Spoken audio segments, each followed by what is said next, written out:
Chapter 57. The stone chamber was very big, so big that it still seemed spacious even when there were more than 20 huge stone pillars in the room. However, there were no windows. There were only a few large black holes in the ceiling that served as air vents. It was terrifyingly cold. Thales stared blankly at the scene in front of him. A sturdy figure draped in a starry blue cloak stood in front of a stone pillar with his back facing Thales. The side of the stone pillar that the sturdy figure was facing had a stone cave dug out. Inside the cave were 2 large stone jars and 6 small stone jars.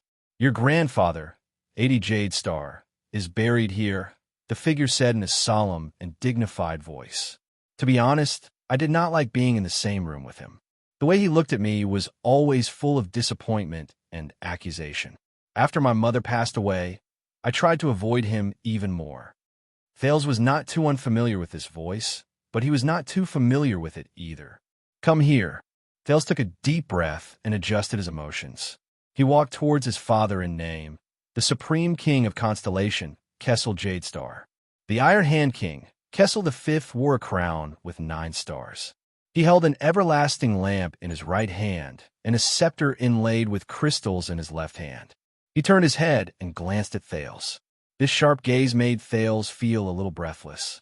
Starting from the second king, John I, every supreme king and queen of Constellation will be buried in this stone chamber after they pass away and are cremated. Kessel's voice was very deep. It was as if he was afraid of waking something up. Kessel extended his hand and placed it on the large stone jar on the left. There was a name carved on it: King of Eternal Rule, King, ADL, K. Jadestar, 595 to 660. Kessel looked at the second large stone jar on the right. There was another name on it. "This is my mother. She passed away when I was 15.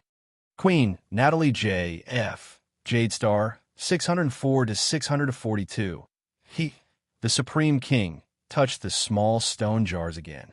His expression was complicated and difficult to understand. "And the children of the kings who did not inherit the throne and did not change their surnames are in these small stone jars." Thales was stunned. He turned his head slightly, and, as expected, he saw a grotto on each of the 4 sides of each stone pillar. There were 2 large stone jars in each of them, and a few small stone jars would occasionally appear beside them. "This is the royal burial ground?" Kessel lowered his head and looked at a small stone urn. Thales also looked at it. "Starlight God of War, Liberator of Zodra, Duke of Star Lake, John L. K. Jadestar, 613 to 660. This is Uncle John, the only one in the family who has traveled the world. He was my father's younger brother and was practically raised by my mother, so I insisted on putting him in my father's grotto." Kessel touched the stone urn. Thales was shocked to see that there was a smile on his face. He is knowledgeable, skilled, humorous, and witty. His jokes are unparalleled. When we were young, whenever he came back, my twin brothers and I loved to pester him and listen to his love story with Princess May Knox until my mother exposed him with a cold expression. At that time, I thought he was the most powerful person in the world. John's marriage almost angered my father to death. My God, he actually married a supreme class female knight. I think John should have completed the hugging and kissing part of the wedding with his feet off the ground. After John was conferred the title of nobility, he would often return to the capital to visit us, and occasionally bring small gifts for Constance. But ever since his wife passed away, I haven't seen John smile much. Thales felt the atmosphere in the stone chamber and did not dare to breathe loudly. Kessel was immersed in the past. He only turned his head around after a minute. "This is Midir's brother." Kessel looked at another stone jar and frowned slightly. The one who should have inherited the throne. Thales heard a familiar name and quickly looked at the stone jar. "Eldest son of the king, Crown Prince, Midir E. Jadestar, 622 to 660. He had the best relationship with my father. He was the only one who could be on par with my father in a game of chess. He did not usually speak much and always watched us brothers play with a smile. He was very smart and popular. Everyone said that he was the best crown prince and also my best brother. But when I was 16, one night when I came back from the maid's room in the middle of the night, I accidentally saw him sitting dispiritedly in the courtyard, drinking alone with a gloomy expression. At that time, I only found it strange that he also had times when he was depressed. Now, I finally understand him. Thales looked at the stone jar and thought about the rumors about Midir Jadestar. Is this the person Gine's rescuer, Gilbert's admirer, and Yodel wants me to be better than him? The next stone jar. Sword of Reversing Light, Second Prince, Horus M.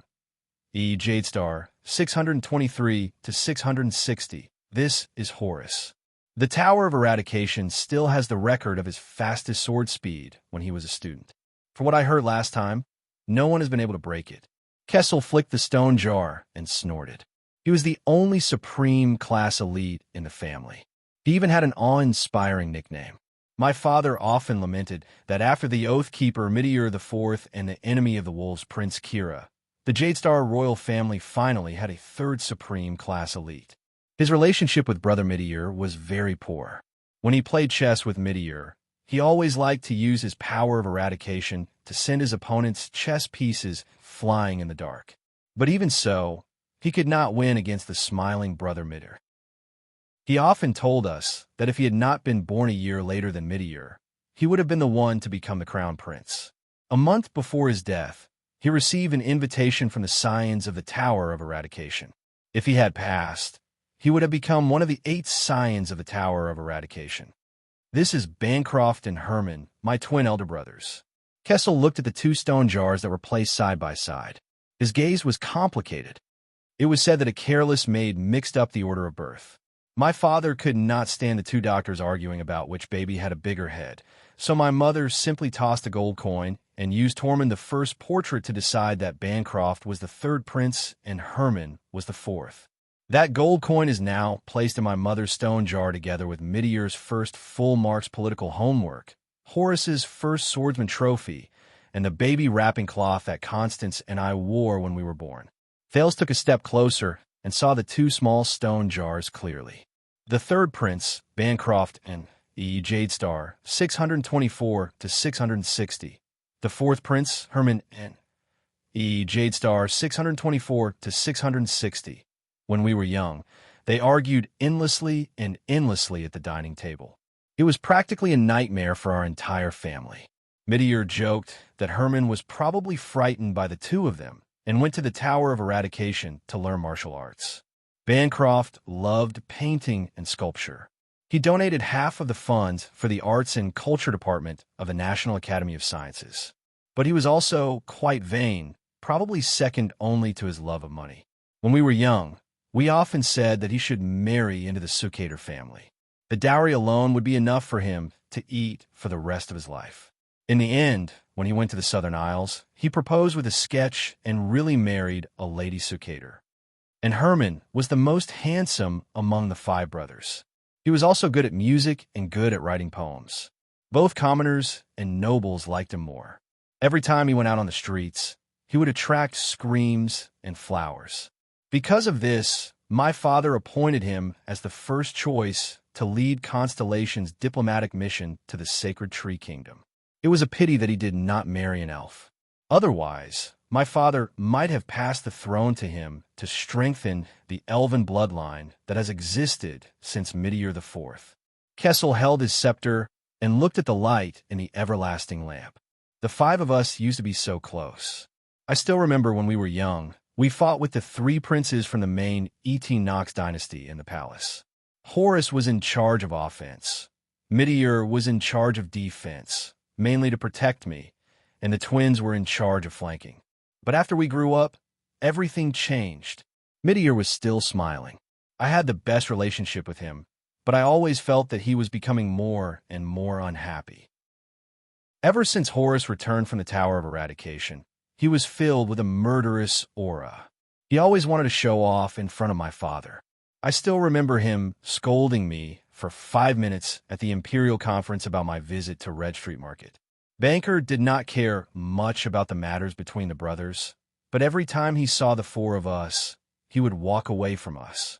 Herman stuck to Horus like a little follower, but that smile really disgusted me. But Kessel's smile froze. But all that is not important anymore. Now, they are reunited here. Kessel walked towards the last small urn.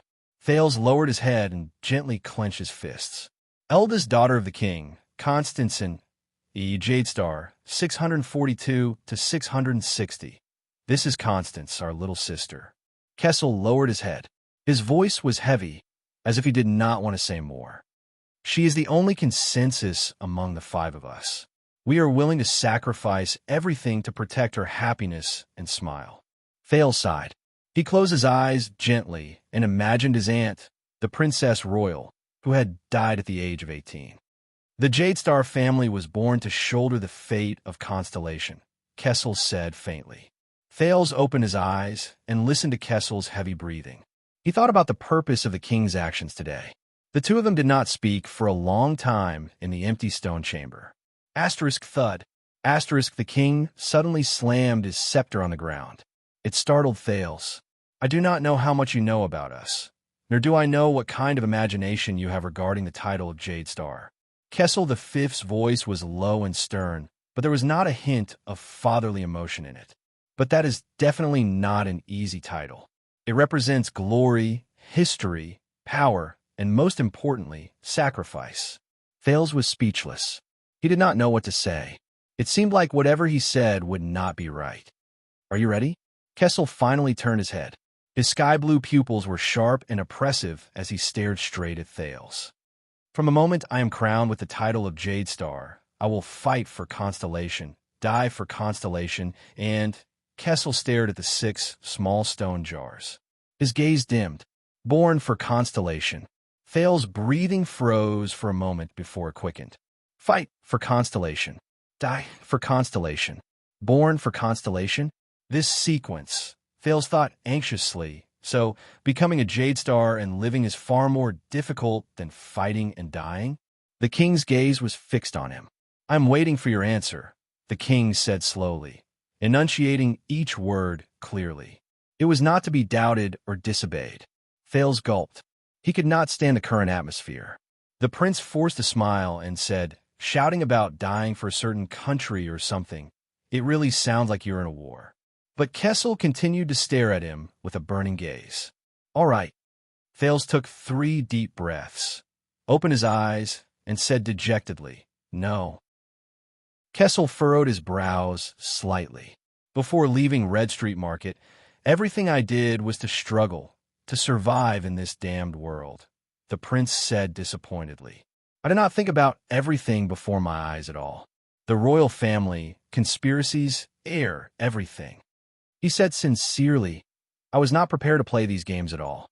People die at the slightest provocation, but I can still talk and laugh as if nothing happened. I am more used to a dilapidated house, a hard bed, and curling up in a corner when it is cold and hungry. I work hard for myself and my friend's survival, not to drink and eat in a luxurious room while I concoct conspiracies, deprive lives, and provoke or deal with wars. I'm also not prepared to become Thales Jade Star. The prince exhaled and lowered his head. Everything is a coincidence. I'm not prepared for anything. As this figure seemed to appear again before his eyes and smiled at him. Yes, this is a coincidence. There was a long silence. Kessel stared at Thales. But the originally dignified and inhuman king suddenly revealed a complicated and profound expression that the prince had never seen before. Working hard for myself and my friend's survival. This is probably the entire mission of a Jade Star. It is fine. Emotion seemed to flow in the king's eyes as he slowly said, I was also not prepared in the past. Thales raised his head in surprise and saw Kessel V enunciate each word in a forceful voice with a mocking and hateful tone. And fate will help you prepare. He flung his cloak and strode away. Thales followed Kessel to the side of the stone pillar. It was also a stone cave, but it was empty. There were no large stone jars. There were only 2 small stone jars.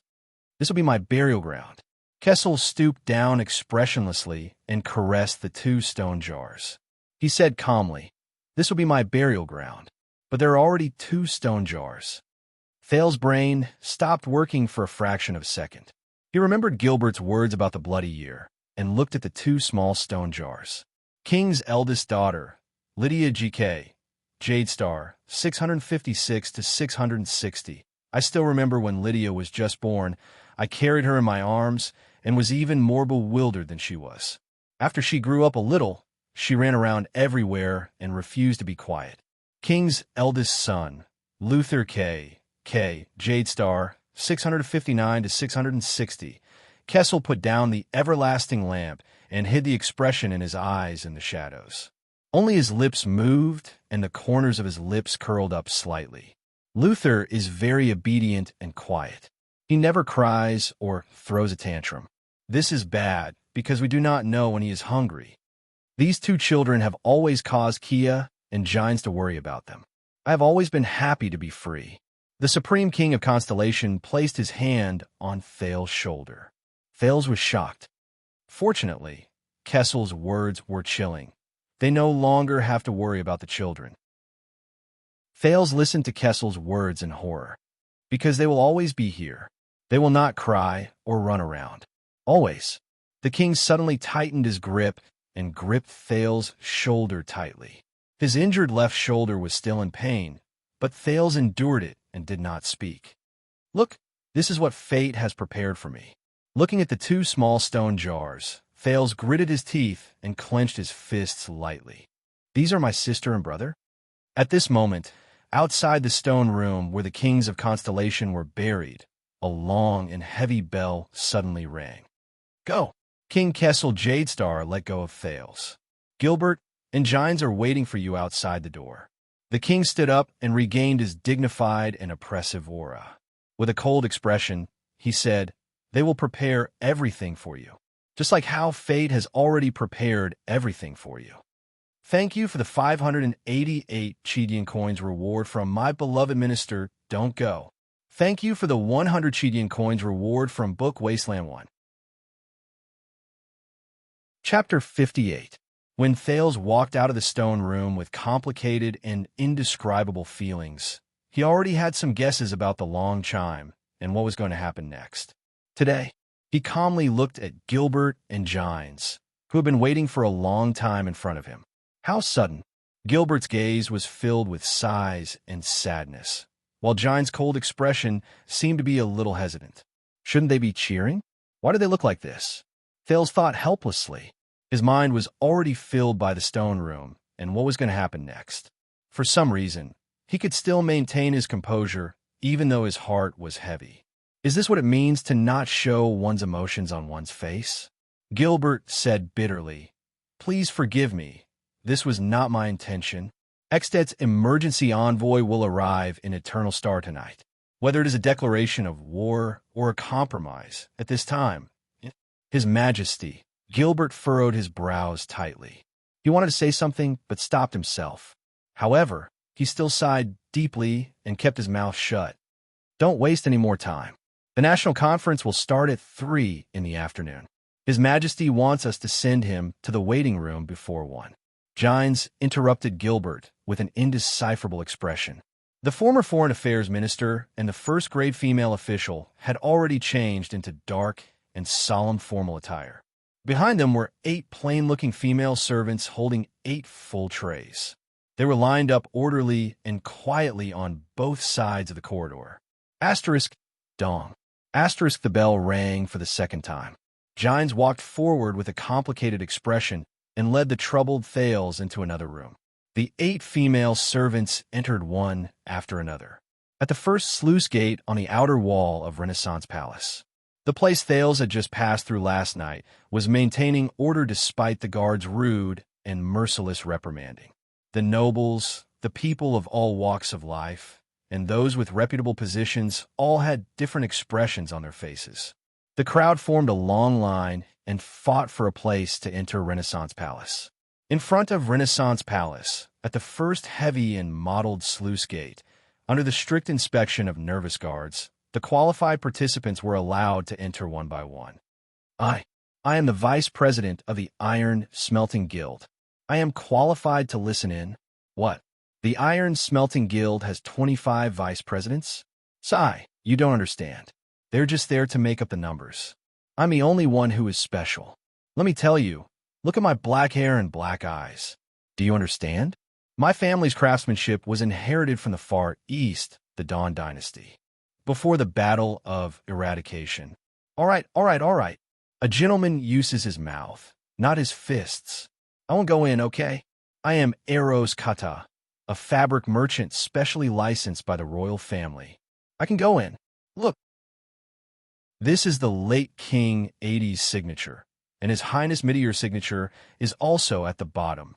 I also have the invitation that Mindy's the third sent to our family back then.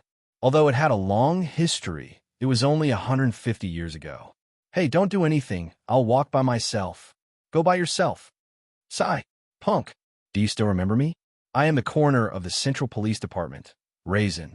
We have been colleagues for half a year. Are there any seats left in the Hall of Stars? I'm on duty here, so I don't know. However, my cousin, who was a palace guard, told me that the hall was already half full.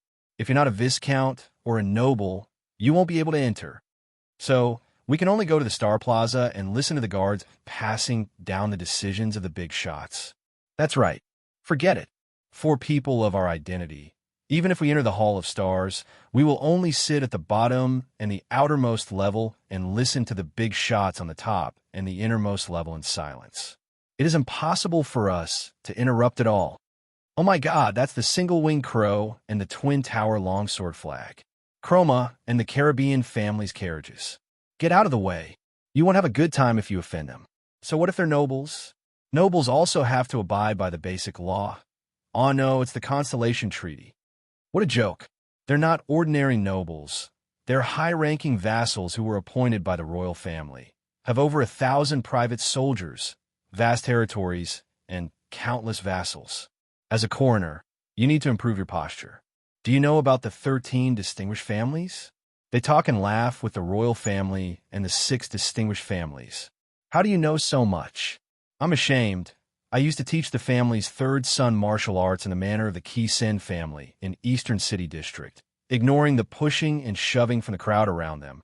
Count Darachroma's cavalry and Count Tarami Caribbean's carriage weaved through the crowd and arrived at Renaissance Palace half an hour after the bell rang for the second time. As 2 of the 13 high-ranking vassals known as the 13 distinguished families, who were second only to the royal family and the 6 great clans in the country, Darachroma and the old Caribbean count passed through the crowd effortlessly with just the emblems and flags of the single-winged crow and the sword of the Twin Towers. They passed through the first palace wall and the palace gate under the respectful gazes of the guards and the officials at the palace gate. There weren't so many people before the national conference.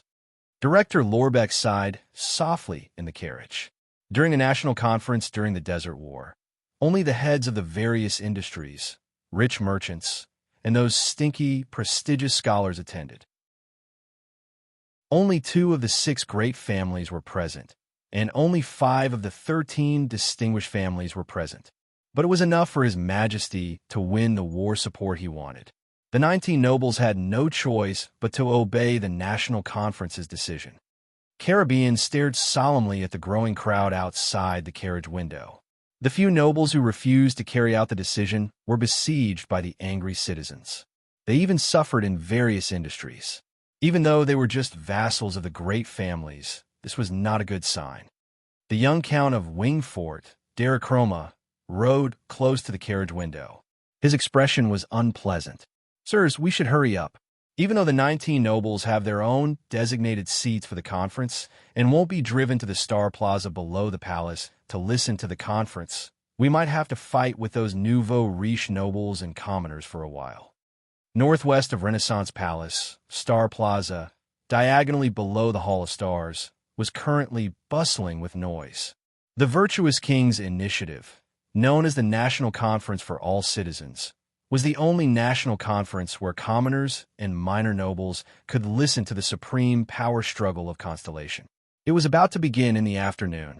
Every topic, every discussion, and every decision in the conference would be conveyed to the entire Star Plaza by someone specially assigned to inform all the citizens of the capital. Jennard frowned as he looked at the bustling crowd in the plaza. He and his city defense team had just been seconded from Eastern City District in the morning to maintain order in Star Plaza together with the people from the police station. God have mercy on us. How is this possible? The Star Plaza could accommodate tens of thousands of people. Even Duke John's Starlight Brigade in the past could not maintain such order with just over 1,000 people. The people's gazes were all focused on the conference venue above their heads. It was the hall that faced the Star Plaza, the Hall of Stars. The crowd pushed and shoved against each other. Indifferently, under the loud berating of the thousands of guards in the plaza and the giant city-guarding crossbows on the walls of Renaissance Palace that were on standby, the people passed back and forth the news of the king's sudden national conference. I guess it's because of the Red Street Market explosion a month ago. TSK. Could it be that the Blood Bottle Gang was beaten up so badly by the Blackstreet Brotherhood that they became so anxious that they started to go crazy? How can a small gang fight alarm the big shots up there? Where did you get this news from? What do you mean by orderly? What Blood Bottle Gang? What Blackstreet Brotherhood? How can there be gangs in the capital? We are a civilized society. Our lives now are so blissful. Why do you want to spread these words that will destroy the environment? Huh? You look shifty-eyed. You must be a spy from foreign power, right? You can't go wrong if you listen to me. The Barenbone people must have rebelled again. The ones behind this must be the merchants from Camus Union, who are greedier than vampires. They seized my family's merchant group last month. They want to collect tithe. Do you believe it? 50% out of 10. Damn those Barenbone bastards. Why is the legendary Wing so soft-hearted? You should learn from His Majesty and capture them all like the orcs and bury them alive at the desert god's altar. Do not insult the legendary Wing. He is so handsome, but he is an existence who can unify the Western Peninsula with just his face. My aunt is a maid in a viscount's house in Morningstar District. She told me that something happened to Ekstedt in the north. Oh, why hasn't their diplomat group arrived yet? How is that possible? The Fortress Treaty is valid for 20 years. Besides, we have the Fortress Flower guarding Broken Dragon Fortress. We also have a run in the Northern Territory, as well as powerful families like Zamunto and Fries. How can it be like 12 years ago? Don't forget that the kingdom's wrath is still in the capital. He alone, with that bow, can destroy 200,000 extensions. Ekstedt doesn't even have 200,000 soldiers, right? Anyway, that's what I mean. I think it's most likely Sarah Dukedom in the southwest. A relative of mine who came to seek refuge with me said that evil witches have been spreading a plague there recently. The neighboring Anlenzo, Dukedom, and Norton Dukedom have sealed their borders. Wait, did the plague spread to Constellation? Did the nobles in the southwest not come? What about the Tabark family? What about Caribbean and Lasia? Did they all die from the plague? So, the price of herbs will rise? I have to hurry and stock up. You're all talking nonsense. My secret source told me that His Majesty wants to choose one of the 6 great clans to be the next king. What? What about the Jadestar royal family? Our family has the royal family's furniture franchise. What else can we do? Can you even force His Majesty to give birth to another son? I think Duke Covendier is a good choice. Last year, he came to the Grand Bazaar for an inspection and even held my hand. With a duke like this, our country will never have to worry about not doing well. But I think the young lady from the Tabark family is also not bad. Let's learn from Olumbia Kingdom. Think about it. A beautiful young queen. Oh my God, my heart is about to melt. Stop joking around. That's a countryside like Olumbia. Our great constellation is the successor of the empire. How can we let a woman be the king? I'm not discriminating against women, but we have to acknowledge the objective differences. Young man, stop making wild guesses. I'm concerned about politics. I think your keyboard, no, a verbal warrior.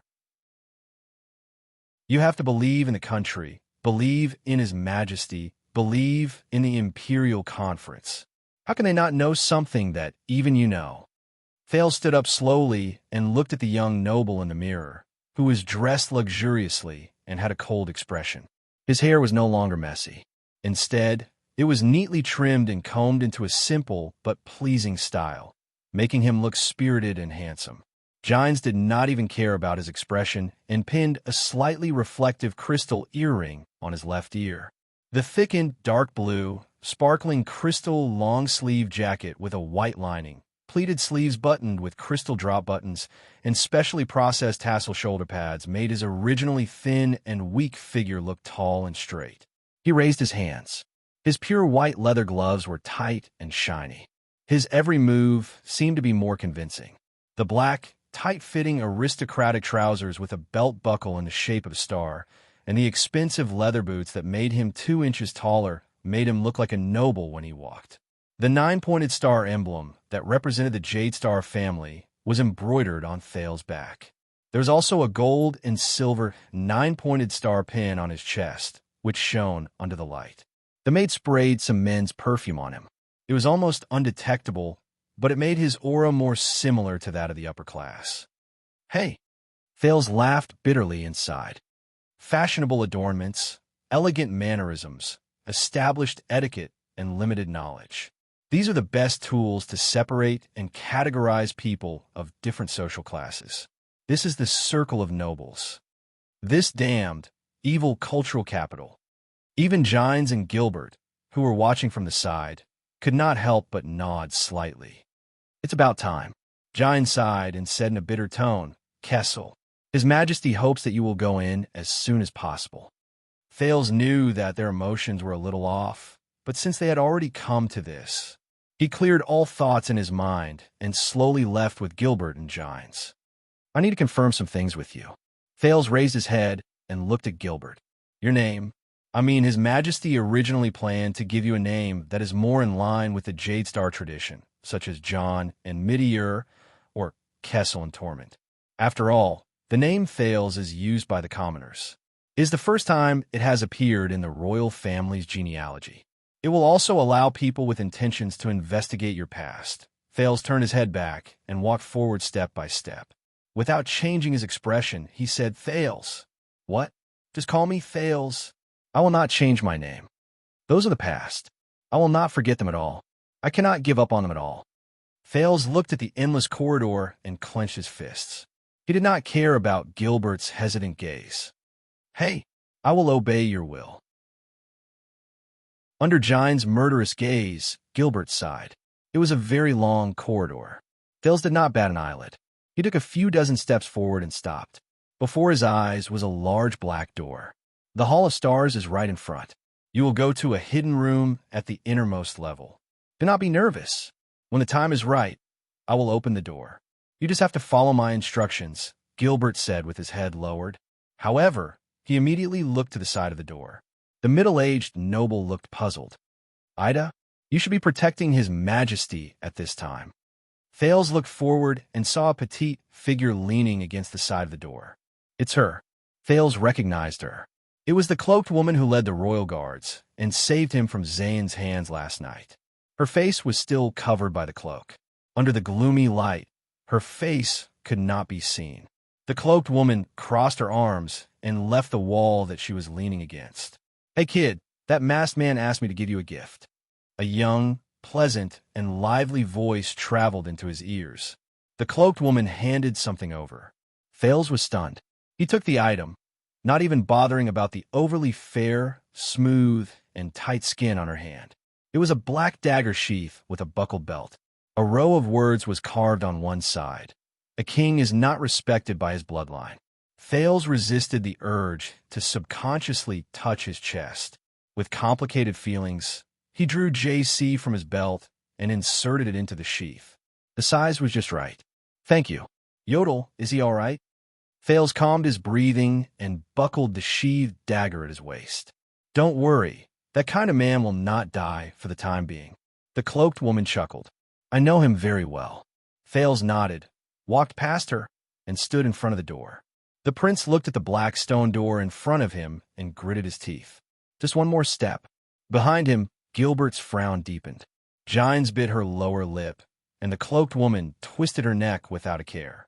Thales did not turn around. He only looked at the gray stone floor in front of him. He said faintly, Gilbert, once I take this step, can I no longer turn back? Gilbert was stunned, but Thales did not intend to let him answer. The prince raised his head and forced a smile with difficulty.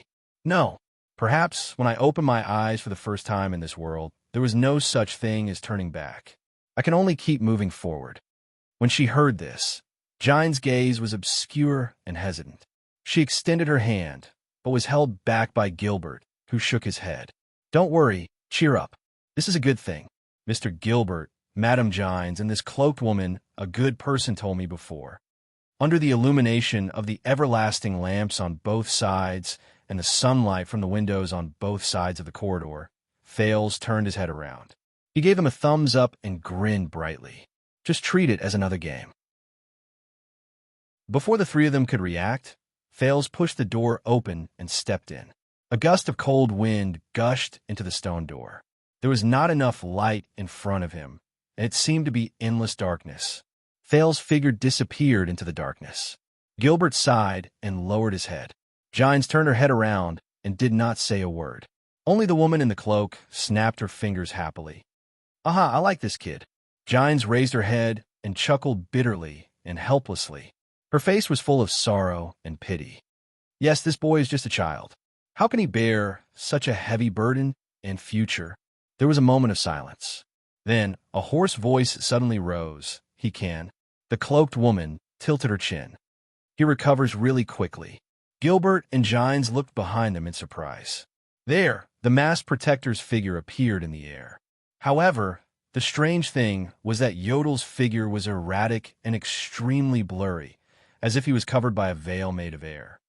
He can bear that kind of responsibility, the blurry Yodel said with determination. I understand him.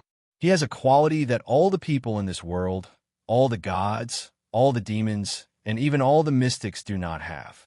There was another moment of silence. Gilbert shook his head and snorted softly. He raised his hat slightly to show his respect. Forgive me for taking my leave. There are still 2 hours left in the national conference. It is time to see His Majesty, Madame Gines. Gines nodded and left with Gilbert. As the sound of footsteps echoed, their figures disappeared into the distance of the corridor. Only the masked protector and the cloaked woman were left. 3 blue vine grass arrows pierced through your chest.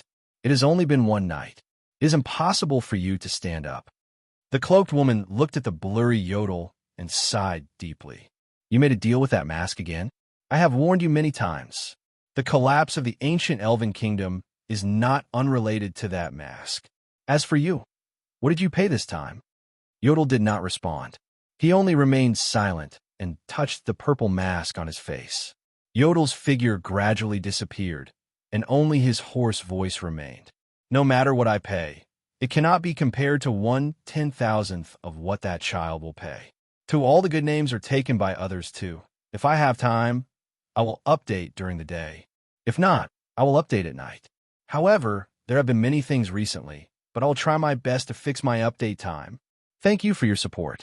The climax is almost here, huh? All kinds of requests for my collection and recommendation. Chapter 59. Fales did not have any distractions in his mind. He focused on walking into a dark room. Outside the hidden room, there was a buzzing sound that was unique when a crowd gathered. It was noisy and disturbing. This reminded him of the football team he once supported in his previous life. It was probably the same feeling when he first entered the stadium. Amidst the buzzing sound outside the hidden room, a young and cheerful male voice suddenly came. Hey, old man, Director Lorbeck. I'm here. Hey, mister, you look a little familiar.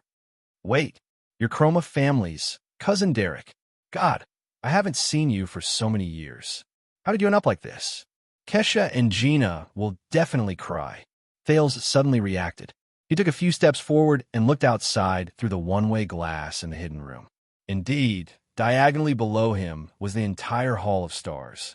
The Hall of Stars was a semi-open-air, oval hall. It was at least 12 meters tall and could accommodate at least 1,000 people.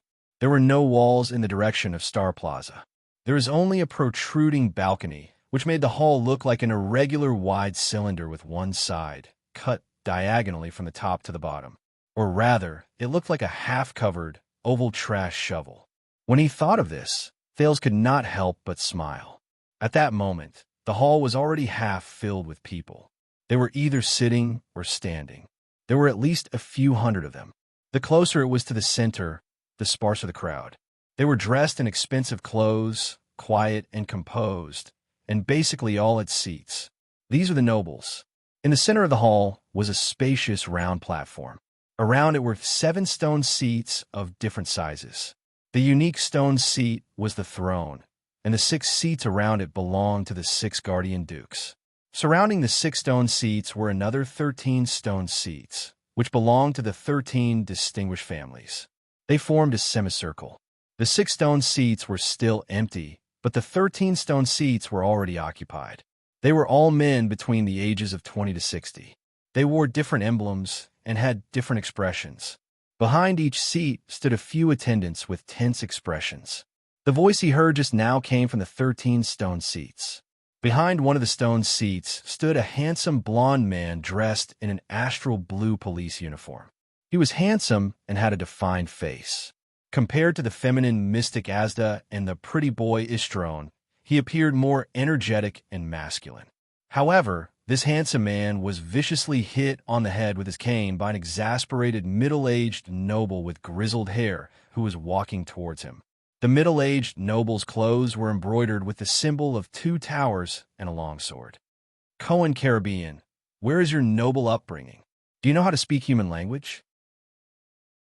Derek is not only your cousin, he is also the master of the Chroma family, one of the 13 distinguished families. The Lord of Wing Castle, a count of the kingdom. Show some respect. The stunned Thales looked at the kingdom's police officer, Cohen Caribbean.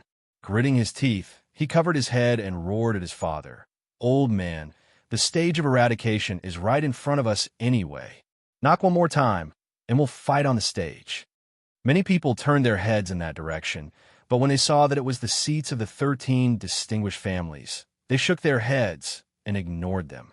Why is this noble family so weird? Ha! Cohen and I are familiar with each other. This is the best way to show our closeness. Derek, who was standing at the side, seemed to know about his uncle and cousin's daily life. He quickly waved his hand to smooth things over. On the other side, Lorbeck was busy holding back the old Count Caribbean, who was about to swing his staff angrily a second time. By the way, Cohen, although you are the eldest son of the Caribbean family, your father is not here yet. How did you get in? Lord Lorbeck Dara, the head of the Western City Police Department, quickly changed the topic. I'm not too sure either. Cohen scratched his head and frowned. I just recovered from the injuries I received in Red Street Market a few days ago. Old man, put down your cane. We'll talk about this when we get home. I received the order to be on duty. When I arrived at the gates of Renaissance Palace, the city defense team and the police saw that I was one of them, so they let me in. When the palace guards heard that I was Caribbean, they led me into the Hall of Stars. His father, the suzerain of Walla, the old Count Caribbean, was stunned when he heard this. The old Count did not ask any more questions. He and Count Darachroma sat down on 2 stone seats respectively. A few attendants, knights, Cohen, and Lorbeck stood behind him. Thales listened to their conversation and roughly guessed that these 2 families were members of the 13 distinguished families. At this moment, the noisy crowd suddenly fell silent. Thales shifted his gaze in another direction. In the distance, 2 unforgettable figures walked into the Hall of Stars on the blue star-patterned carpet, escorted by 2 groups of attendants. The people on the road naturally made way for them. They either bowed to greet them or whispered to each other. Among the 2 figures, a plump and noble-looking old man smiled honestly and occasionally responded to the people on both sides. A sword and a shield were embroidered on his back, intersecting against the background of the red sun. That was the Prime Minister of the kingdom, the suzerain of splendid Port City, and the Guardian Duke of the Eastern Sea, Bob Cullen. Beside him was a middle-aged noble dressed in martial attire and exuding a murderous aura. He did not even look at his surroundings. He only strode forward with a cold expression. On the middle-aged noble's chainmail shirt, a sharp-eyed falcon could be seen clearly. It held a branch in its beak and spread its wings against the white background. This was the suzerain of Cold Castle, the Guardian Duke of the Northern Territory, Valarund, who had arrived at the capital a day ago. The sun sword and shield and the white falcon. Their emblems respectively represented the two most powerful families among the 6 great clans. National Conference? This is child's play. The Duke of the Northern Territory, Val, who had a scar on his chin, had an indignant expression. He did not bother to hide his volume. He said angrily to the plump old man beside him. He personally signed the general edict, but he suddenly let those people get involved. This is a betrayal. As the prime minister, you should stop him. Around them, the middle and small nobles who heard the conversation between the two dukes quickly lowered their heads or turned to leave. What a joke! Who would dare listen to the 6 great guardian dukes criticize the supreme king of Constellation? The white-haired, broad-minded, and plump Duke of the Eastern Sea, Bob Cullen, puffed up his red cheeks. He wore an expensive mink fur shawl and had a protruding belly. He said in resignation, "Although I also feel that it is inappropriate, I am powerless to stop His Majesty's will." Val snorted in dissatisfaction. He was very dissatisfied with the Prime Minister's evasions. The fat old man who rode on the fence and swayed with the wind. How did he become known as the Sword of the Bay when he was young? They walked past the 13 stone seats. Every noble sitting there stood up and bowed to show their respect. Even the old Caribbean and the young Chroma were no exception. Even if he is the king we swore to serve, he cannot humiliate us like this. Val landed on the ground and flung his cloak down. He tossed it to the attendant behind him, who was obviously a warrior. Then, he sat down on the seat with a flourish. This was a man with a scar on his chin who had gone through the vicissitudes of life. The white eagle on his chest exuded a chilling aura. Dressed in a chainmail military uniform, he propped up his left hand in a grand manner. His entire body exuded a sharp and unapproachable aura unique to Northlanders. He did not hide his disgust towards the king. "I really want to knock that bastard's front teeth out. Just like 40 years ago," Cohen whispered behind his father's seat. "Even if he is the Duke of the Northern Territory, how can he speak of His Majesty like this without hiding it?" Count Caribbean replied in a low voice, "If you grew up with His Majesty and almost married your sister to him, you would be able to speak of His Majesty like this. Be careful with your words. The guards will soon start passing down the message. At that time, every word from the 20 stone seats will be passed down to Star Plaza." The old Duke Cullen watched and sighed softly. With the help of his attendant, he sat on one of the 6 stone seats. After all, he is our king. We can only hope that our remonstrations will be effective. These Northlanders, it has been 50 years, and they have not improved at all. The old Duke shook his head in his heart. At this moment, there was an uproar in the crowd. The noise formed by the gathering of whispers grew louder and louder. Gilbert's familiar voice rang out. "In the name of the Supreme King of Constellation, Kessel Jade Star, subjects of the kingdom, pay your respects to His Majesty." Thales raised his eyebrows. A group of people walked in from the other side door of the Hall of Stars. Like a rolling wave, the crowd knelt down on one knee and only stood up after the king was far away. The robust Kessel V still held onto his scepter with one hand. His expression was cold and dignified as he stepped into the Hall of Stars. 8 members of the royal guards guarded closely behind him. The king instantly became the center of attention. Even though he was kneeling on one knee, the whispers in the crowd did not decrease. Instead, it became more intense. The Duke of Eastern Sea patted his plump face and said with a smile, "His Majesty is here.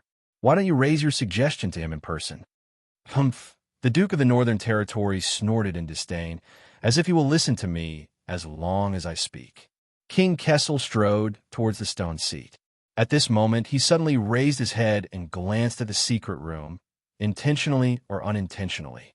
Thales clenched his fists lightly. He adjusted his breathing and calmed his mood. "Calm down, Thales. The main show has not started yet." Behind the Iron Hand King's cape, a group of people led by Gilbert entered.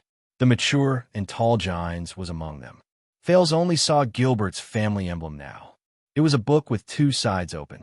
"Ah, it's our Constellation's cunning fox, Count Casso, the big-bellied Duke of Eastern Sea." Cullen smiled and said, "There's also Count Godwin, Viscount Kenny, Baron Garce, Lord Croppen. They're all the kingdom's future hopes and our alert and intelligent female official, Lady Gines. The king's partisans. Val shook his head in disgust from the stone seat. I hope they understand soon that the best way to support the king is to think of ways to prevent their king from doing crazy things, and not to attack the 19 nobles who are the kingdom's arms. As for that be asterisk TCH, every second she's in the palace is an insult to the Arun family. Asterisk who? Who asterisk king? King. At this moment, an even louder cheer surged into the Hall of Stars from the open air outside. The hall was instantly filled with deafening cheers that came from afar. Many of the nobles' expressions changed. Many of the commoners with status whispered excitedly to each other. Some even cheered along. Thales came to a realization. These are the cheers of the people in Star Plaza. Duke Cullen pursed his lips. I'm guessing that the guards have already begun to pass the message down to the plaza. Val turned his head, his face ashen. Kessel arrived in front of the 13 stone seats and looked at his vassals. The 13 distinguished families got up early and lined up in front of him. One by one, they knelt down on one knee to prove their loyalty. Kessel expressionlessly extended his right hand and passed it to the first noble with a pentagram as his emblem, allowing him to kiss the ring on it. Burn Talon, you are the first, the king said flatly. You are still the first. You're always the first. Blood is thicker than water, your majesty. The Talon family is a branch of the Jade Star family, just like how the pentagram will always be a part of the 9-pointed star. That nobleman in his prime lowered his head respectfully. Kessel's brows furrowed imperceptibly, but he still nodded and walked to the next noble. Smith Sorrel. His dignified voice spread and gathered everyone's gaze. I heard that you and your territory have been persistently opposing the Border County Expansion Tax Exemption Order. Of course, your majesty. A middle-aged noble with a golden sun emblem kissed the king's ring and shook his head firmly. How can the blood of nobles be tarnished? Kessel snorted softly. Louis Bosdorf. The king extended his hand to a noble who had a black lion on his chest, baring its fangs and brandishing its claws. Will the warlike black lion still fight for the pride? The noble kissed the king's ring, smiled, and answered cunningly, I swear to fight to the death, your majesty. As long as the lion remains wise and brave, it will remember the pride. Kessel nodded and continued to walk forward. Tarami Caribbean. Kessel walked up to Count Caribbean and showed a nostalgic expression. I remember that you were once a member of the Starlight Brigade and risked your life for John. I risked my life for my hometown, Count Caribbean said solemnly and kissed His Majesty's ring. Everything is for the stability of Constellation. Kessel nodded while deep in thought. Darachroma, you look smarter than your father. Kessel continued to walk forward and said meaningfully to the young Derek, is the crow that wants to save its master, even if it only has one wing? Is it still in Wingfort? Darachroma, who had a tattoo of a single-winged crow on his body, cleverly enunciated each word and kissed the king's ring. Expressionlessly, he replied, that crow has been saved and nurtured by its master. That is why it risked its life to save its master. Of course, that crow will forever remain in Wingfort. Kessel patted his shoulder and walked towards a half-bald noble. He extended his right hand. Haj Dastan. This time, the noble had 2 long swords embroidered on his body, forming a cross. Kessel said coldly, I still remember that your clan's motto is forward or backward, survive or fall. Have you chosen the direction you should take this time? The direction has always been there. The half-bald Haj Dastan lowered his head and kissed the king's ring so that no one could see his expression clearly. But those who stand too high cannot see clearly. Kessel snorted coldly and angrily. He did not hide his dissatisfaction towards this person at all. Wilco Zamunto, polite Fries. This time, the king extended his hands and faced the 2 resolute nobles with white bears and iron-colored long walls as their emblems. Wilco Zamunto, polite Fries. Will Overwatch City and Lonely Old Tower be able to withstand the northern cold winds? Cold winds? The bearded Count Wilco's Zamunto kissed the king's ring and said heroically, "For Constellation, Overwatch City can even withstand the great dragon's wrath." The bald Count Portfreeze was not to be outdone either. He kissed the ring, and his eyes shone. Although the lonely old tower stands in the howling cold winds, no matter how bitterly cold it is, the furnace in the tower will still burn without end. Under the king's signal, the two northern nobles slowly stood up. Kessel walked past all the 13 distinguished families present and walked towards the two dukes. He waved his hand and stopped Bob Cullen, who was swaying and trying to stand up. "Forget about the Prime Minister. Your stomach is practically heavier than my scepter." The Duke of the Eastern Sea was all smiles, as if he did not understand the hidden meaning in Kessel's words. He only nodded and thanked him. Gines, who was beside him, took off Kessel's cloak and let the king sit on the highest stone seat. Kessel glanced at Val and shook his head nonchalantly. "As for you, I guess that you have a strange disease that prevents you from bending your knees?" "Yes," Valarun said carelessly. His eyes were burning with anger. "Regardless of whether I am facing Exted or Constellation's royalty, I have this strange disease." Kessel shook his head. "It has been 40 years, but your sense of humor is still as bad as ever." After greeting each other with a slightly deeper meaning of their allegiance, the nobles of the 13 distinguished families returned to their seats. 2 of the 6 guardian dukes are present, while 8 of the 13 distinguished families are present, Gilbert reported with a solemn expression. "Your Majesty, wait for a while more," Kessel said calmly. Once again, deafening cheers rose from Star Plaza. Amid the cheers, Val said disdainfully, suddenly announcing that the higher parliament will be changed into a national conference and convening it ahead of schedule. "Do you think those nobles who are too far away will be able to make it in time? At the very least, we can forget about Blade City's Tabark family." Kessel shook his head with an expressionless face. This is the chess game of the heroes of Constellation. The players have long been determined, and the game has long begun. Looks like that crown has not only turned you into a king, it has also turned you into a third-rate bard. Valarund said indignantly, gritting his teeth. Only the Duke of Eastern Sea smiled and tried to smooth things over. Thales, who was in the secret room, felt his heart clench. He saw an old man in a black robe, holding a cane, standing at the very end of the king's supporters group. The people around him tried their best to avoid this old man. Only a young man in a white robe, who was similarly dressed in a simple white robe, followed behind him. "That is Morat Hansen. Why is he here?" Beside Cohen, Lord Lorbeck looked at the figure in the black robe and frowned. "I feel cold all over when I see that poisonous snake. He is the kingdom's chief of intelligence and attends the Imperial Conference. Of course he has to come." Cohen also frowned, obviously not too fond of this person. But according to what the director said, His Majesty and Prime Minister Duke Cullen, who see him every day, have long frozen to death. Cohen raised his eyebrows, revealing a look of disbelief. That is, under the astonished gazes of his father and the director, the golden-haired police officer Cohen Caribbean suddenly strode forward. With an angry and indignant expression, he walked towards. Chapter 60. Under the watchful eyes of the crowd, Cohen strode towards the young man behind the Black Prophet. Raphael. The nobles around the 13 stone seats all turned to look at him. Cohen held back his emotions and called out to the young man, "Raphael Lindbergh." The young man in the white robe also saw Cohen striding towards him. He flashed a frivolous smile, whispered something in Morat's ear, then walked towards Cohen. "You've been missing for 3 whole years." Even the king and the 2 dukes on the high seats noticed Cohen's anger. "Cohen." The young man's voice was brisk and bright, just like his appearance. He opened his arms towards Cohen. "You're still so energetic."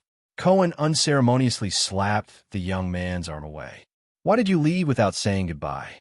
He looked at the king's supporters in the distance, as well as Lord Morat Hansen, who stood alone at the side. No one dared to approach him. He said in disbelief, "You're now with the Black Prophet? Do you know how much blood and sin he has on his hands?" That's a misunderstanding of the world, Raphael said with a smile. Lord Hanson's contributions to constellation and sacrifices are far greater than any of the lords here. Cohen was stunned. For a moment, he could not find the words to refute. He could only say, "We'll talk about this later. For the past 3 years, what exactly I've been by Lord Hanson's side, listening to and following his teachings." Raphael's expression was still as calm as ever. Teachings? Cohen was stunned for a moment. His expression changed from surprise to anger. "Is that the reason? You abandoned Miranda for 3 whole years for no reason at all. The reason was to listen to that poisonous snake's teachings?" Lady Miranda? Raphael gently crossed his arms and suddenly became cold. "She never belonged to me. How could you say I abandoned her?" Cohen looked at his old friend in disbelief, as if he was seeing him for the first time. "Are you crazy? Miranda is still waiting for you to find. For her own good, ask her to give up those unrealistic thoughts." Cohen widened his eyes and then sighed. "If you think you're not good enough for her, then I can tell you right now that she doesn't care. That was in the past. People change." Raphael interrupted him coldly. "I used to like her a lot, but I don't anymore. That's all." The white-robed young man noticed the gazes from the 6 stone seats. He said softly, "This is not a suitable place for reminiscing. Forgive me for taking my leave." But when he turned around, his shoulder was grabbed tightly by Cohen. "You haven't finished speaking." Cohen suppressed his anger. "Damn it, what's wrong with you? It's impossible for a person to change so quickly."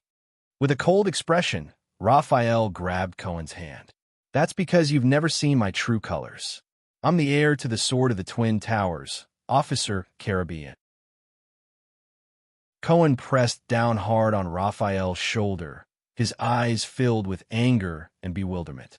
He knew that the young man in front of him was a genius swordsman with a photographic memory in the Tower of Eradication.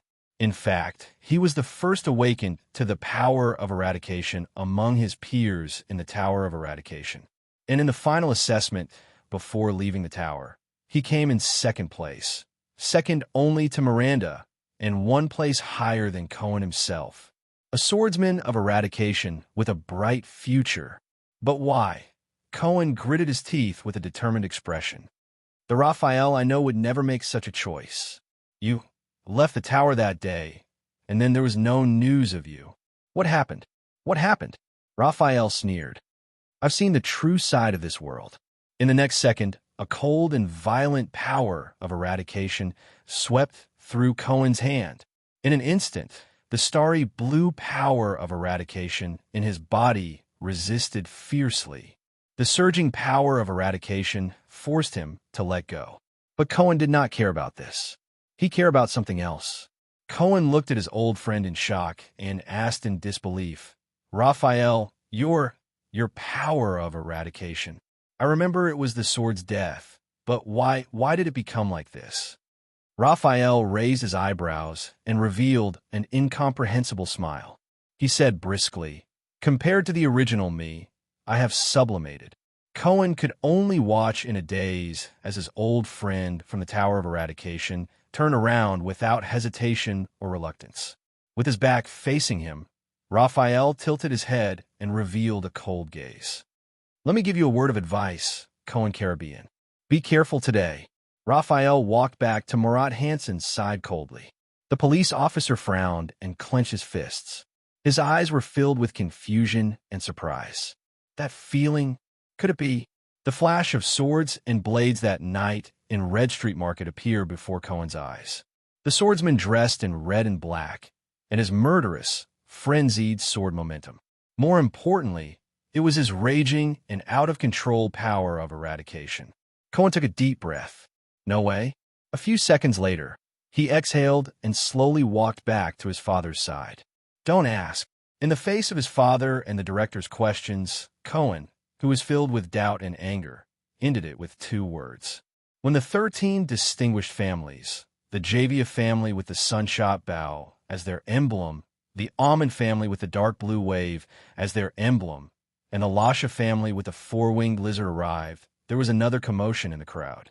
But it could not be compared to the commotion caused by the Covendier family's arrival. This time, there was more enthusiasm. In the dark room, Thal's eyes were very sharp. He saw the person who caused the commotion in the crowd. The well-mannered and amiable suzerain of Jade City, the guardian duke of South Coast, Zane Covendier, accompanied by a solemn old man, nodded and smiled at the people around him as he slowly walked over. As he approached the 13 stone seats, many nobles stood up and bowed to pay their respects. Zayn patiently returned their greetings one by one. Zayn walked to the centermost stone seat, knelt down on one knee towards the expressionless Kessel V, and kissed the ring on his finger. Covendier, Kessel frowned slightly. I heard that you had a small misunderstanding with the royal guards yesterday. It's just a small matter. Zayn put on a friendly smile. Your Majesty need not worry about it. Kessel nodded and glanced meaningfully at Zayn's smile. I hope that it will be the same today. Zayn froze slightly. As expected, something must have gone wrong. It should have been a show of the nobles forcing the appointment of an heir, but His Majesty seems to have prepared for it. The guards passed down the message to the square outside the hall layer by layer. Then, from the bottom to the top, deafening cheers once again rang out. Hoo-hoo, Kevin Covendier, Iris Flower, Tricolor Iris Flower. Thal's heart sank. The Duke of Iris Flowers is so popular? Listening to the cheers coming from below Renaissance Palace, the young Duke stood up calmly without batting an eyelid. The butler behind him took his cloak without batting an eyelid. Zayn sat on one of the 6 stone seats and smiled at the other 2 dukes, who had different expressions on their faces. The smiling Duke Bob Cullen raised his hand and introduced the cold-faced Iron Eagle. Val, this is young Zin. But the Duke of the Northern Territory, who was coldly sizing up Zayn, nonchalantly interrupted the fat Duke's words. Iris Flowers, you are the youngest Duke of Constellation? Duke Cullen, who was interrupted, did not take it to heart and smiled, rubbing his belly. Zayn was stunned. He felt that the other party's gaze was as sharp as a sword and could not be looked at directly. This is Iron Eagle, Val? It's just like the rumors say, but I wonder when Extet's vanguard points straight at the Northern Territory. Nice to meet you, Master the White Eagle, Duke Arund. Zayn chuckled and bowed with his hand on his chest. The youngest Duke, forgive me for being undeserving of the title. As far as I know, the Master of the Tabark family is much younger than me. But Val's expression did not change, and he said in a tone that allowed no rebuttal, It's all right. Since you're sitting on that seat, it means that you have the right to participate in this game. At this moment, a discordant, shrill voice pierced through the crowd and interrupted almost half of the hall. What a pity! Thales heard a shrill and abrupt voice coming from another side door, piercing through the crowd. Every time I step into this city, this so-called capital, the crowd dispersed. The nobles' gazes were rather complicated, containing both hatred and excitement. I can smell the unique scent of city people. That stench of pampered life is simply nauseating. On the carpet, the owner of the shrill voice limped towards the nobles, accompanied by his entourage. It's like an old man who's about to die of old age, but still enjoys his position without doing any work, and a pretty boy who's still wet behind the ears. He can actually sit on the thrones of the 6 great dukes. As soon as these words came out, many nobles immediately burst into an uproar. On the 6 great stone seats, Zayn's expression stiffened slightly, while the plump Duke Cullen laughed out loud. Val Arund narrowed his eyes and clenched his fists. Thales was surprised to find that the person walking towards him was a middle-aged man with sparse hair. He had a haggard and bloodless face, and even his lips were sunken in, making it seem as if he was missing the upper row of teeth. Only a pair of intelligent and sharp eyes proved that this was a living person.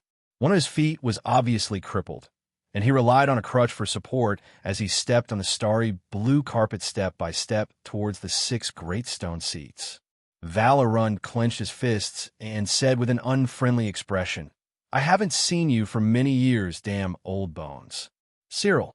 On the throne, Kessel V actually revealed a hint of a playful smile. You're here. Very good. Otherwise, the title of most unpopular person in this meeting will be snatched away by our Duke Arund. The Duke of the Northern Territory snorted coldly. Ha ha ha ha. This haggard middle-aged man, the suzerain of the ruins, the guardian duke of Western Desert, Cyril Fakin has let out a long and sinister laugh and limped towards the king. With one hand on the crutch, he half knelt down and kissed the king's ring. With a cold and sharp voice, he said, Fakin is never absent, your majesty. The three dukes present had different expressions, but none of them made a sound. Thales frowned. The moment Cyril bent his back and lowered his head, a terrifying skull pattern appeared on the scarlet cloak behind him, and there were actually 4 eye holes on the skull. Fakin, the wealthy family with the 4-eyed skull as their emblem, had always been mysterious. They were at the front lines of the battle against the Baron Bone tribe and the orcs in Western Desert. It's 3 o'clock. 4 of the 6 dukes are here, and 11 of the 13 nobles are here. Your Majesty, it's time. Gilbert looked around the entire hall and nodded solemnly towards Kessel. Kessel nodded slightly and did not speak. He flipped the scepter in his hand in the air and smashed it hard on the ground. Asterisk thud. Asterisk for some reason. In Thale's eyes, this smashing sound actually spread throughout the entire hall, as if a heavy hammer had been struck in everyone's hearts. The voices in the hall gradually became softer. Everyone, it's time. With the ingenious design of the Hall of Stars, Kessel's deep and dignified voice spread clearly and unmistakably. Constellation, year 672 of the calendar of eradication, National Conference. It shall begin now. The noisy Hall of Stars immediately quietened down. Everyone's gazes were directed towards the center. There, the king, for dukes, and 11 counts were in a strange silence, until the guards transmitted the king's words out of the hall. Hence, under Renaissance Palace, the cheers and commotion in Star Plaza exploded once again. However, it was completely different from what the citizens of the capital had imagined. The National Conference was started by a noble who questioned the National Conference itself, as well as the 13 distinguished families' mutual attacks against each other. Sorrel, what do you mean by this? Bern Talone, a noble in his prime from the Pentagram Star, asked furiously. Are you questioning His Majesty's authority to convene the National Conference? I'm not questioning His Majesty's authority. He is the king. Of course he can do whatever he wants. The person who questioned the legitimacy of the National Conference, Smith Sorrel, who had a golden sun as his emblem, replied rudely, What I am questioning is whether he maintains the most basic respect for us, the 19 noble families. King Kessel stroked his own scepter and did not say a word, as if he did not hear what Smith said. Sorrel snorted coldly and continued, What we have received is Constellation's general edict. It is the place where the wise nobles gather together in the higher parliament to control Constellation's future, not this messy, crappy national conference where anyone can come and go. There was a wave of protest from the civilians who were listening at the periphery, but it was immediately suppressed by the nobles' voices in the center of the hall and the angry glares of the guards. It is not without reason. Louis Bosdorf of the Black Lion stroked his stubbled chin and said thoughtfully, In this situation, no matter what we discuss, there will not be a good result, not to mention that important matter. It is more appropriate for the higher parliament. We should immediately move to the small meeting room. Bosdorf, do you mean that we should disperse and have a small meeting of 19 people? Count Zamunto, the Count of the North, who had a white bear as his emblem, the Castellan of Overwatch City, said coldly, Things have already come to this, and you are still dwelling on this matter. Did your mother not give you a brain? In the hall, the crowd burst into an uproar because of this undisguised insult and attack. Even Duke Cullen and Zayn, who were sitting on the 6 stone seats, frowned. Only the Duke of the Northern Territory sneered. My mother has a very good memory. She should not have forgotten this. Bosdorf was not provoked at all. He chuckled and replied, But Count Zamunto, but his words were interrupted by another noble of the Northern Territory. Shut up, Black Lion. We are not really concerned about your mother or whether you have a brain. The suzerain of the lonely old tower, Fries, who had the iron-colored long wall as his emblem, knocked on the stone seat again and again. With an ashen face, he said coldly, "We came to the south to deal with that important matter. We are concerned about Constellation's safety. And you southerners, you sons of ** cheese, are still concerned about whether the invitation you received was written with the correct title? Constellation's safety?" Haj Dastan, the nobleman with crossed swords, interrupted. He shook his head. "Don't be arrogant. All of you are only concerned about your own safety. But I do not want to blame you for this, because I am not nobler than all of you." He leaned forward and swept his sharp gaze across every noble. "But this is not about the title of the invitation. It is about whether His Majesty is using the National Conference to kidnap the will of the people and coerce the suzerains. This concerns the safety of all of us, not just the northern noblemen." The audience burst into an uproar again. There were even people shouting, "Scram! Selfish noblemen!" But Dastan was still in the midst of the chaos. With a ferocious expression, he shouted loudly, "Don't forget about the Desert War. Don't forget how you were forced to conscript the people of your territories just to avenge the royal family." It was only then that Kessel V furrowed his brows. But he had to admit that his words were very convincing. Thales also began to think about the purpose of this national conference. "We can talk about the procedure later, but that matter is imminent." Count Talon propped his hands up and furrowed his brows. "We must make a decision on how to deal with that matter today." Decision? How do we make a decision? Count Sorrel punched the stone seat and widened his eyes.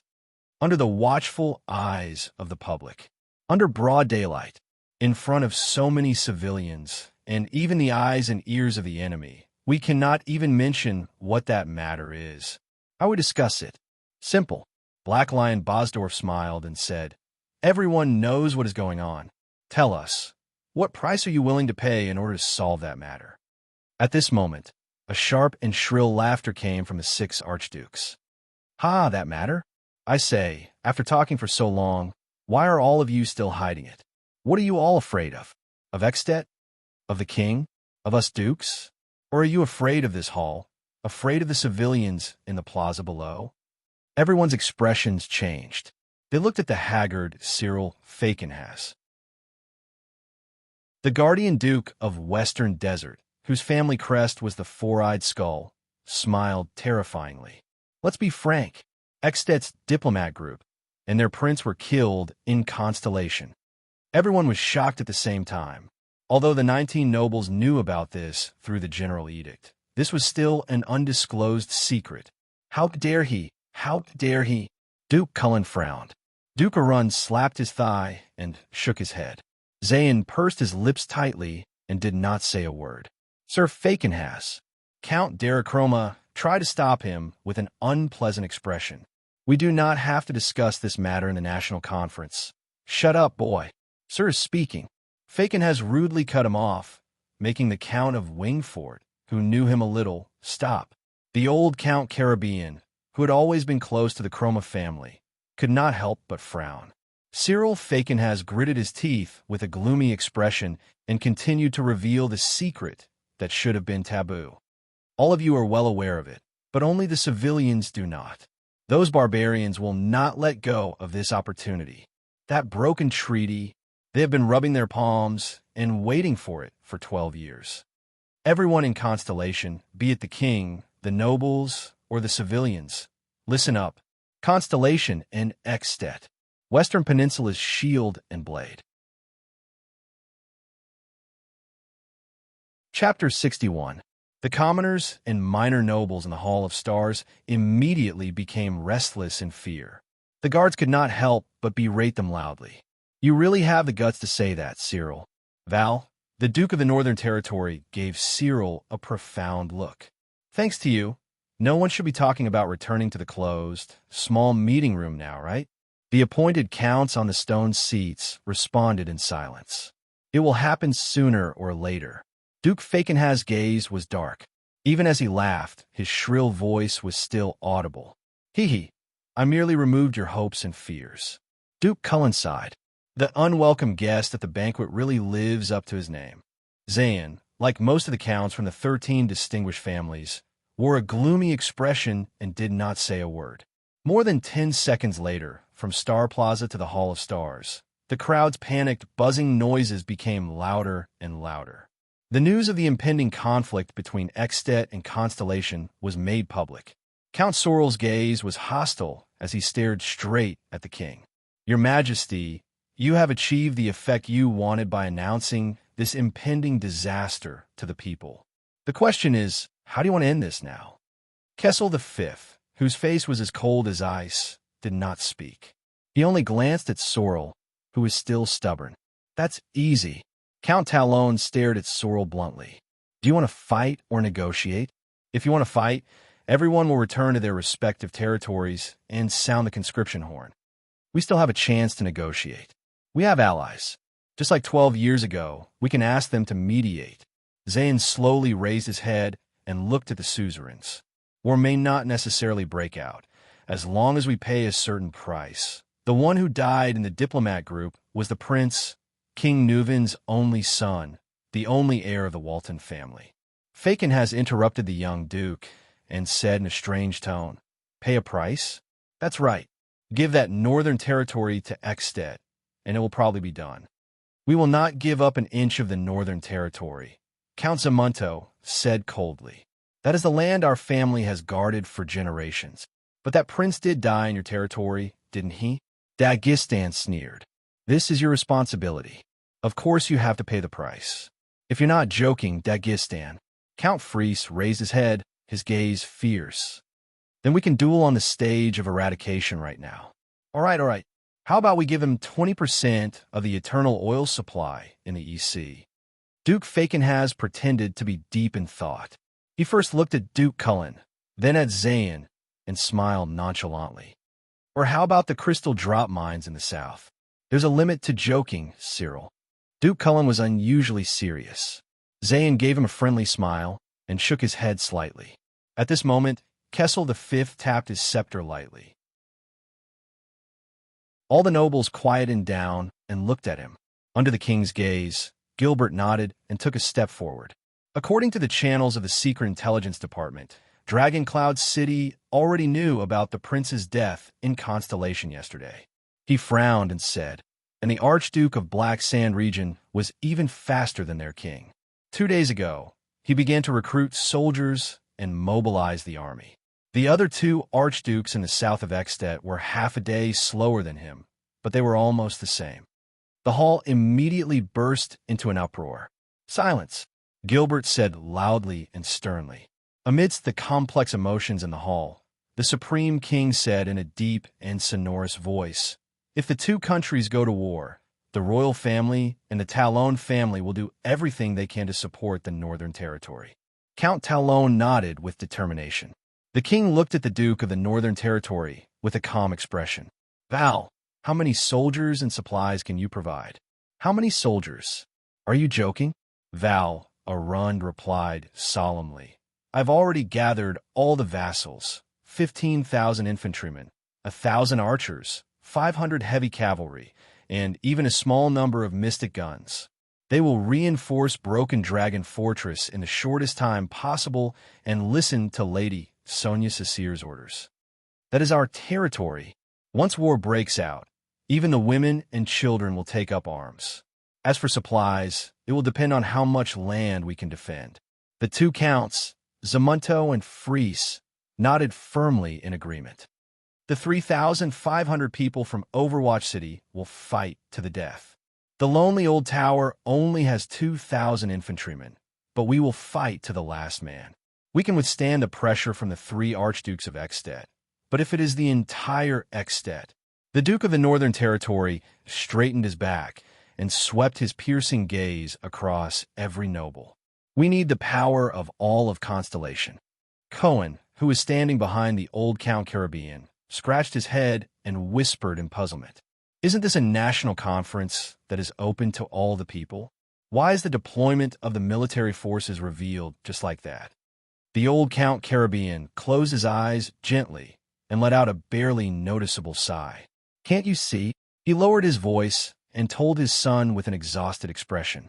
"The northern noble's attitude is a show for Extet. Do you believe that Duke Arund can gather 10,000 people?" Constellation has yet to recover from the bloody year.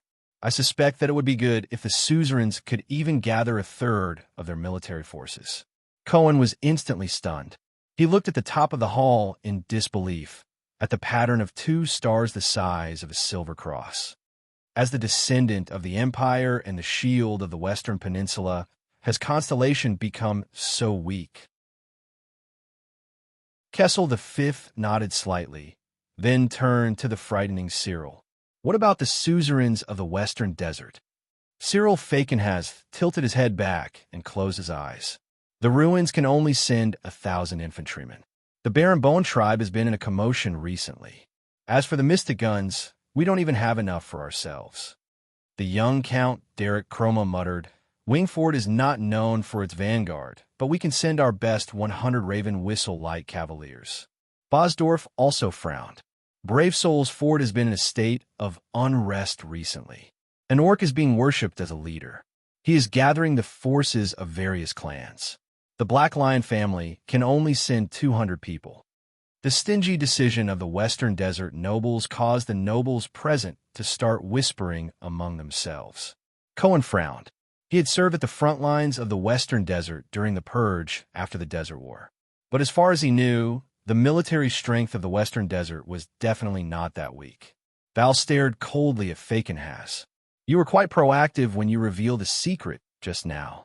When it comes to recruiting troops, another wave of cheers traveled to the Hall of Stars from Star Plaza. This time, it was an excited cheer, and there was no lack of fanatical voices. Sigh. Count Talon stroked his pentagram brooch and sighed. I'm willing to bet that the guards have just passed down the message regarding the military strength of the Northern Territory. They haven't had the time to pass it down to the Western Desert yet. Kessel V remained calm and collected. He turned to Cullen and asked, what is the attitude of the Sun Sword and Shield family and the entire Eastern Sea Hill? Your Majesty, most of the people of Eastern Sea depend on the sea for their livelihood. We do not have enough military strength, but we can fork out money and summon mercenaries to battle. The plump Duke grinned. If a full-scale war breaks out, as long as it is not winter and the coastal waters are not frozen, our fleet can still harass Extet's east coast. On the stone seats beside the Duke of Eastern Sea, Count Noah Hawea and Count Clark Almond exchanged glances and nodded in unison. Duke Fakenhas said darkly, Thank you for reminding us. It is December now, and winter has arrived. Kessel V knocked on his stone seat and asked meaningfully, So there are no people, only money? I remember during the Desert War, the Prime Minister told me that there was no money, but there were people. It was just that it was a little far to transport troops from Eastern Sea to Western Desert. 5 years ago, people didn't know how to go out and earn money, so there were people. But now, people have all gone out to earn money, so there are no people who have money, Duke Cullen answered with a straight face and a smile. The king snorted softly, while the Duke of the Northern Territory's expression was extremely unpleasant. There are no usable cavalry in the entire South Coast Hill. The Covenanter family can gather 2,000 infantrymen from around Jade City, and they also have some mystic guns, Zan answered worriedly before His Majesty could ask him. But the long march to the north will be a problem, and my vassals will definitely not be happy. There is no way to guarantee the quality of the soldiers. The old Count Caribbean's expression was also solemn, and he spoke in a timely manner. It is the same for Walla Hill. Even with the vassals, I am not confident that I can even recruit 300 soldiers. Behind the Count, Cohen lowered his head and sighed softly. He still remembered that the last time his 2 sisters went out to visit friends, his father directly sent 500 soldiers to escort them. Count Lasha was even more straightforward. The soldiers from the swamp are not suitable for fighting in the north at all. Kessel V did not speak again. He only exhaled softly. The Guardian Duke of the Land of Cliffs and the Guardian Duke of Blade Edge Hill have not arrived yet, but I reckon that they, as well as the remaining 4 families, probably have the same attitude. As nobles of the Land of Cliffs Hill, Count Sorrel and Count de Gistan both turned their heads and did not speak. Instead, the chiefs and merchants who were listening by the side started whispering to each other. They were more worried about the impending war. Is this how you report to Constellation? The Duke of the Northern Territory's face was ashen. He stood up abruptly, pointed at the double-cross star above his head, and said angrily, "This is the country you swore allegiance to, and it was once the greatest country in the history of mankind. Even though the Northern Territory is not your territory, the double-cross star flag is still flying above it. It is the same as your land. Your Grace, I also fought for Constellation 5 years ago," Count Dagestan said coldly. "In the end, I lost my eldest son forever in the Western Desert. I guess you, who do not have a son, will not understand. Bullsh asterisk T." Val's eyes widened in anger, and he turned his head abruptly. "My only daughter, the heir of the White Eagle, is now at the Broken Dragon Fortress at the border between the two countries. She is under the command of the Fortress Flower, Lady Sonia Cecere. Her life depends on the outcome of the war between the Great Dragon and Constellation." Upon hearing this, Cohen could not help but lower his head and sigh. He looked at Raphael, who was behind the Black Prophet. Duke Cullen shook his head and sighed. "Perhaps there is no need for war. We can choose to negotiate. Even if Extet sends out troops, it is only for benefits. And then force the Northern Territory to give up its territory?" Val was like a predatory eagle, his sharp eyes staring intently at everyone who replied. "Now, we all know the bargaining chips and the number of troops in our hands." At this moment, Zayn raised his head with a resolute gaze and looked at the king. "To fight or to make peace, it will depend on His Majesty's will." Everyone's gaze instantly shot towards Kessel. Val's gaze was eager and intense. Cullen's gaze contained a complicated smile. Cyril's gaze was playful, and Zayn's gaze was as calm as still water. "So, this is my country?" Kessel slowly raised his head. His gaze was as sharp as a knife, cutting through every suzerain. "The king can only bring his own regular army and direct vassals to face the entire army of another country. Or else, I have to represent Constellation and accept their possible conditions and humiliation." Cyril Fakenhas laughed sinisterly. Without military strength, we can't fight, but the dignity of the royal family, we can't even talk about it," Kessel V sighed. "It seems like it is indeed, as Mane of Knights said. Kings are all lonely people." At this moment, a loud and furious voice came from the main door of the Hall of Stars. "Your Majesty, please take back what you said. With us around, you will never be lonely. As the nobles of Constellation, the descendants of the Empire, how can we retreat even the slightest bit?" Amidst the commotion in the hall, a nobleman in his prime, whose left eye was covered by a terrifying scar, and dressed in a yellow-black cloak with a rearing deer, walked up to the 6 stone seats with a cold and arrogant expression. Some of the nobles in the hall, including the commoners, began to applaud enthusiastically, while others either snorted or shook their heads and sighed. Duke Cullen, on the other hand, smiled helplessly. Val and Zayn looked at him solemnly. Cyril Fakenhas laughed and said, "One-eyed dragon of Nanchester, I thought you would only arrive at night. The Castellan of Steep Forest City, the guardian duke of the Land of Cliffs," Coaster Nanchester said with a stern expression. "Compared to this, look at what you have done." He kissed Kessel's ring, but did not sit on the stone seat. Instead, he turned to Val and said, "Sir Arund, please do not worry. The entire army of Steep Forest City will be mobilized north to Broken Dragon Fortress." But under Val's surprised and complicated gaze, he immediately changed the topic and looked at Kessel V. "In the face of this war of the entire nation, as long as your Majesty can make your followers feel at ease, I can't think of any reason to retreat." Almost all the nobles in the hall frowned. "Make his followers feel at ease?" "Coaster," Kessel V said slowly, "what do you mean by this? Your Majesty, do you still not understand?"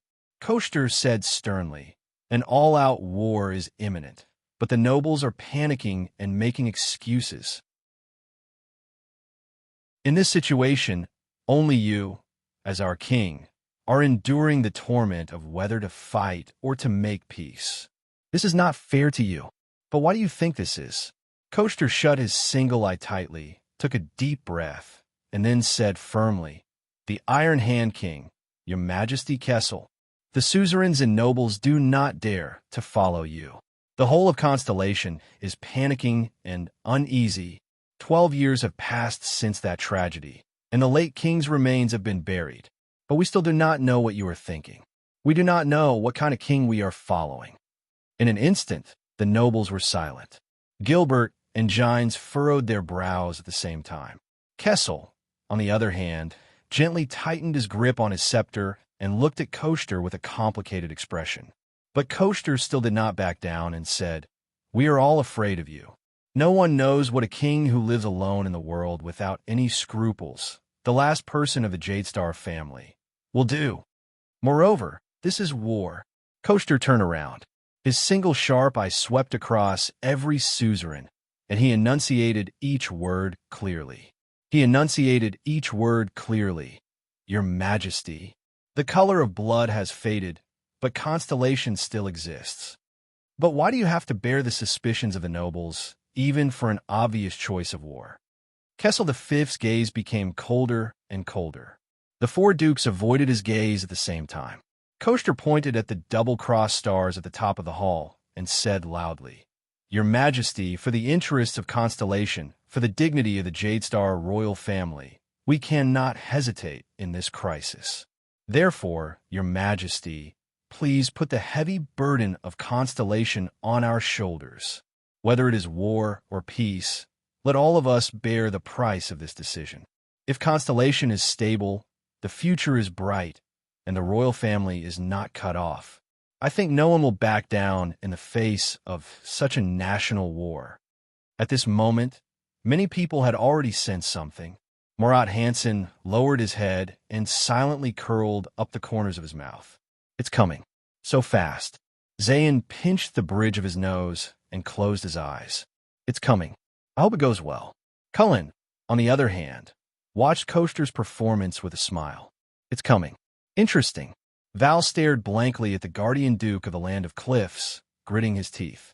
"This is their goal? Both Guy and I are prey?" The counts whispered to each other on their stone seats. Some were worried, while others nodded frequently. Only many civilians who were listening were still whispering in confusion. But everything in Hall of Stars was still going on. "Your Majesty, you will soon be 48 years old. On the eve of the war between the Dragon and Constellation, under the watchful eyes of the crowd, Koester flung off his cloak and waved his arm at the nobles in the hall with a cold and stern expression. Please choose the heir of the kingdom among us nobles. Use your actions to tell the nobles that you still care about the stability and survival of this kingdom, and that you still trust these suzerains who are your arms. At that time, we will fight for the dignity of Constellation, for the glory of the Jadestar royal family. Absolutely no complaints. Absolutely no retreat. Dead silence. Absolute dead silence. Suffocating silence. No one dared to be the first to speak after these words, until a sharp and presumptuous laughter broke the deathly silence. Ha! Duke Fakenhaz opened his mouth wide. Under everyone's shocked and bewildered gazes, he laughed maniacally. His scattered teeth made him look especially terrifying. What is that saying from the far east again? Spread out the map, and the dagger will be revealed. Chapter 62. Thales calmly watched the nobles quarrel openly and covertly, and lowered his head gloomily. Power, procedures, war, military strength, and the throne. He sighed softly. Is this the future I have to face? He suddenly felt that the unknown and strange world that had piqued his endless curiosity had become a little boring. Cyril, Duke Cullen glared at Fakenhaz in dissatisfaction. Do you have to be so straightforward every time? In Star Plaza, a deafening roar came from afar. It was noisy, mixed with anger and fanaticism, and could not be heard clearly. In the Hall of Stars, the civilians and minor nobles who were listening immediately erupted in a flood of protests. Shameless suzerain. This is usurpation. But we need an heir. If something happens to the king at the front line, die, traitor. Jadestar is our king. That is a sacred oath. This is all for Constellation. We must stand together and fight against Extet. The dukes exchanged glances in silence, while the counts whispered among themselves. Silence. Silence. Gilbert tried his best to maintain order, but to little effect. Until the eyes of the supreme king of Constellation, Kessel V, shone brightly. He gripped the mysterious scepter that shone with starlight and stood up from the throne. He shouted angrily in a dignified voice, "Heir!" The Hall of Stars fell silent in an instant. Everyone stared at the king's robust figure. This is a good time, of all times, when Constellation is in trouble, and we must work together to fight against the enemy. The king rested his hands on his scepter and stared sharply at Coaster Nanchester in front of him. The one-eyed dragon slowly raised his hand to his chest and knelt down on one knee before the king. "Forgive me, your majesty, but this is a test," Coaster said steadily and seriously, making others feel the sincerity in his words. "I believe that the originally weak and scattered power of Constellation will once again gather as one in the confrontation between the dragon and Constellation.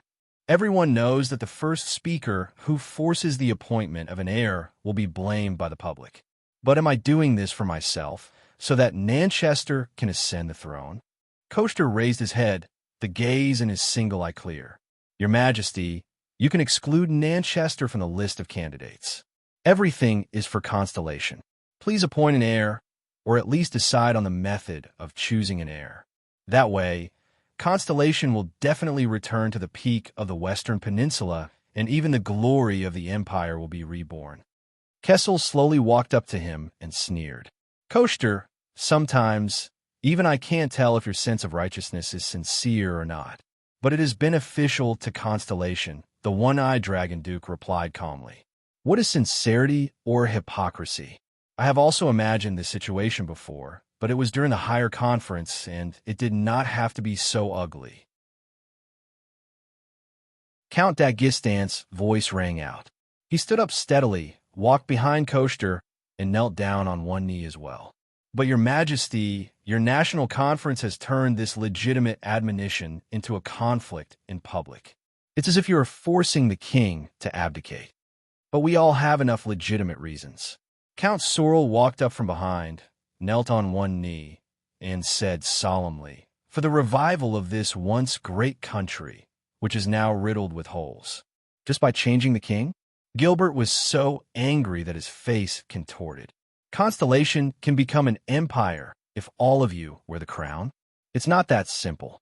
Count Bosdorf also walked forward gloomily and knelt down firmly. "It's to turn the king, who was originally high and mighty and could do whatever he wanted, into one of us, think what we think, and do what we do. The king and the nobles were originally one, separated due to the difference in power. Now we are one again." Zayn lowered his head deeply and said sorrowfully, "Covendier has followed Jadestar since the Battle of Eradication. His words and vow will never change. But I think that protecting Constellation's safety and future is also King Tormund I's wish. He will understand." The Duke of Tricolor Iris Flowers stood up resolutely and joined the kneeling crowd. Fakenhaz's untimely laughter rang out again. "You mean to implement a king selection system? Ha! It really is let us share His Majesty's burden. Just like Extet?" Count Lasha of South Coast Hill glanced at Duke Zan with a complicated expression and went forward to kneel. "Better than Extet. We have the foundation of the empire for 1,000 years." Cohen watched in disbelief as his father, the old Count Carabian, also silently followed Count Lasha and knelt down. Kessel V looked down coldly at these dukes and counts. One by one, they knelt down on one knee. "This is not the Jadestar royal family's fault, but the crown's fault, the throne's fault, and the scepter's fault." At this moment, Duke Cullen sighed. "Since the royal bloodline has been severed, for the sake of Constellation, it is not necessarily a bad thing for His Majesty to choose an heir." The two counts of Eastern Sea Hill, Javier and Amund, also silently went forward to kneel after Duke Cullen spoke. One of the king's partisans, Count Godwin, gritted his teeth and said, "This is obviously a shameful attempt to force the king to abdicate. How did you do it so boldly and righteously?" Can't you see? Count Darachroma calmly left his seat and knelt down. This is the general trend. Below Renaissance Palace, the noise from the crowd grew louder and louder. Asterisk thud. Asterisk Val punched the armrest of the stone throne, his gaze cold. Sometimes I really feel disgusted for all of you. He clenched his fists tightly, lowered his head, and said, "An unbelievably coincidental war, an unbelievably coincidental admonition, and the northern territory that was sacrificed." Kessel V stared straight at him. His gaze was unique and difficult to understand. Under the king's unreadable gaze, the Duke of the Northern Territory shut his eyes tightly and inhaled.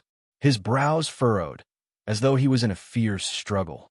Finally, as though he had made up his mind, he opened his eyes at Kessel. But Val did not look at the king's eyes. The heroic Duke of the Northern Territory said desolately and disappointedly, "But if this can be exchanged for the Northern Territory, for the stability and safety of Constellation, Kai, perhaps you should consider it." The two counts of the Northern Territory under him both lowered their heads and remained silent. Kessel V's gaze dimmed. He turned around and no longer looked at his old friend. Seeing Val's hesitation and guilt, Duke Cyril Fakenhas laughed shrilly again. "It seems that your Majesty's only choice is to directly choose an heir or establish a king selection system." Only Kessel V stood expressionlessly above the group of vassals. He only held a scepter tightly in his hand. Thales suddenly felt that his father was so lonely. If he did not find me, what would the situation be like today? Thales, who was watching all this, suddenly felt dizzy. It's happening again. A memory from the past appeared before his eyes. Wuxia sat in an extremely small classroom and reported to a professor and two students in front of him. Paji inherited Weber's German academic tradition. It revolved around power and examined the formation of feudal countries. No, not now. Thales pressed hard against his temples and suppressed the flashback of the memory. But when Thales' attention returned to the Hall of Stars, Kessel V's dignified voice finally reached his ears. "It seems that if I do not appoint an heir, I will not even be able to fight a war. All right, then I will appoint an heir." Zayn's brows furrowed slightly. That sense of unease grew stronger. Kessel V did not look at the nobles on the ground and slowly sat down. The words that Thales had been waiting for all this time finally rang. "Let him meet everyone, Gilbert. It's here." Thales' mind went blank. He forcefully swallowed a mouthful of saliva.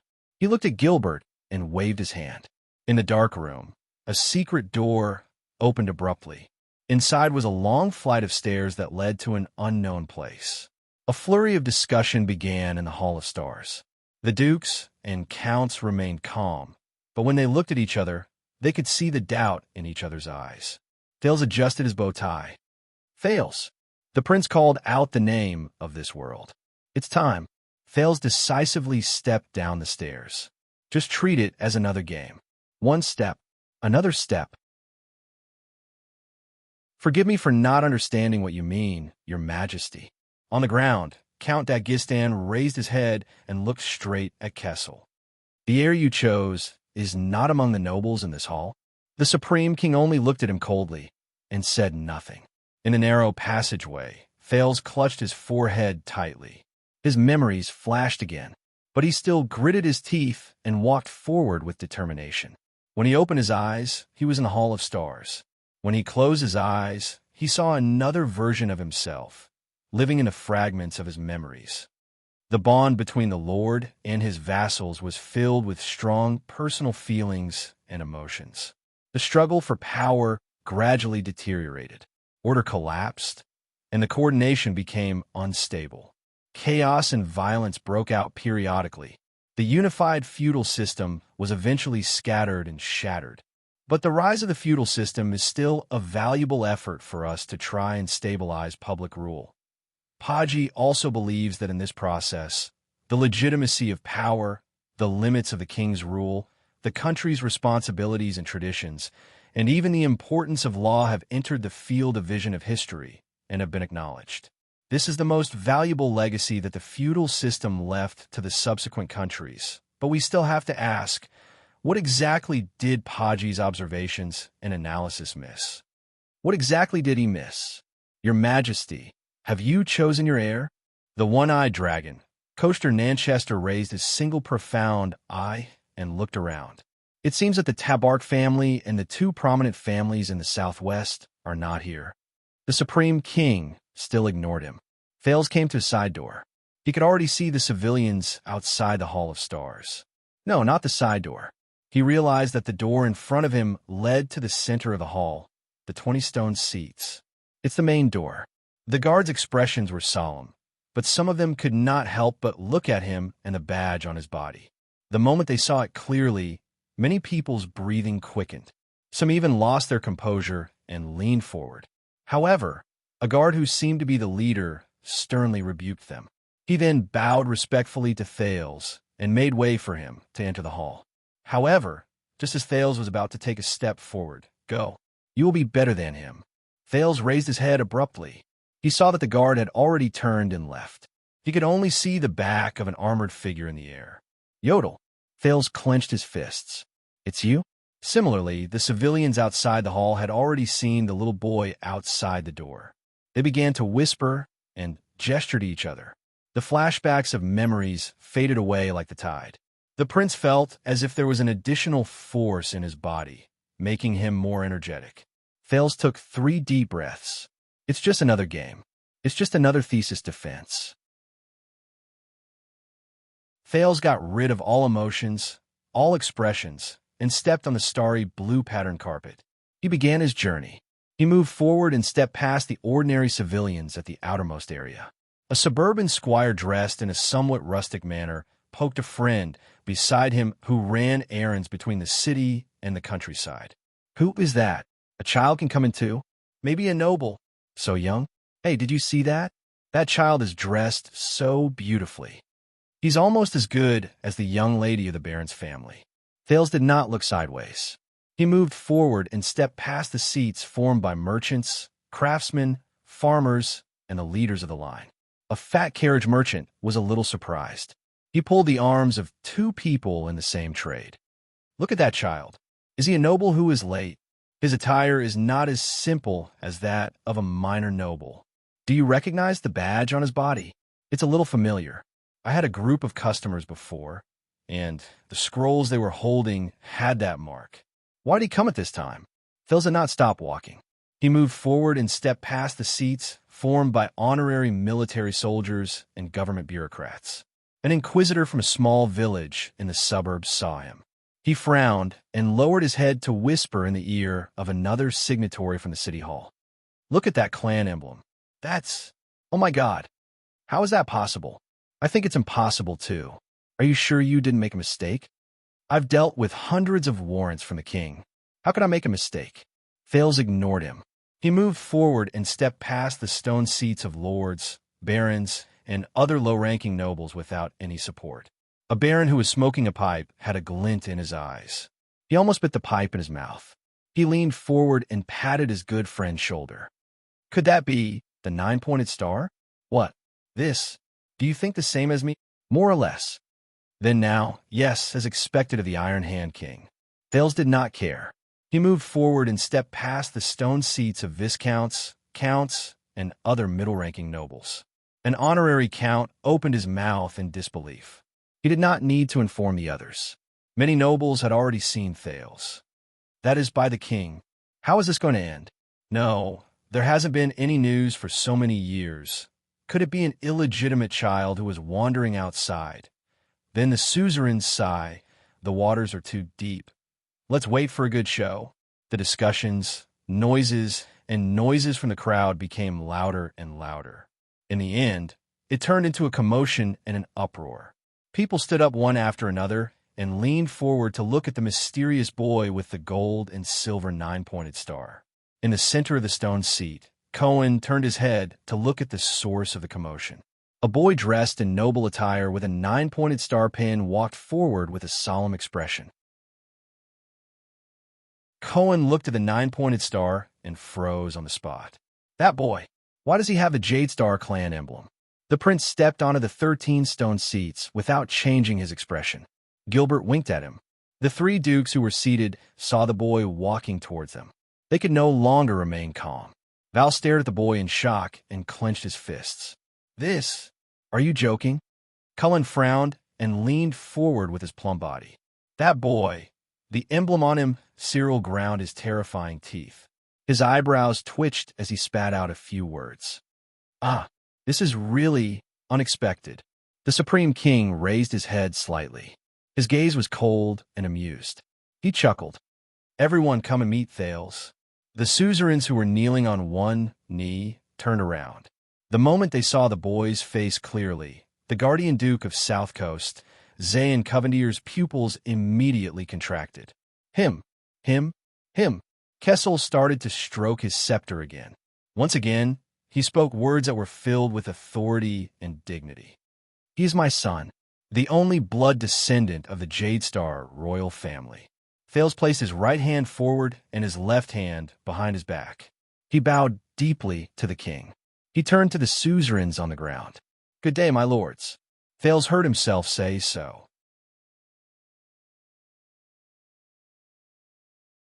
Chapter 63. The suppressed commotion in the Hall of Stars officially turned into an uproar. Be it the commoners, officials, or nobles, everyone rushed forward, wanting to catch a glimpse of the Jade Star descendant who had not appeared for 12 years. Under Gilbert's command, teams of guards, who had been prepared since a long time ago, hurriedly entered the scene. They formed a human wall and raised the anti-charge shields and electric batons that were borrowed from the police station in an emergency. They tried their best to block the crowd and maintain order. Step back. Otherwise, you will be punished for disrespecting the royal family. Many guards shouted with all their might. Even though these guards frequently turned back to look at the boy of only 6 or 7 years of age with a special identity, Thales stood calmly. Thales stood calmly in the face of all the gazes in the hall. This is what I have to face, everything I cannot choose. He could not muster up any energy. Even though he was under countless gazes, he was extremely calm, especially the gazes of the dukes and counts. Doubt, surprise, anger, indignation, contemplation, and obscurity coexisted. Then they turned into scrutiny and vigilance in unison, cutting at him like a sword. And the complicated gaze from Xian Covendier. Xian felt as if all the blood in his body was flowing against the flow and pounding against his brain. Trembling slightly, he slowly stood up and looked at Thales in disbelief. It's that boy. Ow! That so-called illegitimate son of Lord Mon. Him? What's more ironic is that I just saved his life from the assassin yesterday. If I had insisted yesterday, or simply not intervened and let him die under the assassin's sword. He clenched his fists tightly and gritted his teeth. No, they haven't lost yet. There's still a chance. However, louder, noisier, and more deafening cheers came from Star Plaza. The news of the Jade Star descendant was finally announced to the entire kingdom. Return to your seats, my lords, Gilbert said coldly. I believe His Majesty will humbly accept your advice and accept your suggestion to appoint an heir. Why does this boy have the 9-pointed star? It's been 12 years. Your Majesty. Count Sorrel could not hide his astonished expression and sat back on his stone seat in a daze. We have never heard of Queen Kia having a third child. Who is this unknown child? Count Dagistan muttered. He sat back on his stone seat and frowned in deep thought. Your Majesty, we still need an explanation.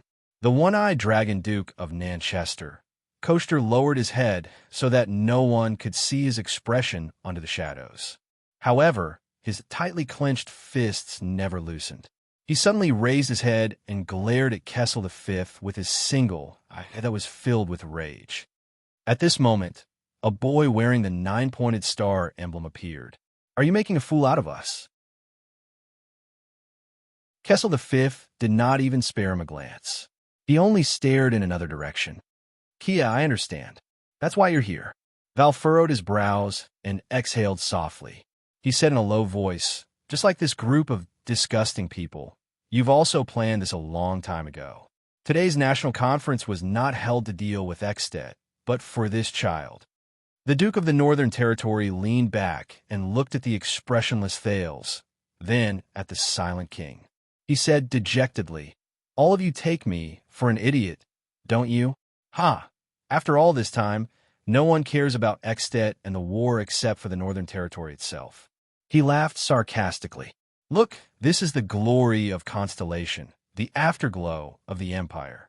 Kessel V ignored him. The suzerains also avoided his gaze. The plump Duke Cullen furrowed his brows, which was a rare sight. He pondered seriously and solemnly without saying a word. "Don't be surprised. This is the Jadestar royal family and the 19 nobles." Duke Fakenhas laughed dryly. He did not care if he was also scolding himself. He mocked, "The pillars of Constellation." Zayn Covendier, who had calmed down, exchanged a glance with Koster. They tried to communicate with Duke Cullen, who was sitting on another stone seat. However, the latter only lowered his head and pondered, as if everything in the outside world had nothing to do with him. Damn old man. The young Duke of South Coast and the one-eyed Duke of Land of Cliffs cursed in their hearts at the same time. He was the initiator of New Star and the one who approved the plan, but he was always the fastest to retreat when an accident happened. Gilbert watched the counts and dukes return to their seats and replied coldly, "Everyone has heard His Majesty's words. Today at the National Conference, His Majesty will recognize this boy as his bloodline." The middle-aged noble took a step forward and tried his best to suppress his excitement. "The Jadestar royal bloodline will be reborn here. Wait." The Duke of Land of Cliffs, the one-eyed dragon coaster, seemed to have just recovered from the shock of losing his composure. He loudly interrupted Gilbert. "We all know that His Majesty had 2 children who unfortunately died 12 years ago, but we still do not know where this boy came from. Perhaps it will have little effect, but we must stop this no matter what." Otherwise, after planning for so long, Thale sighed and looked at Koster. "Are they the ones who, like Gilbert said, look forward to a sudden crisis to change the situation of the kingdom and seize power and benefits?" He swept his gaze across Koster, Zayn, and the counts. Thales lowered his gaze and shook his head slightly. "It's like a farce in a market, but it decides war and peace and the future of countless people in this kingdom." Count Godwin, a member of the King's Party, said loudly in dissatisfaction, "Who gave you such power to interrogate His Majesty's son's identity in front of him at the National Conference?" Count Lasha received Duke Zayn's gaze and slowly said, "This concerns the succession of the throne and the future of Constellation. Every noble in Constellation has power. How can this be treated as a child's play?" Fakenhas clapped his hands and laughed sinisterly. "Great! Just now, the Jadestar royal family was a historical antique that was about to be swept into the trash heap. Now, everyone is concerned about the future of the kingdom." Koster and Zayn simultaneously glanced at Fakenhas in dissatisfaction. "Let this damned farce end quickly." Bell held his forehead and suppressed his anger. No matter what the outcome is, the Northern Territory is still facing the threat of war. Although I know that all of you do not care, and even this crisis is... Anyway, let end quickly. At the end of his sentence, the Duke of the Northern Territory, whose eyes were burning with anger, shook his head slightly and said mockingly, "Whether it's the king or the suzerains, the Northern Territory should never have counted on you." The suzerains looked at each other and were silent for a while. The voices in Star Plaza grew louder again, spreading all the way to the Hall of Stars. But this time, the reason was unknown. Kessel V tapped his scepter lightly, attracting everyone's attention. The Iron Hand King's expression was calm and indifferent. "Thales, let everyone see who you are." The king's tone was calm, but his words shocked everyone. "Sooner or later, they will all kneel before you, swear allegiance, and become your arms and the pillars of the kingdom." A few counts turned their heads without batting an eyelid, completely giving up on the idea of speaking. Yes, if this boy really becomes the supreme king of Constellation in the future. Zayn clasped his hands together without batting an eyelid, quickly calculating the day's situation. If the higher parliament, formed by 19 nobles, does not recognize this child's identity, then, even if it will damage our popularity, This damned national conference, the sound of footsteps rang. Everyone on the stone seats turned their heads and watched the boy walk to King Kessel's side. The boy who looked thin and pitiful under the gaze of everyone present. But his expression remained calm, even a little absent-minded. He sighed. "I am Thales." In the noisy background, the prince said softly. So, the people in the hall quickly quietened down to hear his words. This was also a technique he learned from giving speeches in his previous life. When speaking in a noisy place, to make others quiet down, not louder than them. Instead, it was to make others have no choice but to shut up so that they could hear him clearly. "I am a bloodline descendant of Jadestar. My father is the supreme king of this country, King Kessel Jadestar. My grandfather is the former king of this country, the king of eternal rule, King 80 Jadestar." He swept his gaze across every suzerain in front of him. He saw the Duke of the Northern Territory sitting alone with a gloomy expression and his head hung low. Valorant, and the 2 counts of the Northern Territory sitting behind him. He also saw the aggressive, one-eyed Nanchester, Zayn, who was staring at him and shaking his head slightly, Fakenhaz, who had a contemplative look in his eyes, and Duke Cullen, who was smiling with his head lowered. All the counts had different expressions, but they all had ulterior motives in their hearts. Even Kessel V, who was holding his scepter with an indifferent expression. Thales suddenly came to a realization. His identity, the succession of the royal family, and even the upcoming war and the safety of Constellation. These were probably never in the consideration of this group of people. As for the casualties in the war, the sense of powerlessness and boredom in the prince's heart grew heavier. Logically speaking, he should follow the instructions and finish talking about his life experience in Mon Manor, then wait for the king and the king's party to finish the rest. But Thales only felt that he was a little dispirited. He did not want to follow the routine anymore. He had had enough of all this. The prince's brain began to spin. The formation of a feudal country, the king and his vassals, strong personal feelings and personal color, the struggle for power, the gradual deterioration. Then, he slowly opened his eyes and looked at the suzerains. The corners of his lips curled up. Everyone saw the boy close his eyes. A second later, he opened his eyes and chuckled. Gilbert saw Thales sneer and the fact that he stopped talking. His heart instantly turned cold. Could it be? Although this young man often gave him quite a few surprises, it was better to have fewer surprises on such an important occasion. Thales blinked and spoke slowly. "I can prove that I am of Jadestar's bloodline, but forget it." Thales swept his gaze over the nobles who were eyeing him covetously and said quietly, "Anyway, even if I can prove that I am a descendant of Jadestar, all of you will still have reasons to object." "Child," Koster said coldly, "do you know what you're saying? If you can't prove that you are the guardian duke of the land of cliffs, Koster Nanchester," Thales said coldly, "isn't everyone well aware of the reason why all of you object so fiercely for Constellation and the royal family, or for your people to be able to wear that crown? This is the national conference. Everyone in the capital city is listening. Who do you think you can fool with your righteous, 'I am doing this for Constellation' look?" The crowd in the hall immediately burst into an uproar. Gilbert began to panic. This was not what he had planned. He was about to speak, but Gines pulled him from behind. Gines stared at Thales and said in a low voice, "Let him finish. He doesn't look like he has no plan." Koster, who was sitting on the stone throne, glared at him with his single eye.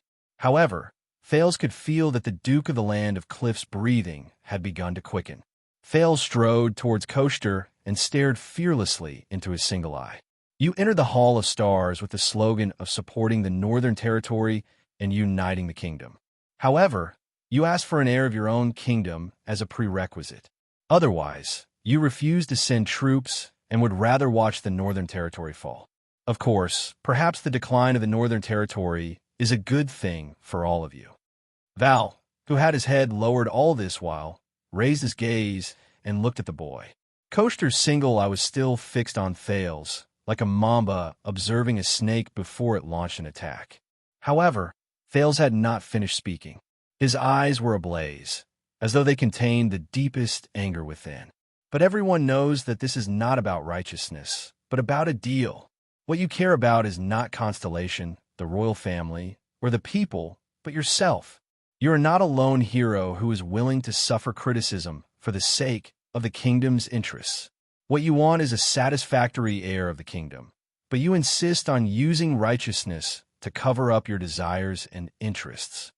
Thales coldly concluded with the knowledge he had learned over the past 20 days. In the Far East, they call this saying what one desires to do, one must do. When translated, it means, one-eyed dragon, you are a hypocrite, and you disgust me. There was only coldness left in Koshter's single eye. The suzerains looked at each other and saw the shock in each other's eyes. Even though this was an inside story that all smart people knew, to say it in public, this was too wow. Fakenhaz clapped his hands as if he wished for the world to be plunged into chaos. He laughed sinisterly and said, "At least your eloquence is not bad, child." Kessel V stroked his scepter lightly, his gaze deep. A few seconds later, the crowd began to stir. There were even people shouting from the seats where the commoners and minor nobles were seated. "Are you done speaking?" Gritting his teeth, Koshter stood up abruptly. He walked to an inch in front of Thales and looked down at him condescendingly. With an oppressive force, he said, "Damn brat, you think you can change the topic by spouting nonsense. Shut up, hypocrite." Thales suddenly raised his head and interrupted him coldly. "I am not done speaking. The one standing in front of you is the Jade Star bloodline, the descendant of Tormund I. You and every generation of your ancestors have knelt down and sworn loyalty to the bloodline." Thales stared straight at the Duke of the Land of Cliffs without showing any weakness. Thales stared straight at the Duke of the Land of Cliffs and said mercilessly, "Even if you want to usurp the throne, for the sake of your ancestors, show some respect." Koshter's single eye widened as he stared incredulously at the child who was only 6 or 7 years old in front of him. The child had used the Jade Star status that he had yet to obtain to humiliate him in front of him. For a moment, he even forgot to retort. A loud cheer came from the square again. The words Jade Star and Prince could be faintly heard. "This is bad. It seems that the message has been passed down." Thales sneered and repeated mercilessly, "Hypocrite Duke." Without waiting for Koshter's reaction, he turned around abruptly and swept his gaze across the suzerains. "You have a private deal, don't you?" the prince said calmly and loudly. "A group of nobles whose goal is to become the next king. They intercepted the Extet diplomat group, instigated a war, and caused the fall of the Northern Territory. Some received territories and resources, some received promises and benefits, and some..." Thales slowly turned around and looked at the young Duke of South Coast. He enunciated each word calmly and said, "Perhaps get that crown. Is that so, Duke of Iris Flowers?" Many people turned their heads in unison and followed Thales' gaze to look at Duke Zain Covendier. Under Thales and the crowd's gaze, Zain felt very uncomfortable. The fact that he inadvertently saved and let go of the boy yesterday, only to spoil his plan, made him very angry. But his long-term strict upbringing and aristocratic manners allowed him to maintain his best demeanor without showing his emotions. "Child, random guesses will not help confirm your identity."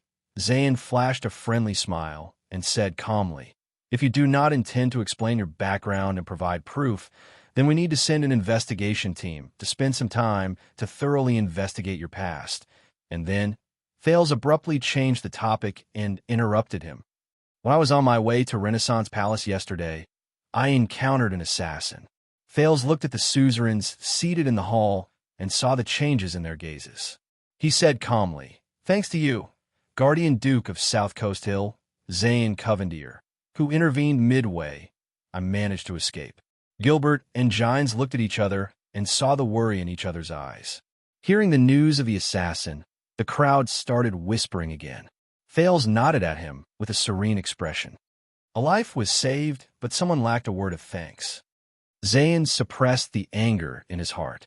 "This guy knows that I let a big fish like you escape, so is that why he purposely came to anger me? You're welcome." On the surface, Zain smiled and nodded gracefully. Every passing noble is obliged to lend a hand. Besides, you already thanked me yesterday. But even if you were assassinated, it does not prove that you. But Thales did not let him continue. No, Sir Covendier. Thales raised his head coldly. You misunderstood me. Thales walked towards Zayn step by step and spoke slowly. Words spoken this way could give people the greatest sense of oppression and persuasiveness. I remember very clearly that the moment those assassins saw me, their leader was very surprised. He even shouted no. Thales walked to Covendier's stone seat and said slowly, Gilbert might have always been wondering why I would encounter assassins. Gilbert might have always found it strange. My whereabouts were not leaked, so why would I run into an assassin? Zayn looked at Thales in front of him, puzzled. What does he try and do?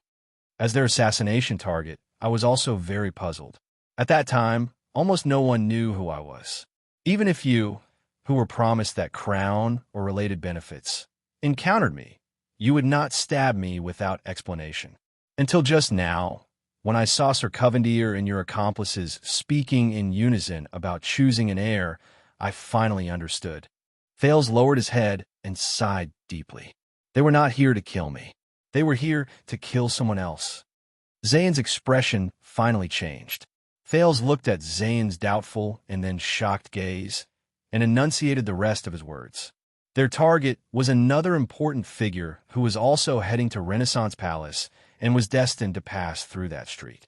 He was also traveling in secret, keeping a low profile, and had few guards. Zayn was so shocked that he could not speak. Yes, Duke Covendier. Thales' gaze was steady and his words were cold. He looked at Zayn, who was already stunned in his seat, and grinned. Yesterday, it was my passing that alerted them to the assassination attempt. In a corner where no one was paying attention, Gines lowered her head and closed her eyes tightly. Your Grace, it's me. It's me. It's me. It's a group of 10 or so professional assassins. They're well-trained, well-coordinated, and well-hidden. They have psionic humans with them, and they're equipped with military crossbows. They're protected by supreme-class elites, and they're professional assassins. Thales narrowed his gray eyes and spoke softly. Save your life. He placed his last chess piece. So, you owe me a word of thanks, Duke Covendier. Checkmate. Zayn seemed to have figured something out. His face gradually turned pale, and his back subconsciously leaned against the stone seat.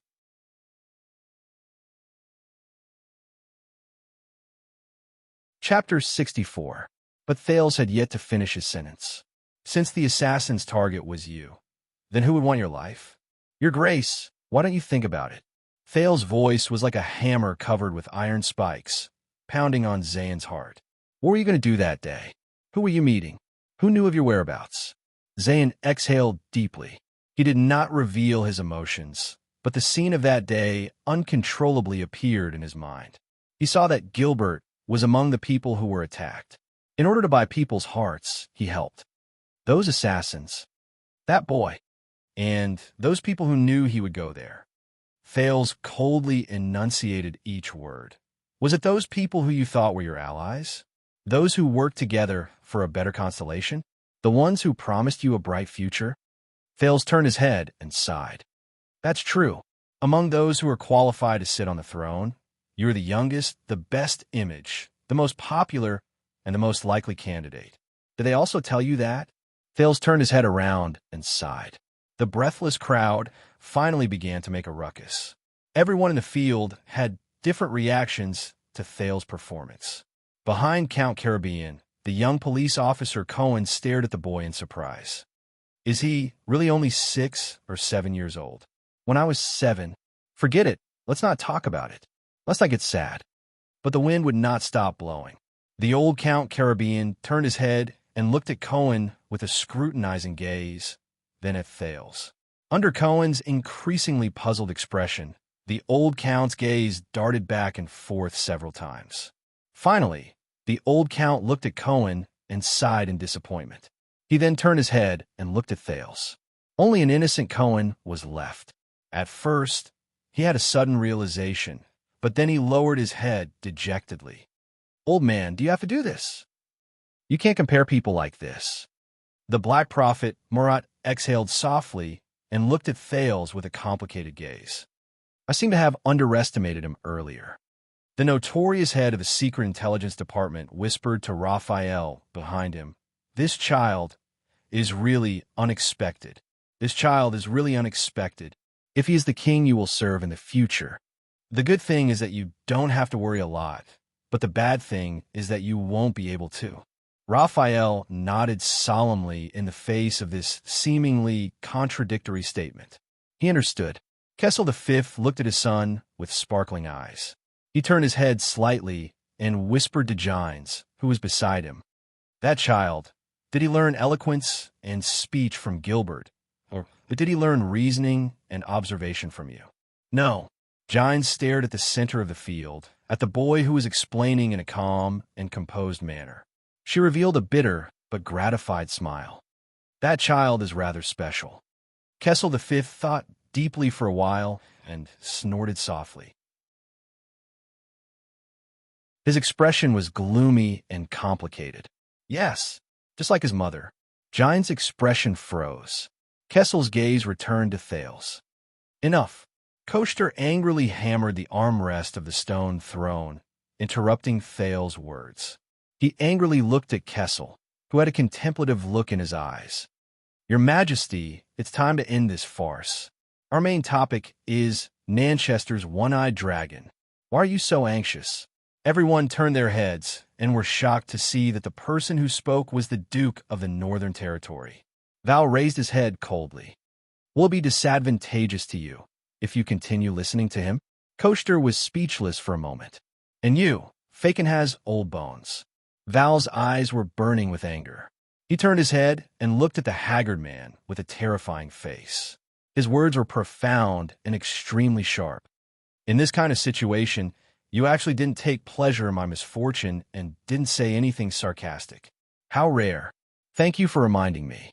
I was just about to speak." Cyril Fakenhas, who was a beat slower, pointed at Zayn and laughed. But only those who knew him the best knew that his laugh was a little dry. "Looks like you've been made a fool of, you inexperienced young Duke. As for you, Duke Cullen, our Prime Minister," Val looked at the plump Duke opposite him and said disdainfully, "You're still as steady as ever." Duke Cullen responded with a simple and honest smile. Zayn clenched his fists, maintained his remaining demeanor, and tried his best not to look at those people. Those people. If I die, among those people, who will benefit? He could not suppress the suspicion in his heart and began to consider these things. "All right, child." The rather pale Zayn forced a smile and said weakly, "No matter what you say, there's no evidence. Your Grace." Thales looked at the young Duke with a cold gaze. He deliberately avoided the topic of evidence and deliberately guided his and the audience's thoughts. "What is your position in the group that is aiming for the throne?" "Yes, it doesn't sound reasonable. Your group has more than one person. If you're killed, everyone will be in danger, and the alliance will naturally fall apart. Why would the mastermind assassinate you and do something that would ruin the plan? Unless," Thales sighed again, "there's a more terrifying possibility." Zayn closed his eyes and lowered his head slightly. He was not an idiot. "That is, everyone in the group knows that you're the one destined to be sacrificed."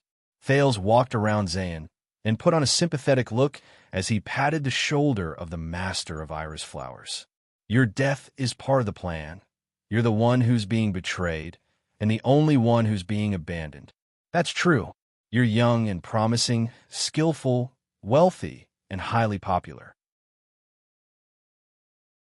If you ascend to the throne like this, even if it's a throne that's subject to a king selection system, Covendier will become another Jadestar royal family in a few years and begin to keep the suzerains in check. And even if it's a matter of lifespan, you'll still live longer than all of them. Then what's the difference if they change the royal family or not? If the master of tricolor iris flowers is assassinated in the capital city, the nobles will only be more terrified, the pressure of war will only be heavier, and the blame on His Majesty will only be greater. The plot to force the appointment of an heir may be smoother. That crown will also be placed on the head of someone they favor more. Zayn's expression was indifferent, but everyone could see that his gaze had not moved for a long time. You were already betrayed before you wore that crown. Thales shook his head comically like a little adult. At the end of the day, you're still too young and careless in making friends. They probably borrowed a lot of power from you and the coven to your family, and prepared for a long time. But no matter what they promised you, Thales walked back to Kessel's side and said coldly, they're not prepared to fulfill their promises. Please think carefully and reconsider your position. You're a smart man. Who would you rather choose as an ally? Who is going to be the king? And who is going to be the most beneficial for the flourishing of the iris flowers? Xian did not speak again, nor did he look at Thales. He just stared at the floor in front of him, as if he was particularly interested in the patterns on the floor tiles. At this moment, Thales suddenly turned around. He looked at the lords on the stone seats and shouted in a strange voice, "Kill them all. Don't move." Many of his suzerains frowned. Thales' gaze carefully swept across each person's face, as if he did not want to miss even a single pore. He said coldly, "Don't move. Those who betrayed Xian, don't turn your head, don't shift your gaze, look in my eyes. I can smell your guilt and fear from your expressions." Xian also raised his head abruptly and looked at the suzerains. Some of the suzerains held their breaths for a moment. But in the next moment, Thales suddenly relaxed. He spread out his hands and said with a smile, "Don't be nervous. I'm joking." Some of the suzerains breathed a sigh of relief. Looking at Thales, they either secretly gritted their teeth or clenched their fists tightly. Was he doing it on purpose? But when you see the example of iris flowers, you'll understand. Thales looked at the suzerains, and his expression became serious again. Once the Jade Star heirs die out, no matter which rich or distinguished family ascends to the throne, whether they are weak or powerful, the new royal family will eventually become the suzerain's next target, regardless of whether they are weak or powerful. Without external enemies, all of you will kill each other on the unbalanced scales of power until Constellation is destroyed. I don't care who among you hatched this conspiracy, this plan, and I don't care who wants the throne. After all, in the eyes of many, since the end of the royal family is a foregone conclusion, they naturally have to choose the future that best suits their own interests. But I'm already standing here, for the stability of Constellation and for your own interests. The continued existence of the Jade Star royal family is the stability of Constellation and the greatest hope. Everyone, for everything, please be like your ancestors and support Jade Star. Support me. The crowd's discussions grew louder, and many people began to applaud. As if by coincidence, the cheers from the plaza also came in waves. No one knew where the guards passed the words in the hall to. Thales did not look at the suzerain's expressions. In fact, he enjoyed imagining their expressions. Gilbert finally let out a long sigh and said softly to Thales, who was walking back, "What a deep impression, young sir. The threat of iris flowers has been eliminated amid suspicion, and the power of the great antler deer has also been greatly reduced." Gilbert lowered his head and asked quietly, "But how are you so sure that those assassins were after the iris flowers?" "Of course I can't be sure." Thales smiled at him and looked at Xian, who was deep in thought in the distance. His eyes shone brightly. But he doesn't know either, does he? Everything has to be focused on the main point. The important thing is not those assassins, but that Xian saw those assassins with his own eyes. Sensing Kessel the Fifth's solemn gaze, the rather pressured Thales tried his best to maintain his breathing.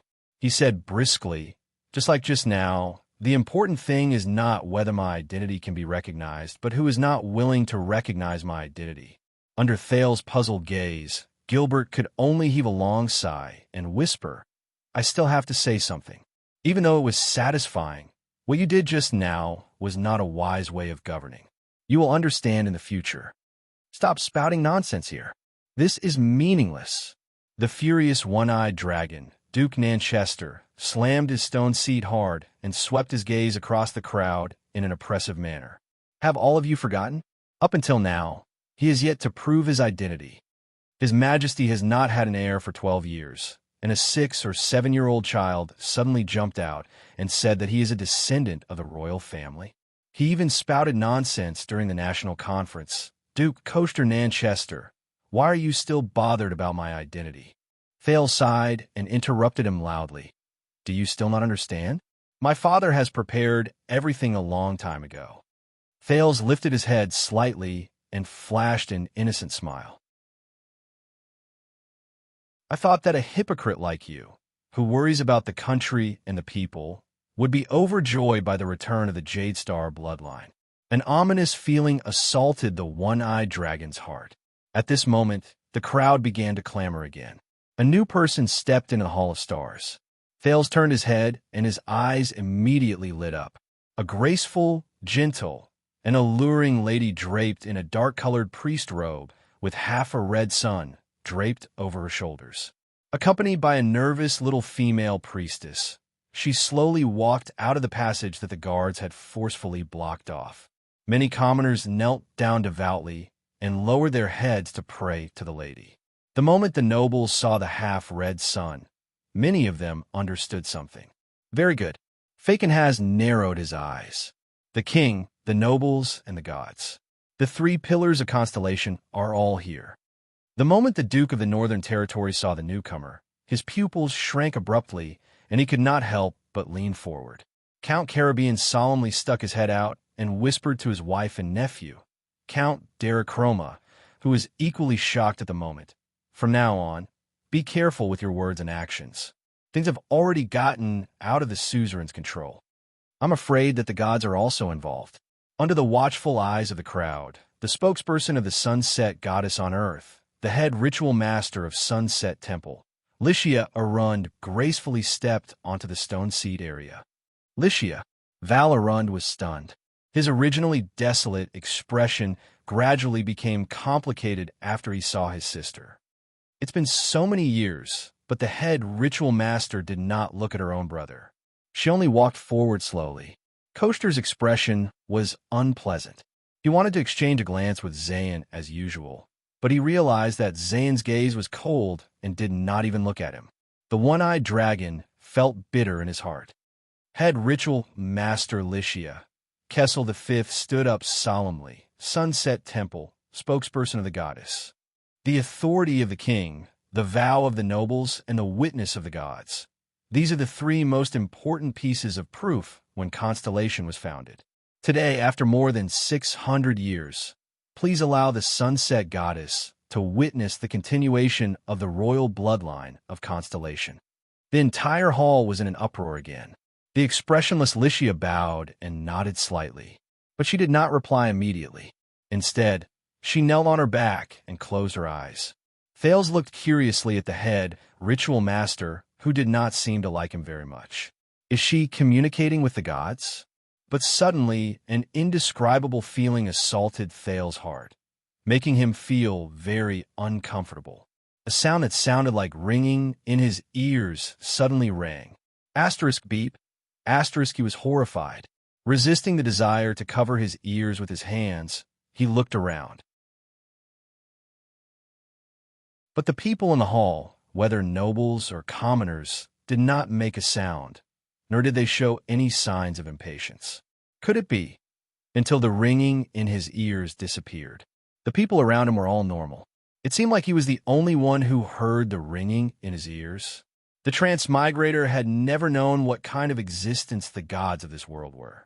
But now, Thales had one more doubt in his heart. After a while, Xianxia opened her eyes gently, stood up, and said, "The goddess has agreed, Your Majesty." Duke Cullen sighed. He already knew the outcome of the matter. Coaster clenched his fist tightly. A cold glint flashed in his single eye. Fakenhaz laughed dryly. Zayn, on the other hand, looked thoughtfully at Thales, who was the center of attention.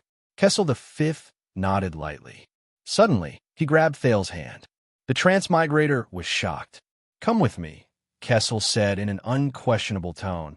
"Your bloodline should be seen by all the people of Constellation." Thales was dumbfounded as he allowed Kessel V to pull him down from the round platform formed by the stone seats, and towards the balcony overlooking Star Plaza. To be honest, he was really not used to it. Perhaps it was because, from the bottom of his heart, he had not yet regarded this strong man as his father. The other 19 nobles and suzerains on the stone seats stood up one after another and followed the king and his son to the wide balcony. Many of the surrounding nobles wanted to follow, but were mercilessly forced back by the defense shields and electric batons of the guards. Thales walked to the edge of the balcony and looked down. It was afternoon, the sky was just right. He immediately held his breath. People, so many people, densely packed people. The entire Star Plaza was filled with people, at least tens of thousands. Like ants, they covered the entire ground in his field of vision. It was not that Thales had never been to Star Plaza before. He had also stood in the plaza and looked up at the magnificent Renaissance Palace. But he had never stood on the balcony of the Hall of Stars in Renaissance Palace and looked down at the entire Star Plaza.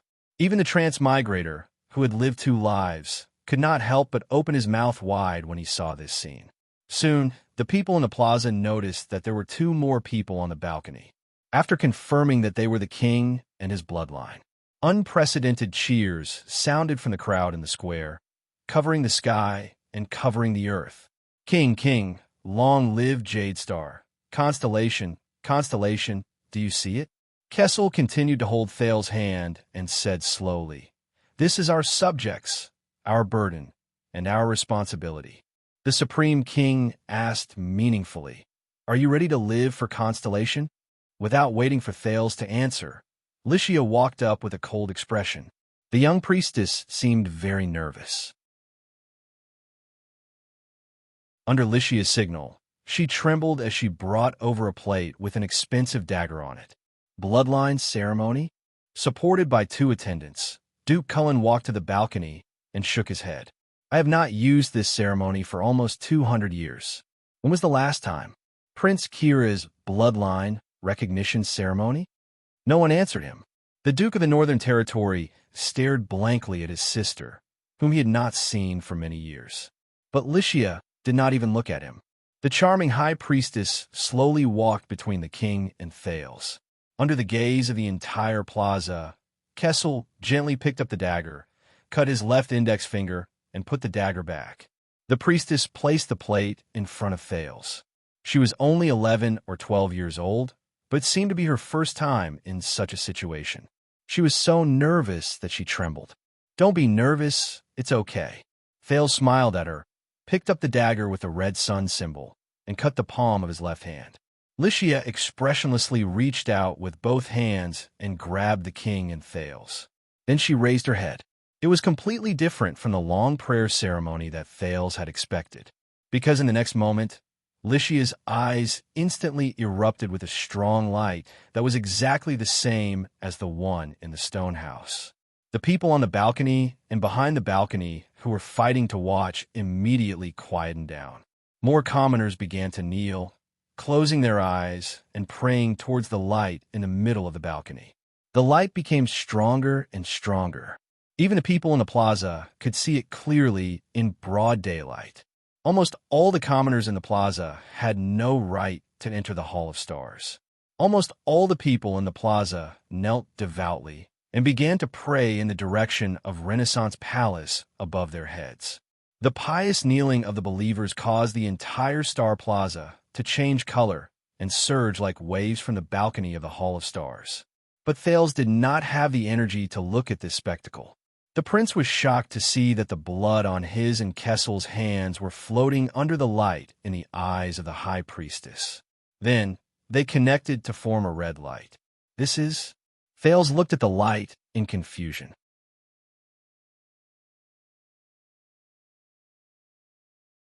Chapter 65. Asterisk beep.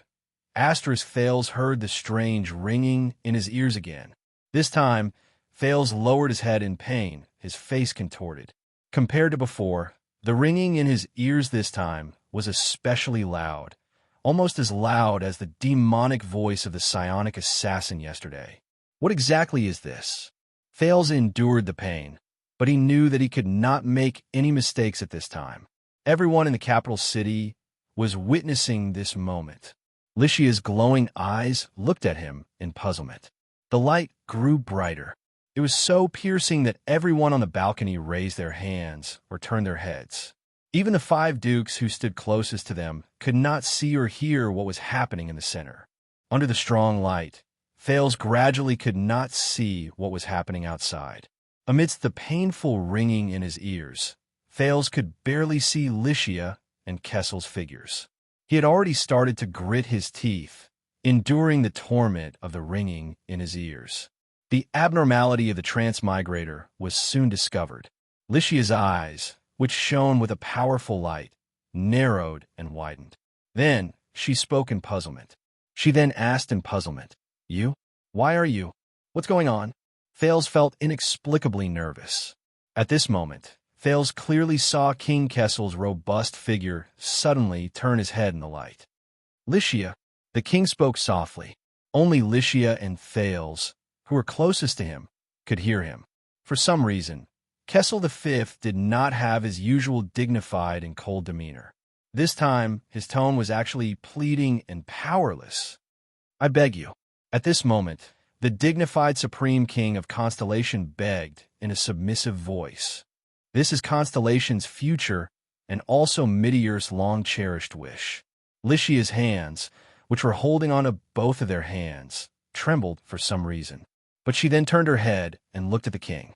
Xianxia asked in disbelief, It's her?" But the king did not answer her.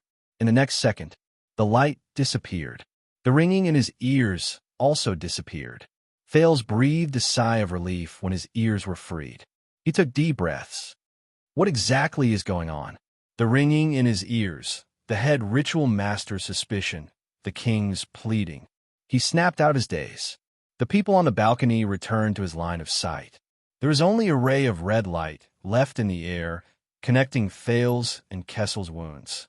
After being scrutinized by everyone surprised, delighted, disappointed, and complicated gazes for more than 10 seconds, the red light finally disappeared. At this moment, Xianxia looked extremely tired. She raised her head and gave Kessel a deep look. Kessel V did not speak. He only calmly accepted her gaze. Xianxia glanced at Thales again. This time, Thales clearly saw surprise, disgust, and fear in her eyes. The surrounding nobles all held their breath as they watched all of this. Thales knew that the current situation was not right. He could only grit his teeth and bury his doubts and the pain of the ringing in his ears at the bottom of his heart. It was just like the countless other puzzles. The head priest of the Sunset Divine Hall announced in a weak voice, "That's right. The goddess has issued a decree." She turned her head and gave Kessel a complicated and painful look. "These two are father and son. Our bloodlines are linked. Our fates are linked." As soon as the high priestess finished speaking, she left decisively towards the side of the hall. Under the pious worship of the people, she walked down from the balcony. She did not look at anyone or anything in the hall. She did not linger. Only the silent Kessel and the shocked Thales were left. The little priestess glanced at the two of them nervously and hurriedly followed with the plate. The next moment, the Hall of Stars, which had quieted down because of the bloodline ceremony, suddenly erupted into cheers. Under Gilbert's urging, the guards passed the message down to the plaza. After 12 years, the Jadestar royal family finally had a new bloodline. The commotion on the balcony then turned into a carnival of tens of thousands of people in the plaza. Jadestar! Jadestar! The cheers almost resounded through the sky. Koester and the few counts' faces turned ashen. Gilbert and the king's supporters exchanged glances excitedly. Gines was the only one who looked at Xianxia's back. Other than joy, there was an even more obscure and complicated emotion in her eyes. "All right," the fat Duke exhaled. His face was full of joy. "Since the Sunset Divine Hall has acknowledged this child's bloodline, I believe that he is indeed His Majesty's blood descendant." Beside him, Koester looked at him coldly. What a cunning fellow. What a quick turnaround. According to this sacred constellation covenant, after the royal family and Sunset Temple have acknowledged his identity, the next step is for Constellation's higher parliament, which is an organization formed by us 19 nobles, to acknowledge his identity and that this child is a prince of Constellation, Duke Cullen said with a smile on the balcony, amidst the cheers in the square. "Wait!" Koester gritted his teeth and said his next sentence. I remember that no matter who this child's mother is, it is not Queen Kia. The expressions of many of the nobles in the plaza changed immediately. Gilbert's expression also turned unpleasant in an instant. Kessel V turned his head and looked at Koster. The Lord of Steep Forest City, the Duke of the Land of Cliffs, Koster Nanchester exhaled. This child is His Majesty's illegitimate child. Thales clenched his fists tightly. As expected, my identity, yes. Count Dagestan was the first to react. According to the Constellation Convention, illegitimate children cannot enjoy the right to inherit. The conversation on the balcony could not be heard clearly in the hall, but after the nobles in the front row who were closer to them spread the news, the entire Hall of Stars was in an uproar. Tormund I is also illegitimate. Gilbert's eyes were burning. And he is the king of Renaissance that all of your ancestors swore loyalty to. Tormund I's greatness was not inherited from the final empire's imperial bloodline. His constellation was built through his personal struggles, countless conquests, and blood. Our ancestors were the same. Don't forget that 600 years ago, many of them were illegitimate children, descendants of branch families, or failed knights. They fought for their status with their own hands. Count Sorrel, whose territory was in the Land of Cliffs, set an agreement with the Duke of the Land of Cliffs. Is this illegitimate child 5 or 6 years old? What did he do to not be bound by his status as an illegitimate child and have the right to inherit this great kingdom left behind by Tormund I like a legitimate child? Your Majesty, of course we should recognize him as your son, a Jadestar descendant. This is God's will. The one-eyed dragon's gaze was cold. But if you want to confirm that he is a prince with the right to inherit, an illegitimate child will become our next king. At the very least, I will never bend my knees and swear an oath to him. You just refuse to give up, don't you, Koster? The Duke of the Northern Territory stared at the one-eyed dragon with sorrow and sighing in his eyes. Even if it's for Constellation and the upcoming war, Koster deliberately avoided Val's gaze and only stared at Kessel V. Of course he won't give up. The gloomy Duke Faken has laughed dryly. He has already become mortal enemies with this child, hasn't he? Thal's heart skipped a beat. He suddenly understood what Gilbert had told him earlier. It was not a brilliant political tactic. He had just angrily rebuked Nanchester and lured out the secret organization. Then, he turned to Covendier. Even though this move removed Iris Flowers from the list of enemies and planted seeds of doubt, it also completely turned the Nanchester family of the Land of Cliffs and the Great Deer Antler into his mortal enemies. If Koster Nanchester's initial goal was to fight for the greatest interests of a noble group against the royal family that was destined to have no heir, then now, the Great Deer Antler's goal had changed to not letting Thales inherit the kingdom. This was for the future survival of the Great Deer Antler. Was I still too impulsive just now? Thales secretly clenched his fists. The one-eyed dragon took a step forward on the balcony. His voice was low, but the words he said were chilling. All of you have seen that this child has a dark heart and is narrow-minded. He is still brooding over the assassination and has become suspicious of all of us. That is why he fabricated the so-called plot of us, usurping the throne out of thin air. Do you think that when he ascends the throne in the future, he will easily let all of you off? Let all of you, the group of people he once suspected to be the mastermind behind the scenes? The dozen or so nobles frowned at the same time. A few of them began to look at Thales thoughtfully. Koster continued with his incisive words. There has only been one virtuous king in the history of Constellation, and the kind, upright, tolerant, and magnanimous Prince Midier that all of you have met is also only one. Kessel frowned deeply. Whether all of you participated in that group, that he fabricated or not, all of you are already on his list. Many years later, when he ascends the throne, are you sure that he will not remember today, and all of you? The destruction of Constellation?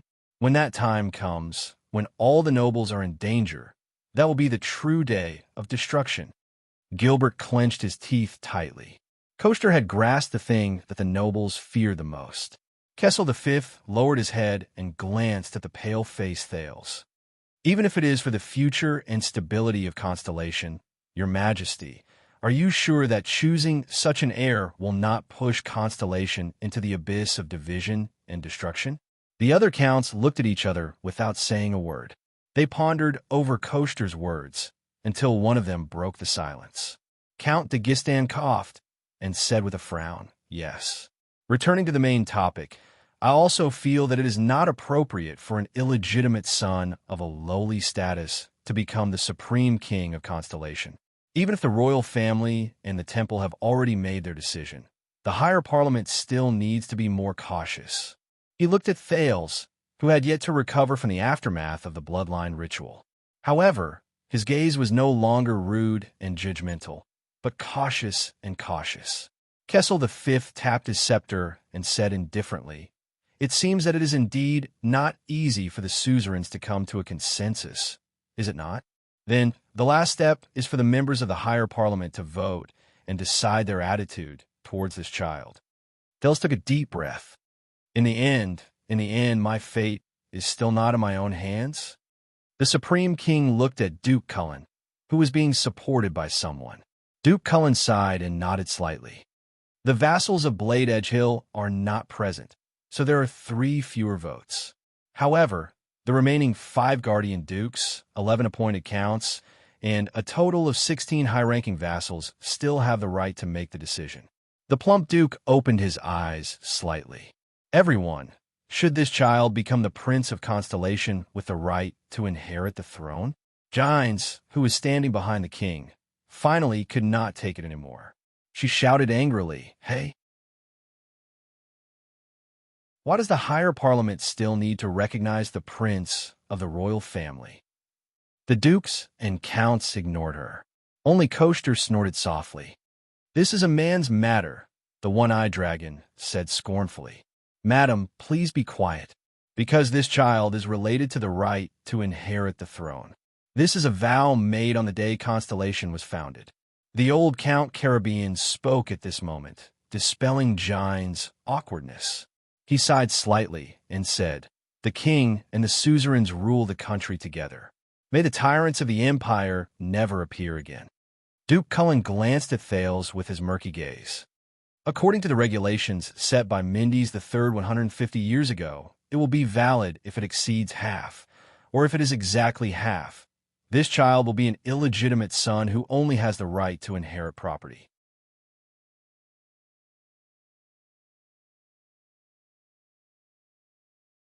Chapter 66. "No," Koster said loudly. "Who wants to see a chaotic constellation? Just vote yes." "No." Land of Cliffs regions Sorrel and Count Dagistan followed suit. Valarun frowned and said, "I don't know what this means for the war ahead." "Sir Val," Koster said calmly, "the promise of the Land of Cliffs to send out all its troops to support the Northern Territory is still valid. The Land of Cliffs and the Northern Territory are bordering each other, and we will never watch our friends fall into the flames of war. You know, we are the closest, and sending troops to support is more effective than the royal family. But I am very worried that the future of Constellation will be destroyed in the hands of an illegitimate child whom the new vassals fear." Koster's single eye was fixed on Val, his expression solemn. Val was silent for a long time before he finally sighed. This warrior suzerain, who seemed to be made of iron, said desolately, "This is for the Northern Territory, for a run." In a place where no one could see, Kessel V tightened his grip on his scepter. "No," the Duke of the Northern Territory said desolately. Count Zamunto and Count Fries also sighed deeply. "No, no." 6 people object. Duke Cullen said expressionlessly. Gines looked at the Duke of the Northern Territory in disbelief. Thales closed his eyes weakly. "Count Talon, I know that your territory is near Central Territory, and you have a good relationship with the royal family." Koster said flatly to one of the 16 people, "Count Burn Talon of the Pentagram. Dukes like us are indeed not suitable to inherit the throne. But you are different. The Pentagram is a branch of the 9-pointed star in history." Koster raised his hand, his words full of bewitchment. "If the king does not have an heir, I believe you are also on the list of candidates." Everyone's gaze was on Count Talon. Baron Talon was drenched in cold sweat. He looked at Kessel V, but the latter only stared back coldly. "Of course, as a strong contender for the throne, will this child think that you're also involved in those so-called conspiracies?" Koester said with a smile. Thales was anxious and was about to speak, but the king held him down. "Bern, just follow your heart." Kessel V closed his eyes and said solemnly, "After all, a pentagram is not a 9-pointed star." Baron Talon hesitated, took a deep breath, and finally said dejectedly, "I'm not sure." "The Talon family forfeits." Many of the lords frowned again. Koester smiled silently. The Pentagram's Talon family was the only family among the 13 distinguished families that was not located near the territories of the 6 great noble families. Talon family was located near the central territory of the royal family and had always been a strong supporter of the Jade Star family. But now they at this moment. Everyone looked over in surprise. The one who spoke was Zayn Covendier, who had been silent for a long time. He was the first to agree with Thales. The Duke of Iris Flowers, Zayn, who ruled South Coast Hill, stared coldly at Koester, whose face was filled with astonishment and then turned cold. Thales stared at him in a daze, but he had no intention of returning Thales' gaze. Count Caribbean and Count Lasha nodded and stepped forward together. Looks like your strategy is still effective," Gilbert said to Thales in a low voice. "Under such circumstances, you still manage to gain valuable support for us." Duke Fakenhaz of Western Desert Hill. His shrill laughter suddenly rang. "Ha! I vote no, no." Chroma and Bosdorf's voices also rang out. Amidst many people's doubts, Koester angrily said, "Old bones. Why is my vote different from Count Chroma and Count Bosdorf's?" Fakenhaz interrupted him and laughed. "Oh my, I am not their lord. Is it not normal for me to not be able to rule them?" He stared mockingly at the other dukes. After all, the 13 distinguished families are not the guardian dogs of the 6 great clans. Many of the counts blushed and turned their heads away. However, after many of the king's supporters counted the votes, they sighed and lowered their heads. 8 are against, 4 are in favor, and 1 abstained. Duke Cullen said with a trembling voice, "There are 16 people present. Since half of them are against, it looks like there is no need to continue." Gilbert sighed softly. Thales could only smile bitterly as he listened to the results. Am I still too naive? For some reason, Kessel V was still expressionless at this moment. He could only lament that he was, after all, the supreme king. In a corner not far away, Morat chuckled softly. The leader of the kingdom's secret intelligence department whispered, "It looks like even though that child's performance was very exciting, we still have to use the backup plan. Are you ready?" Raphael tightened his gloves and said cheerfully, "Even though there were some accidents, it is foolproof." Koester smiled and looked at the suzerains, who had different expressions on their faces, and said, "Since the results have been decided, everyone, please put away your guilt. Personally, this is for your family." Publicly, Koester glanced at Gines, who was gritting her teeth, and Thales, who had a defeated look on his face, in contempt. Constellation cannot be ruled by ignorant women and children. At this moment, a chilly and mellow young woman's voice came from the far end of the hall. Ignorant women and children? There was a commotion in the crowd. The nobles on the balcony turned their heads one after another. After seeing who it was, they started whispering to each other. "However, I am ignorant." The chilly female voice seemed to have a magical power that could pass through the crowd, and also young and childish. Thales stuck his head out curiously. "And it's a woman." Under the reprimand of the guards, the crowd parted. From the crowd, a young girl of about 14 or 15 walked out. She had beautiful chestnut-colored hair, and one could still see the tenderness of her pretty face. At this moment, the young girl's face was cold and stern as she stared intently at the people on the balcony. She wore a dark black cloak, leather boots with spurs, and a purple and black hunting outfit, which was very eye-catching. On her left shoulder was a brooch that seemed to have a blood-red crescent moon on it. But for some reason, Fales felt that the chestnut-haired girl's cold and stern expression seemed to be an act. The crowd discussions grew louder. Many of the suzerains saw the blood-red crescent moon and started whispering to each other, while the dukes frowned without exception. Behind the chestnut-haired girl were two nobles. One of them was a middle-aged man with flaxen hair and a smile on his face. His clothes were embroidered with a golden sunflower. The other was a middle-aged man with long hair and gloomy eyes. On his sleeves was a three-tailed fish. The fish opened its mouth savagely, and inside it were densely packed sharp teeth. "But it is I, the ignorant woman and child that you speak of." The young girl walked up to Koshter, who had a surprised expression on his face. She raised her head arrogantly and looked at the one-eyed man who was a head taller than her in an overbearing manner. The ruler of Constellation, Blade Edge Hill. The chestnut-haired girl's voice turned cold. "Do you have any objections, Duke Nanchester, whom we are meeting for the first time? You are Blood Moon, Tabark family." Koshter stared at her in disbelief. His only eye flickered with uncertainty. The Duchess of Blade Edgehill? The chestnut-haired girl no longer paid attention to him. Instead, she walked straight up to the king and knelt down on one knee. "Lionel Tabark." Kessel sighed. With a nostalgic expression, he extended his right hand. "The last time I saw you was about 12 years ago. You were only 3 years old then. I remember Sonia bringing John's body back to Eternal Star. She held you in her arms and tearfully told me that you were the next Duchess of Tabark." Duchess Lina Tabark. The unsmiling young girl kissed the king's ring gently and solemnly said, "Your Majesty, I will never dare to forget your kindness to the Fortress Flower and the late Duke of Star Lake. Is this the orphan of the Tabark family, whom the Duke of Star Lake rescued from the hands of the rebel army during the Bloody Year?" Duke Val looked at the determined young girl who was even younger than his own daughter and sighed. "The southwest is far and the journey is arduous. I thought you would not make it in time. Is this young girl the orphan of the Tabark family who was slaughtered by the rebel army of the 6 southwestern cities during the Bloody Year?" Val glanced at Kessel and sighed. This is really similar to the Jadestar family. It took some time to gather the vassals. It also took time to gather the soldiers. Lyanna bowed respectfully to Iron Eagle.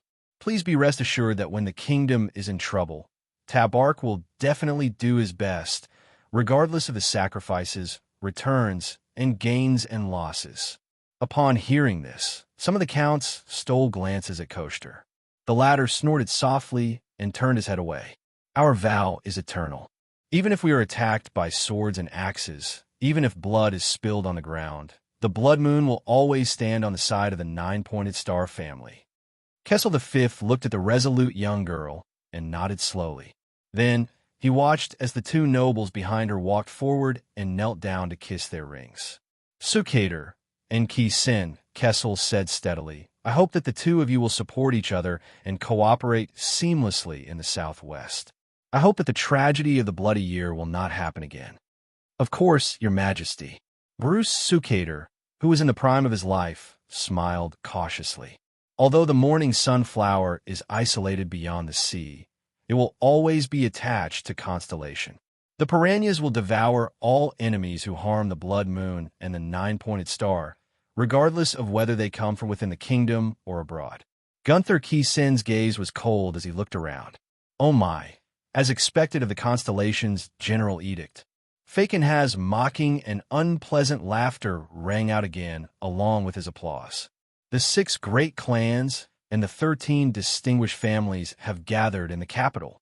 This is a sight that has not been seen in 12 years. Cyril's shrill laughter continued.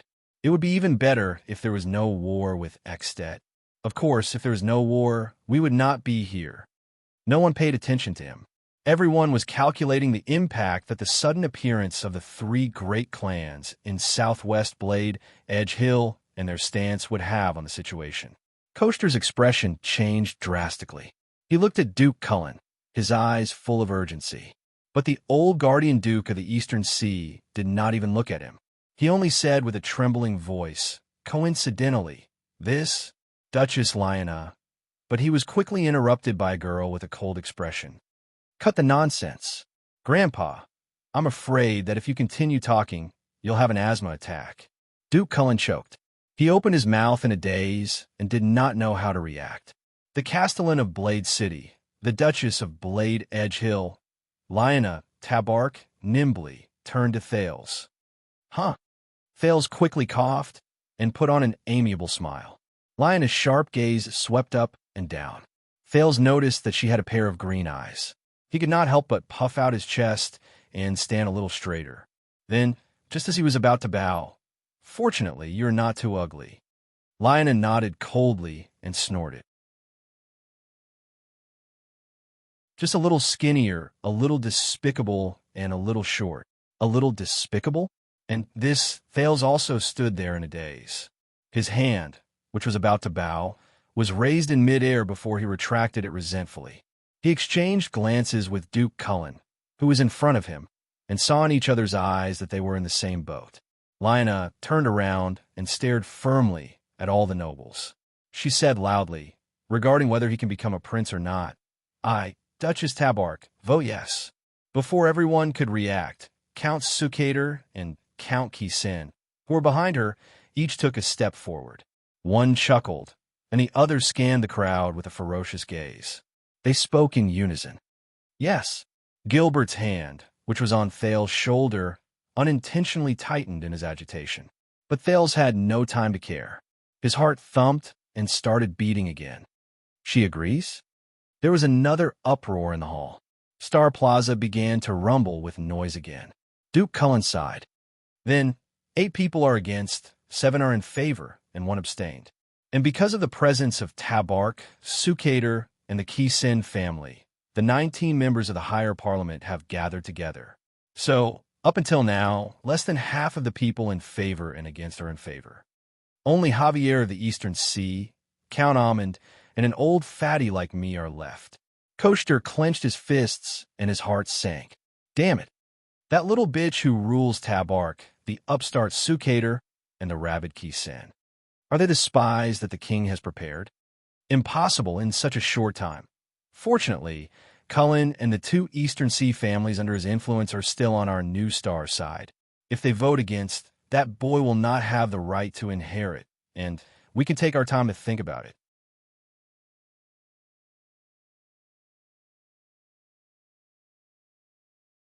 Chapter 67. Cullen family, yes. Javia, yes. Amen, yes. 3 voices of agreement rang out one after another. Thales quivered and started counting the number of people in his head. He could not help but breathe harder. He looked at Gilbert, who was trying hard to suppress the excitement in his eyes. Coaster Nanchester, on the other hand, had his mouth wide open. It took him a whole 20 seconds to figure out what had just happened. He looked at the smiling old Duke Cullen in disbelief, his breathing quickening. Behind him, Dastan and Count Sorrel also looked at each other in disbelief. What happened? What happened? So, 8 people are against, 10 people are in favor, and 1 person abstained. Cullen had a smile on his face as he panted and counted the votes. More than half of the people in favor. Looks like we don't have to show up. Marat, the Black Prophet, sighed as he watched all this. The backup plan is canceled. The situation was decided the moment the iris flowers turned on us. In the end, it was that child's trick that worked. Raphael flashed a relaxed smile, nodded, and pulled his gloves back onto his wrists. The higher parliament has made a decision. The treaty regarding illegitimate children does not apply to this child. Duke Cullen squeezed out a smile on his plump face. This child can have the Jadestar surname and all the rights of a prince. The Jadestar bloodline has been renewed, and Constellation has a successor. Congratulations, Your Majesty. Kessel V finally flashed a stingy smile. He nodded and gestured to Gilbert. Once again, the hall erupted with loud cheers one after the other. Applause, cheers, shouts, and the crowd that kept squeezing through the defense line of the guards and shields. Coaster did not listen to what Cullen said. He only stared at Duke Cullen with his single eye wide open. Bob Cullen, you are the one who started all of this. You are the one who, but you, traitor. Let him be your future king. Koester glared at Duke Cullen, gritted his teeth, and spat out a few words. You will regret this one day. The Dukes all had different expressions. Val stared at Thales in a daze. Zane sneered with his arms crossed.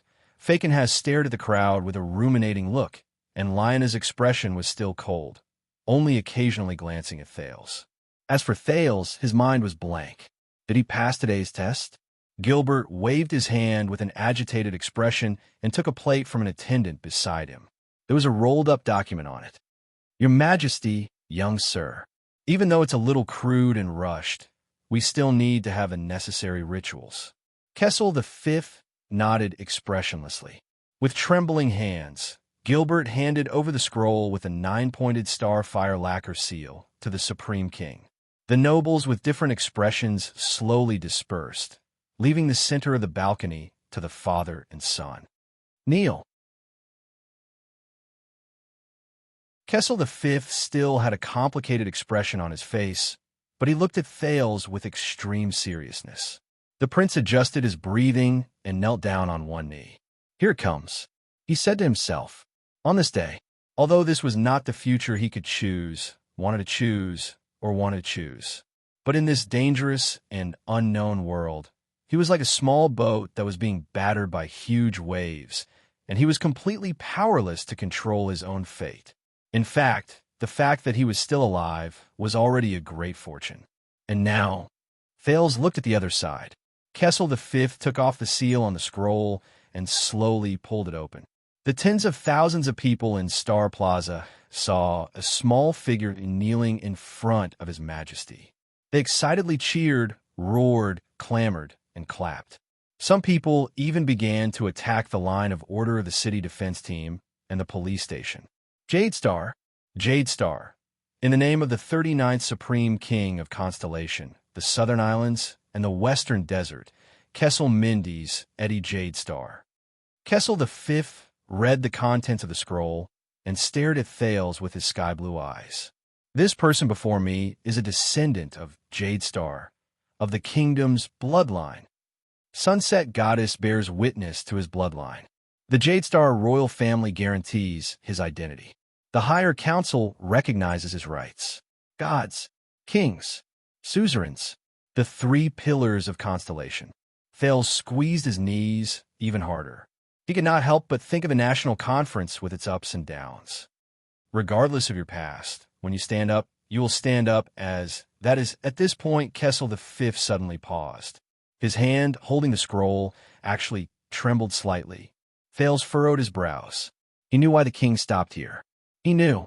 Thales' thoughts returned to a few hours ago. In the final corridor leading to the Hall of Stars, Gilbert confirmed Thales' name with him. According to tradition, members of the royal family have two middle names. The second one is your father's name, and the first one is an important person who has influenced you. Usually, they're famous members in the history of the royal family, such as the three kings of Constellation you met, the supreme class enemy of the Wolfkira Jade Star, or the great musician Sumer Jade Star. Are you sure you want to do this? You know, this name is even rarer than Thales. This will. Gilbert followed behind Thales, feeling troubled. Yes, Mr. Gilbert, I have already decided. This is like the brand and memory on my body. Thales' gaze was firm as he walked forward step by step. No matter what the price, I do not want to give up. I am about to become a Jade Star. He panted slightly as he recalled what he saw in the royal family cemetery. But if I cannot control my future, at least, please let me control my name. Thales raised his head and walked forward with determination. He had no intention of turning back. Gilbert exchanged glances with Gines, who had a complicated expression on her face, and nodded helplessly. His Majesty will probably not be happy. Time returned to the present. Just as the nobles began to frown and discuss the king's abnormality, Kessel V took a deep breath, as though he was gathering his courage and perseverance. With a deep breath, he shouted in a voice that was filled with dignity and calmness. Do you know that His Majesty is the King of Hell? With a dignified and calm voice, he shouted, when you rise, you will Thales Therangerana, Kessel, Jade Star, the second prince of Constellation. Kessel V finished reading the contents of the scroll. His eyes looked at Thales, but he seemed to be deep in thought. The nobles began to discuss. There in Jarana? Who is that? Thales Jadestar slowly stood up from the ground. He was a Jadestar, the second prince, also the only prince of Constellation, the only heir of the Supreme King. The guards hurriedly passed the message down to every corner of Star Plaza. Deafening shouts rose and fell, like waves rolling backwards and rose again. But this time, the chaotic and grand shouts of the crowd soon became clear and distinct because they had a target to refer to. Thales Theranjarana Kessel Jadestar, second prince, second prince. Thales Theranjarana Kessel Jadestar, second prince, second prince. Amidst the deafening cheers, Thales glanced at the sky in a daze. The setting sun was hanging in the west, emitting endless red light. It illuminated the outer walls of the magnificent Renaissance palace in a bright red light. It was like the color of blood. Dusk had arrived. You have worked hard today. Gilbert walked forward excitedly and bowed slightly. Please follow me. Your Highness. Somewhere in the Eastern Peninsula, in a dark and dilapidated building, two men sat around a fire. They wore white robes with golden suns embroidered on them. Master Affairs Officer, have you heard? One of the younger men raised his head and asked curiously, Night Kingdom has been in a commotion recently. I heard that many vampires have left and fled to the Western Peninsula. The older affairs officer nodded with a cold expression. The temple has sent people to investigate. But if it's the Western Peninsula, Sunset Temple's power should be stronger than ours, right? The young man saw that the affairs officer did not reveal anything. So he asked tentatively, I heard that the people of the Western Peninsula coexist peacefully with the vampires and werewolves. Sunset Temple no longer hunts dark creatures. Can our people pass through Sunset Temple's power? The affairs officer raised his head and looked at him coldly. Why do you think our world is called Errol? Huh? I saw it when I was learning the language. The young Sunrise Temple priest scratched his head. Errol is the god of the holy sun. He controls the rising and setting of the sun and determines the origin of all things. That's why our world is called Errol, isn't it? The Sunrise Affairs officer snorted and smiled mysteriously. You were sent to guard the seal, but you're not qualified to read those historical records. That's all you know. The young priest's face was filled with desire and curiosity. Our world was not originally called Errol. It was only after the Battle of Eradication that it changed its name. The affairs officer said quietly. At the end of the war that almost destroyed the world, the god of the holy sun, Errol, sacrificed himself. Otherwise, the world would not have been as simple as being split into two continents. From then on, the world was named Errol to commemorate the god of the holy sun and his heroic act of sacrificing himself to save the world. The young priest widened his eyes in shock. So the legendary god of the holy sun was killed by those calamities. The affairs officer raised his hand with a cold expression and interrupted the priest's rhetorical question. He continued, In the embers of the holy sun, the two gods inherited his light and rose again. The young priest suddenly understood something and opened his mouth wide. Yes, the sunrise lord and the sunset goddess were originally one and controlled the holy sun together. The affairs officer's eyes glinted coldly. The holy sun shines on all things. How can there be a difference? Can the sunrise priest move within the range of the sunset goddess? This is the answer. But when the administrator looked at the jubilant priest, he secretly added another sentence in his heart. That's right. Of course, at least that's what we think. As for the sunset goddess, at this moment, a strange tremor suddenly came from the dilapidated and dark building. Dust fell from the collapsed stone pillars. Their expressions changed at the same time. No way. They leaped up and ran towards the center of the building with cold and vigilant eyes. Prepare the communication candles. Don't be stingy. The affairs officer shouted as if he was facing a great enemy. To deal with that kind of evil, prepare for the worst. They arrived at their destination. On the stone floor at the center of the dark building, a strange pattern was drawn with strange paint. It was a circle nearly 10 meters wide. It was filled with strange formulas and letters. In the middle of the circle was a six-fingered black claw. The tremor continued. The young priest's eyes were filled with doubt. He put away a white candle with golden patterns. He frowned and said, "The seal pattern is still intact. It hasn't broken free." But the affairs officer was still on high alert. He felt the tremor and turned to ask with a serious expression, "But what's going on?" This tremor. The young priest seemed to have thought of something. In a flurry, he brought out an ancient black book from his bosom. He flipped to one of the pages hastily and read it with great difficulty. Strange tremor. Strange tremor. I got it. It's here. But the priest looked at it for a while before raising his head and looking at the affairs officer with a troubled expression. "What's wrong?" the affairs officer asked unhappily. "You're the only one here who has received complete training in the language of the ancient empire." "No. This notebook says that the occasional agitation of the seal is very normal." The young priest frowned. "But the sudden activity of the sun, the tide of the moon, the change in the flow of hell's river, even the 7 kings of hell picking their noses and yawning, the kingdom of 10,000 gods decorating their bedrooms for no reason. My God, what kind of disrespectful term is that? Multiple supreme class elites passing by, and even the name of a sealed artifact being called by many people at the same time, all of these might cause energy fluctuations and agitation. The degree of intensity varies." The priestess flipped through the notes. Amid the sounds caused by the tremors, she exhaled in resignation. "Heavens, I really have to give it to these mages.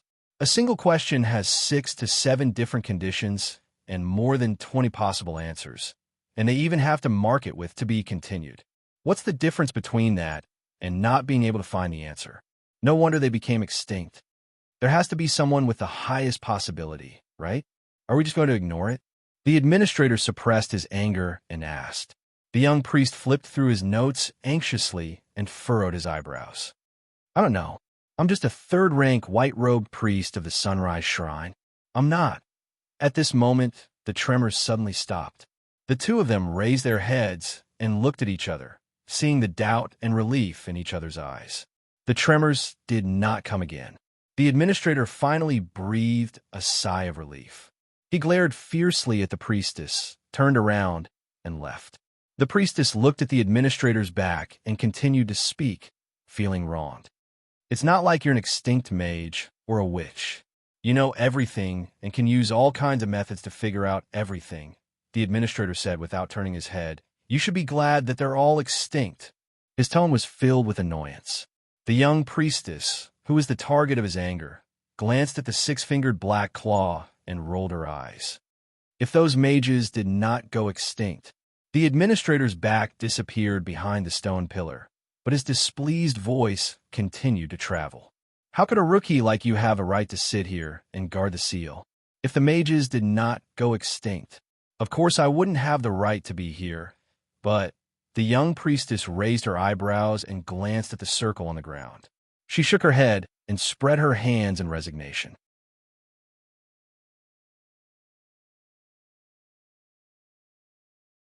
Chapter 68. Zadie, my dear friend and teacher, it's been half a year since we last communicated. I can't wait to share with you what I've seen and heard in Eternal Star City over the past 3 months. According to your advice and methods, I have already passed the battlefield withdrawal that you mentioned. I can now sleep on a bed, and I no longer subconsciously pull out my sword when I hear footsteps behind me. The sound of the blacksmith's hammering also no longer makes me nervous. My father arranged for me to enter the police station and work under his old classmate in the military academy. Have you heard of the name Horse Slayer, Lord Lorbeck Dara? With the superb sword skills you taught me, don't misunderstand, I'm praising you, not myself, and the rare power of eradication. This is me praising myself. I became a level 2 police officer and the captain of the City Defense Patrol when I first entered the police station. Although I understand that I got this position because of the Caribbean family name. You won't believe what I've experienced in just 3 months. There were too many accidents, and I had to sort them out one by one.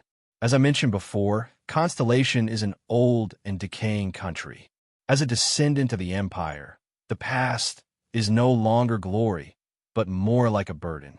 You can't imagine how many administrative disputes and shady dealings there are in the police station alone in a place like the capital.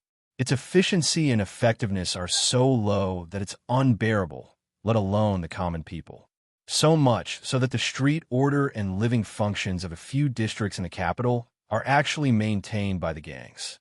Because to them, the channels of the gangs are faster, better, more reliable, and more convenient than the government.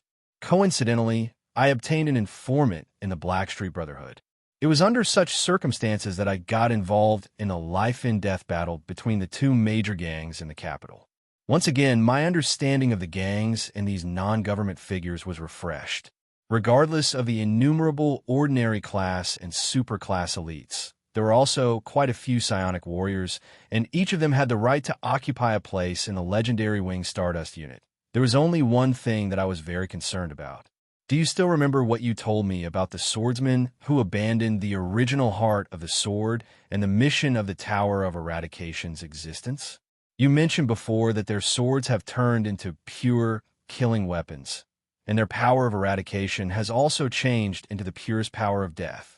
They are no different from the calamities that our ancestors swore to fight against. Even though it has been almost 100 years, I am certain that I met a swordsman of eradication from outside the tower. He is what you call a disaster swordsman. In the face of such a violent power of eradication that was filled with the desire to kill, even the glory of the stars that I was so proud of, which was endlessly growing, was no match for it. When that power invaded my body, it was simply, I could not help but think, what kind of lunatic would be able to endure such a power of eradication flowing through my body? If it weren't for the unexpected help you received, you might be receiving my funeral obituary now. In short, I've already seen the power of eradication, where killing intent and violence coexist. That swordsman was from the Blood Bottle Gang. That's right, it was the gang that the two calamities founded 100 years ago at the end of Mindy's the Third's reign. It was said that one of them had already disappeared from the capital. I suspect that the kingdom's wrath had personally taken action. Other than him and that bow, who else in the capital could get close to those calamities? My curiosity made me look through many books while I was recuperating. I also borrowed my father's reputation to read many forbidden books and police station records. I was shocked to discover the following fact. Ever since the Blood Bottle Gang was founded 100 years ago, mysterious supra-class swordsmen of all kinds had appeared 17 times. The lethality and destructive power they displayed were not something that an ordinary supra-class swordsman of eradication could compare to. They were similar to the swordsmen I met. It seems that the disaster swordsman I met was not the only one who appeared out of nowhere. Another inference was that the two calamities secretly founded the Blood Bottle Gang 100 years ago. The disaster swords also betrayed the Tower of Eradication 100 years ago and established the Swordsmen of Eradication's legacy outside the tower. Are these two really unrelated? What worried me even more was that the Tower of Eradication really did not know about the relationship between the legacy outside the tower and the Blood Bottle Gang. Why do we never ask about it? No matter what, Zadie, my dear teacher, I feel that the answer lies in the truth behind Crassus and his followers' betrayal of the Tower of Eradication. I need to return to the Tower of Eradication as soon as possible. At the same time, I would like to ask you to grant me access to the Inheritors' books. The Blood Bottle Gang stopped here, but there was another gang that was not inferior to it. My informant told me that the rise of the Blackstreet Brotherhood was very strange. They started during the Bloody Year. At that time, they were just a group of mercenaries and adventurers who survived on the edge of a knife, even though they were very powerful. In just a little more than 10 years, they had already invaded half of Constellation's underground world and were extending their tentacles towards Extet and Camus Union. The Blood Bottle Gang had the reputation of being a mystic, but it was also the product of the nobles and bureaucrats' evil deeds. What did the Blackstreet Brotherhood rely on to rise? The information from my informant was that they had a very secretive but abundant financial and human support. Speaking of which, I would like to ask, have you heard of the name Black Sword? It was rumored that he was the leader of the Blackstreet Brotherhood and had profound swordsmanship and realm. Some people said that he was the most dangerous king of assassins who was good at hiding. There was even a police report that said that his sword was some kind of cursed antique that possessed unfathomable power. However, there was one thing that was unmistakable. He was a supreme class elite. In the past 10 years, a supreme class knight of eradication and a supreme class psionic warrior were suspected to have died in his hands. They were both present at the time of the incident. Even though the difference in power between supreme class elites was huge and it was difficult to predict who would win, I could not help but wonder, to be able to kill two supreme class elites at the same time outside the Tower of Eradication's field of vision. Is there really such a powerful swordsman? I also suspected that he was the heir of the Disaster Sword, but he was also a member of the Blackstreet Brotherhood, the enemy of the Blood Bottle Gang. This puzzled me no matter how much I thought about it. An even bigger thing happened yesterday during the Constellation Conference. Teacher, you might have already received the message from the Messenger Crow. Constellation has a legitimate heir. He is not a noble, nor is he a branch of the royal family. Instead, he is a living prince named Thales Jadestar. I know that you were classmates with the Sword of Reversing Light, Prince Horus. What do you think of Jadestar? I witnessed the new second prince's elegance with my own eyes from behind my father. Even though he was only 7 years old, I can only say that Jadestar is worthy of being part of the royal family. However, he did not appear at a good time. The Jadestar royal family was facing a rare pressure. The Extet diplomat group was assassinated in Constellation. Yes, Zadie, my dear friend and teacher, I once again smelled the stench of war. In my father's opinion, no matter how he mediated, the conflict between the dragon and Constellation was inevitable. I'm sorry, teacher. The Tower of Eradication had worked hard to preserve the light of swordsmen and knights for mankind. These warriors, who once used their supernatural powers to open up the future of mankind and fought against the calamities with their power of eradication, will once again rise with their swords and fight to the death on the battlefield for their respective countries. If war breaks out, I can only pray to the sunset goddess that I will not meet Krosh and Missadon. When I thought of the days in the Tower of Eradication and the thought of stabbing each other's hearts, I could not help but tremble. Also, Miranda has already arrived at Broken Dragon Fortress and is serving under the Fortress Flower with honor. However, this also means that if war breaks out, she will be the first to face blood. Also, I met Raphael at the National Conference. He is working in the kingdom's secret intelligence department and is also contributing his strength to this country. But please believe me, teacher, your worries will not come true. From serving in the military to being on duty, I have seen a lot, but reality will not change me. The ideals of me and the other two will never change. Especially me, after experiencing the cruelest battlefield. Only then did I realize the value of life. After seeing the ugliness of the kingdom, only then did I desire the arrival of change even more. One day, we will use our own strength to rebuild this aging country. I wish you all the best. Chase after Teacher Chartier as soon as possible. P.S. Constellation has already entered winter. It will soon snow in Eternal Star City. How is the weather over there? Your loyal friend and student, Cohen Caribbean Calendar of Eradication. Year 672, 18th of December, morning at home. In front of the everlasting lamp, Cohen stopped writing. He looked at it for a long time and sighed. The blonde police officer hesitated for a while, but in the end he still erased the sentence. He is working for the kingdom's secret intelligence department and is also contributing his strength to this country, and wrote, I will write to you after further confirmation of his current situation instead. He stood up from his desk and glanced outside the window of his manor. It was 6 o'clock in the Eastern City District. Early in the morning, the visibility on the streets was quite high. Even at this early hour, there were still many nobles' servants running back and forth, especially with the recent occurrence of major events in and out of the country. Thinking of this, Cohen shook his head. The kingdom had an heir, but it also caused the confrontation between the royal family and the noble suzerains at the national conference yesterday. How were they going to resolve the conflict with Extet? He did not think that the Duke of Nanchester, who had experienced such humiliation, would still answer the king's call without hesitation. The petty suzerains of Western Desert did not look like noble gentlemen who would go through a national crisis together. The fat Duke of the Eastern Sea was even more famous for being stingy. Only the unexpected young Duchess of Blade Edge Hill and the rebellious Iris Flower of South Coast Hill remained. At least, the first battle would be carried out by the Northern Territory and the royal family. Constellation is really like a multi-headed snake, Cohen thought.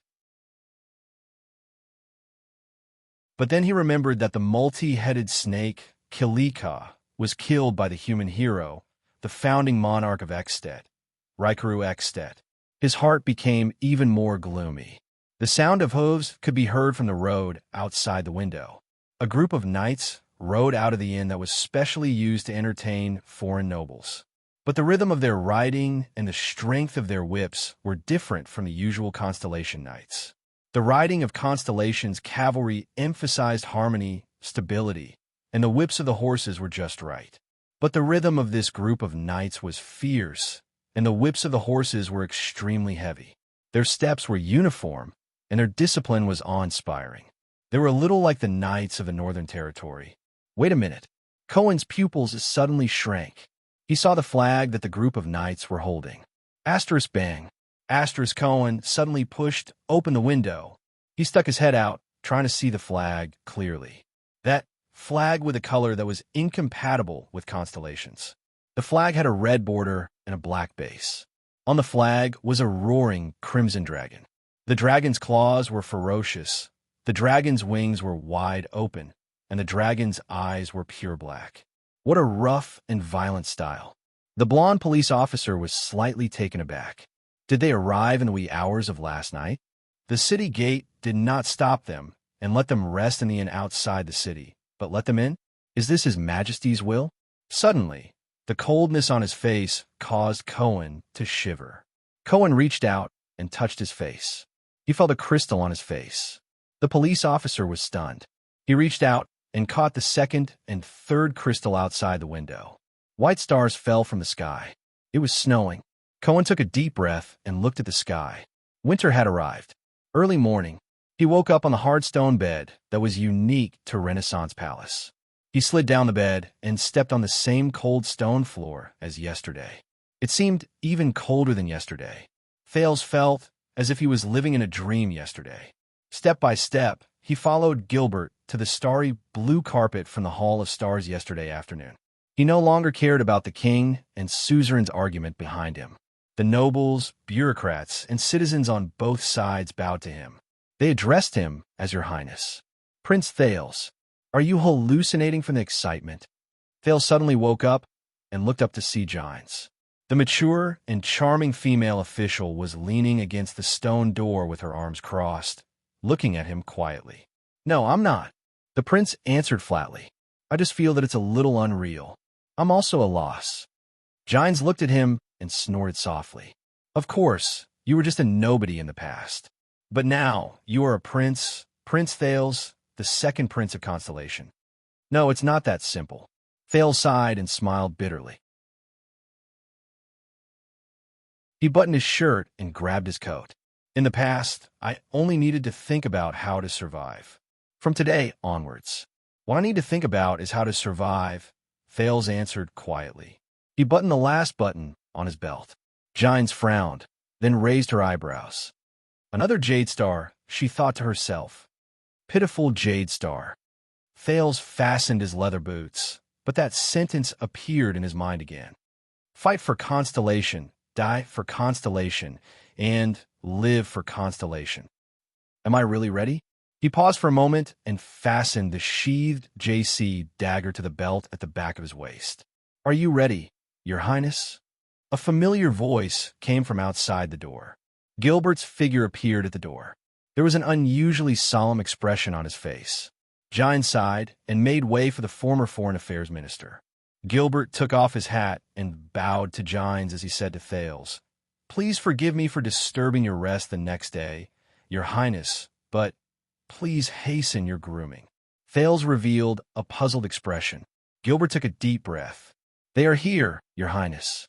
His Majesty hopes that you will stand by his side and receive those people with him." "Those people?" Thales asked, puzzled. But he immediately reacted. The prince also looked back at Gilbert with the same solemn expression. "Yes, those people." Gilbert tilted his head and pursed his lips. He hesitated, but in the end, he firmly spat out a word.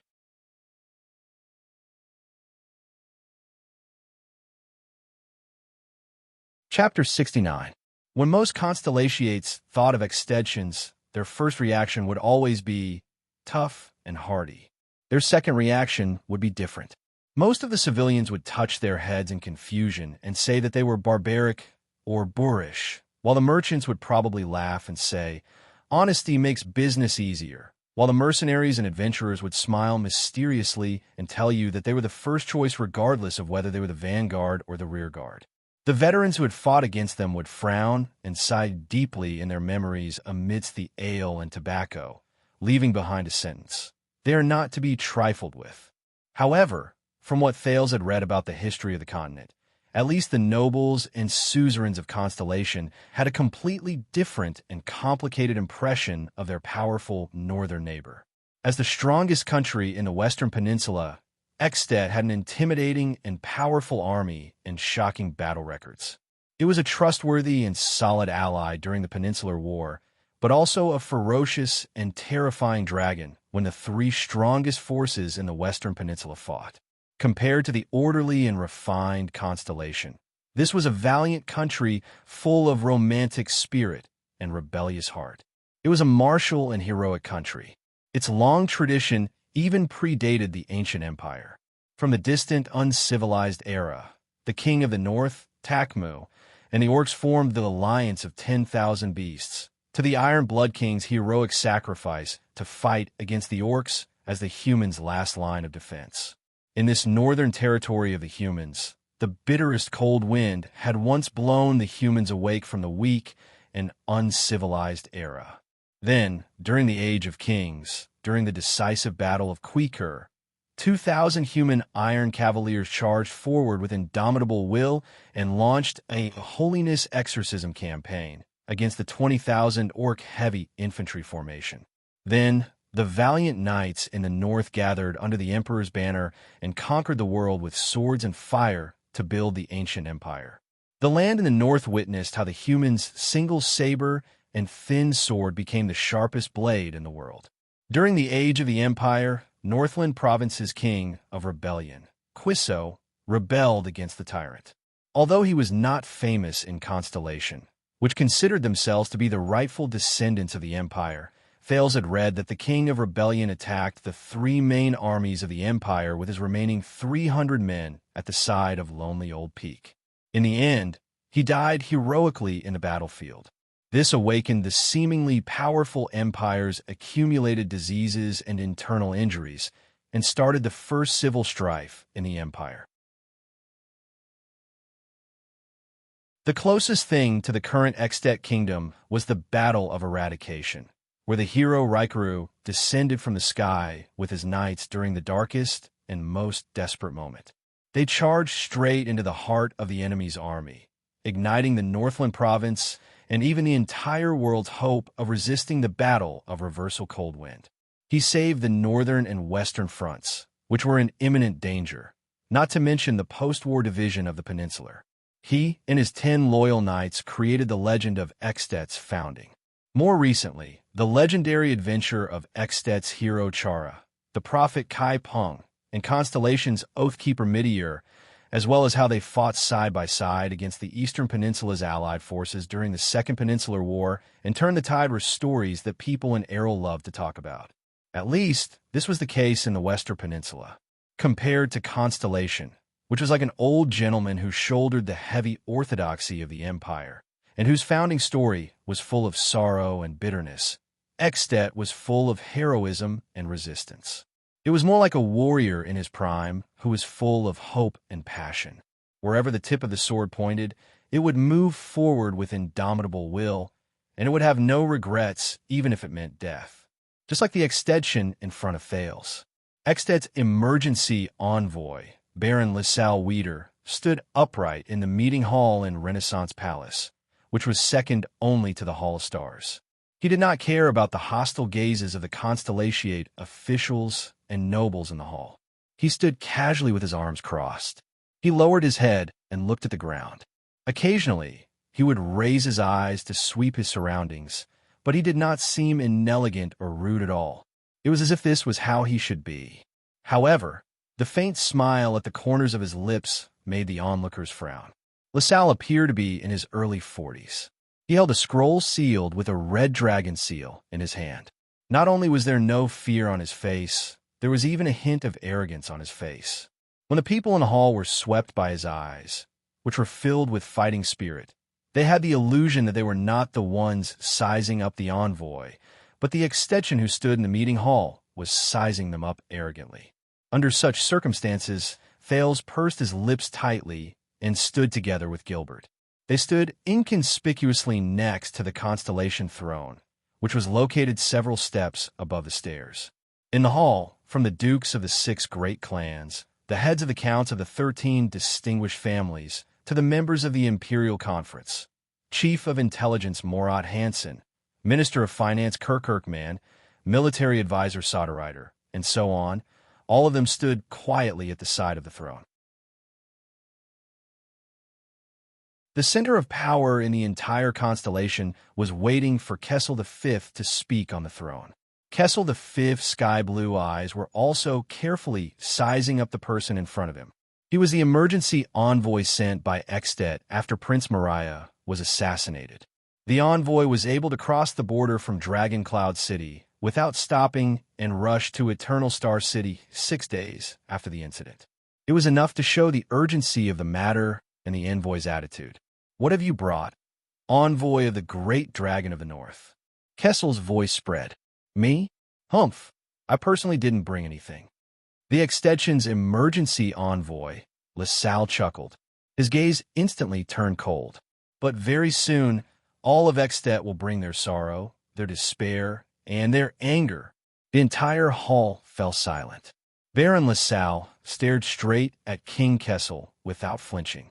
In the suffocating silence, just as Thales was wondering which party should be the first to bring up the main topic, a voice suddenly rang out.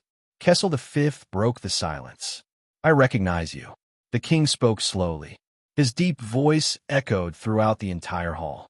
12 years ago, the current Archduke of Black Sand region, Chapman Lampard, who was still the Count of City at that time, visited Constellation on behalf of Extet as the Archduke's son.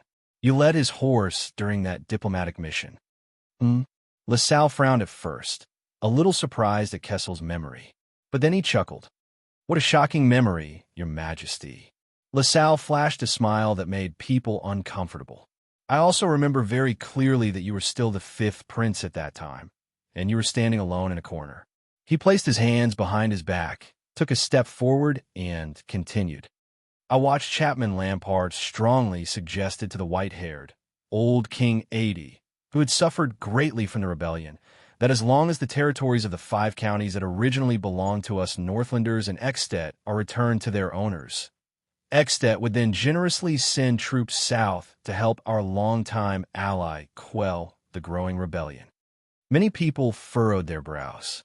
Troubled by the rebellion? The Bloody Year? Thales remembered this.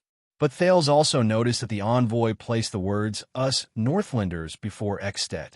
What does this mean? I remember that King 80 politely rejected Archduke Lampard's so-called proposal. Duke Fakenhas chuckled. "But even so, all of you still generously dispatched your troops to the south. What a touching ally."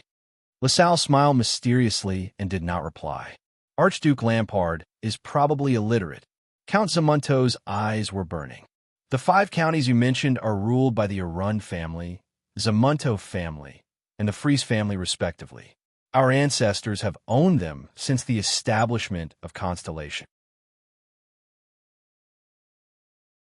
It is indisputable that they are Constellation's territories." Out of Thales' expectations, LaSalle chuckled. Under the angry gazes of the people in the hall, His chuckle gradually turned into a loud laugh. Over the past few years, the cold wind in Ekstedt has become stronger and bitterly cold. Our shepherd boys and hunters have to grit their teeth and go out in the cold that can freeze their tears. When they return, they have to rub their almost frozen hands with snowmobiles to prevent their hands and feet from freezing. Under everyone's puzzled gazes, LaSalle sneered. Only after several years, even decades, can we turn our trembling hands, which are used to wield bows and whips, into a pair of strong and sturdy hands suitable for wielding swords. LaSalle paused for a moment and looked around. He laughed without any scruples. In comparison, the climate in Constellation is getting warmer and more comfortable. It is especially suitable for weaklings who only know how to pant on women's bellies. These are the descendants of Oathkeeper Midier. The hall immediately burst into an uproar. Thales widened his eyes. A person who refuses to cut to the chase and insults the envoy of the visiting country the second he opens his mouth. But he immediately realized that Constellation was at a complete disadvantage in the matter of the prince's assassination. And when it came to military strength, the number of troops that Constellation could gather at the moment. Just look at yesterday's national conference. Whether to hold the prince accountable, when to hold him accountable, and how to hold him accountable, the entire matter was in Ekstedt's hands. Thales sighed softly. Count Fries pressed down on the sword at his waist with a loud thud and said angrily, "What do you mean by this?" But Kessel V calmly raised his hand and waved away many nobles who stood out in anger. I mean, since when can a lame reason like my grandfather once owned that piece of land become the standard for dividing territories? LaSalle took large strides and turned around. His eyes shone as he stared back at the nobles and suzerains of Constellation, showing no weakness. Whether it is Ekstedt or Constellation, every inch of land is conquered. The strong leave after obtaining the spoils of war, and the weak hand over their chips to protect themselves. This is the international law, LaSalle said coldly. His expression was cold and unfriendly. As the king of peaks of the eastern peninsula, Xianxia said, "Only those who are capable can rule." Only Gilbert and a few others narrowed their eyes slightly and pondered over his intentions. King Kessel, on the other hand, looked at the nobles in the hall full of nobles. There was a thoughtful look in his eyes. "Please pay attention, Your Highness," Gilbert said to Thales in a low voice. "In diplomacy, there is no meaningless quarrel or words. This is a test and a change of pace before a duel. The other party is testing our footsteps and the truth of our situation in preparation for the final moment when he draws his sword. He is not in a hurry to get to the main topic, which means that he may not be confident in directly raising conditions, or he may have found a better point of negotiation. But up until now, this has been his scheme. By infuriating us, he will lead the topic towards military affairs, military strength, and the law of the strong and the weak. He will plant a seed in us, and at the same time, he will observe our reactions to determine the direction of his next attack," Gilbert whispered. "Also, when he brings out the real topic of discussion, we will unconsciously start to think about war and the price of war, and will relatively neglect other options." Thales frowned. "Do we have other options?" LaSalle took a step forward and looked at King Kessel with a burning gaze. "And does Constellation have the ability to defend that so-called territory of yours?" The anger of the nobles in the hall had reached its peak. Count Simonto of the north patted his Northern Territory military uniform in anger and roared, "Have your troops let their horses pass." But he was immediately interrupted by an even more vigorous and steady voice. "All right." Valerun flashed a steady smile. His deep voice drowned out Simonto's and echoed in the hall. "Just as well. As the Duke of the Northern Territory, I am also worried that our territory is not big enough. Archduke Lampard wants our 5 counties in the Northern Territory, but I also miss his Black Sand region. How about we each send out our troops and exchange territories based on our own abilities?" Listening to the Duke of the Northern Territory's rebuttal, Ekstedt's emergency envoy frowned slightly, but he immediately smiled. "The Duke of the Northern Territory has responded well. Gilbert said to the prince solemnly. But Count Simonto's words earlier may have exposed some information to the other party. Thales nodded. He understood. In the face of provocation, Simonto angrily asked the other party to let their horses pass, but Val smiled and said that he also wanted the other party's territory. The hidden meaning and truth behind his words, as well as his attitude and determination in the face of an invasion, immediately revealed the difference between them. At this moment, a young girl's voice interrupted the conversation. Those who are capable will have the right to rule. If that is the case, your Archduke of Black Sand region should have mobilized his troops earlier, gotten rid of your King Nuven, and sat on the throne himself. That one sentence caused LaSalle's expression to change abruptly, because I think that he is already stronger than King Nuven, isn't he? If he goes south, he will have to face an entire country, but if he goes north, he will only have to face a king. Why not give it a try? Maybe he will succeed. Under everyone's astonished gazes, the 15-year-old Duchess of Blade Edge Hill, Lyanna Tabark, stood prettily among the group of male suzerains like a lonely flower on a cliff.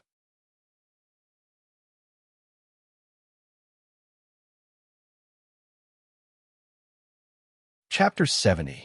The ministers and suzerains in the hall began to whisper among themselves. Many of them even smiled. Good girl. Duke Cullen smiled and whispered to the unwelcome Duke Falkenhas beside him. Did she learn to be mean from you? Mean? What are you talking about? Cyril Falkenhas smirked and said quietly, but in my opinion, this is a natural ability of women. In the hall, LaSalle's expression froze. Then, his eyes shone with anger. Using this kind of trick to drive a wedge between Extet's ruler and his subjects? This is really the style of the Constellation Empire. Just like how you shamelessly tried to murder our Prince Moriah. Thale's heart raced. Here comes the main course. Upon hearing this, most of the Constellation nobles in the hall revealed indignant and angry expressions. However, a few of them began to ponder. That Duchess' reflexes are really outstanding. She has already counterattacked without realizing it. Before Thales could react, Gilbert flashed a praising smile. Your Highness, Duchess Tabark's attack has already yielded results. Thales turned to look at the elegant Duchess. Lyanna seemed to have felt Thales' gaze. She turned her head and stared at him with a piercing gaze. Thales shuddered and immediately smiled. Then, he pretended to look around as if nothing had happened. It was as if he had just inadvertently glanced at the Duchess. Gilbert chuckled. This is not a simple attempt to drive a wedge between us. It is to test whether King Nuven and the Archduke of Black Sand region's will and goals are the same in this crisis. This is very important. Thales' eyebrows twitched. Gilbert said patiently, and LaSalle's haste to bring us back to the main topic is an answer. Obviously, he himself knows that he cannot be entangled in the topic of who is stronger between King Nuven and the Archduke of Black Sand region. In the first round of the sword duel, he was already the one who was forced to draw his sword first. Thales suddenly understood. He recalled Gilbert's deduction in the carriage. The assassination of the Extet diplomat group was also the wish of some people in their own country. It seems like, although there is no evidence. But no matter what, at least in the eyes of many, the discord between the Archduke of Black Sand region and King Nuven is indeed not small. Thales' vision returned to the hall. We plotted against your prince. Nanchester's one-eyed dragon snorted. Even an idiot can see that the assassination of your diplomat group is a plot to incite a war between the two kingdoms. Does Extet like being used by others so much? Even my hunting dogs aren't as obedient as you. Constellations, do you think we care whether you are innocent or the mastermind? LaSalle said slowly. Since you're not interested in the truth, why did you come here? Why don't we just chop off a few heads on the streets and hand them over to King Nuven? Duke Zane of South Coast Hill sneered. Hearing this, LaSalle's eyes burned with anger and hatred. Under the gazes of all the nobles in the hall, he suddenly took a step forward and raised the red dragon seal scroll high in his right hand. On the throne, Kessel V clenched his fists tightly and lowered his chin slightly. His gaze was gloomy and deep. no matter who, is despicable enough to murder His Highness, we will tear him to pieces. Extet will uphold justice on its own. There's no need for others to do it. But our prince, the only son and heir of the common elected king of Extet and the Archduke of Dragon Cloud City, he died within Constellation's borders. LaSalle spread his arms and turned around abruptly. His fiery gaze swept across every suzerain, noble, and official in the hall. His last drop of blood fell on Constellation's soil. His last breath was Constellation's air, and his last sight was Constellation scenery. He came to Constellation with a mission of goodwill, but you failed to protect him. Whether it was intentional or not, it was your incompetence and indulgence that caused his death. That is enough. Constellation must take responsibility and pay the price. LaSalle's eyes widened in anger. He tore open the seal on the red dragon seal and pulled the scroll open. Both Extet and King Nuven must receive an explanation from Constellation. The 6 dukes frowned at the same time. Thal's pupils shrank. He saw that there was no signature or seal at the bottom of the scroll that was filled with words. There was only a handprint, a bright red handprint. Could that be King Nuven's bloody handprint? The hall immediately burst into an uproar. He did not sign or seal. I saw him cut his palm with my own eyes and press the handprint on it. This is King Nuven's anger and despair. Do you understand? A constellatiate? LaSalle's last few words were almost spat out through gritted teeth. The uproar in the hall began to slowly die down. Thales had only heard that the Extet diplomat group had been assassinated. To him, that foreign prince did not seem to bother him at all. But now, he finally understood the severity of the matter. Then, the Supreme King's deep voice rang again. I understand King Nuven's anger and despair. Believe me, I have experienced that feeling before. Constellation will never shirk its responsibility. Kessel said faintly. The one-eyed dragon Koester clenched his teeth imperceptibly. Is the king going to give in? How is that possible? If we do not pay a sufficient price and cut a sufficient portion of the Northern Territory's flesh, how can the evil dragon in the north be satisfied? If we give in, Kessel V will not only end up with a weak and incompetent reputation, it will also be destined to worsen his relationship with the Northern Territory, which was already at odds with each other. When he thought of this, he could not help but look at Valorand, who was standing opposite him. However, the other only furrowed his brows and did not say a word. It was like the calm before a volcano eruption. Thank you for your understanding, Your Majesty. LaSalle put down his hand and said coldly, Yes, I remember now. Of course, I can understand your words. Many people had a strange expression on their faces. But Kessel ignored his sarcastic words and said directly, Save the nonsense. What are King Nuven's conditions? Under everyone's complicated gazes, LaSalle snorted coldly, opened the scroll again, and began to read. Extet from King Nuven to the 9 archdukes. After learning of the tragedy, with great rationality, they endured the terrible grief and despair, and agreed that Constellation must bear responsibility for Prince Mariah's misfortune. After saying this, LaSalle raised his head and looked around.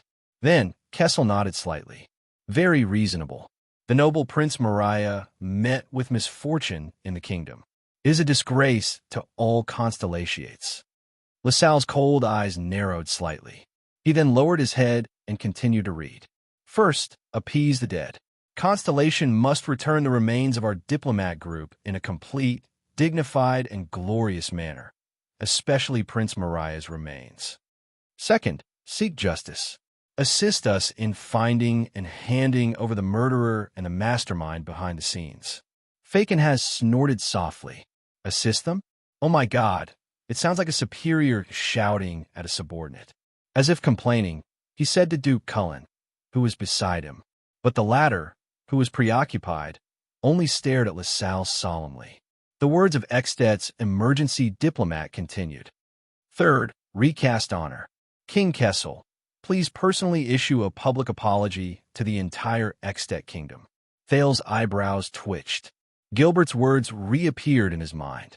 Whether it is war or peace, His Majesty cannot escape the accusation of being cold-blooded, heartless, inconsiderate to the people, weak and easily bullied, and a disgrace to Constellation.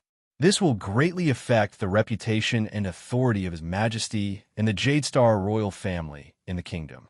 But LaSalle's cold and straightforward words continued. Fourth, compensate for losses. Regardless of whether it's land or resources, we must receive corresponding compensation. Extet should receive a territory no smaller than the size of Pinecone County and 2 northern counties that are adjacent to our country as compensation, or 30% of the priority quota of Constellation's Eastern Sea Hills Premium Eternal Oil, or 20% of the priority quota of Constellation's South Coast Hills Crystal Drop Mines. Fifth, maintain fairness. Extet and Constellation must renegotiate the Fortress Treaty, especially the unreasonable borders from 12 years ago. Pinecone County, Zalaton County, Levo County, Bear County, and Deer Cry County should unconditionally return to Extet's rule. The Count of Overwatch City should withdraw his reclamation team in the northern pine forest. The number of hunters and herdsmen allowed into the pine forest every year should be decided after discussion with the neighboring Archduke of Black Sand region. The Count of Lonely Old Tower should withdraw his scout patrol line 6 miles away and no longer unreasonably obstruct extensions from entering the public hunting area. The hall was so quiet that even a pin drop could be heard. But Thales knew that this was just a facade. LaSalle gently put down the scroll. These are King Nuvin's and Extet's conditions. The eerie silence in the hall was finally broken. What kind of bullish asterisk tea are you spouting? Count Samunto could not take it anymore. He roared, Overwatch City will not take a single step back. Neither will we give up Pinecone County and Bear County. Tell that bastard from Black Sand region that if he wants our territory, he can bring his troops to take it. Count Fries also said coldly, the same goes for Deer Cry County. Moreover, the lonely old pagoda can patrol wherever it wants.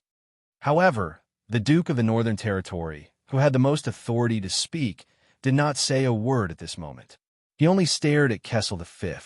The people in the hall all looked at the Supreme King with different expressions on their faces. Nuvin, oh Nuvin. Kessel stared at the steps beneath his feet.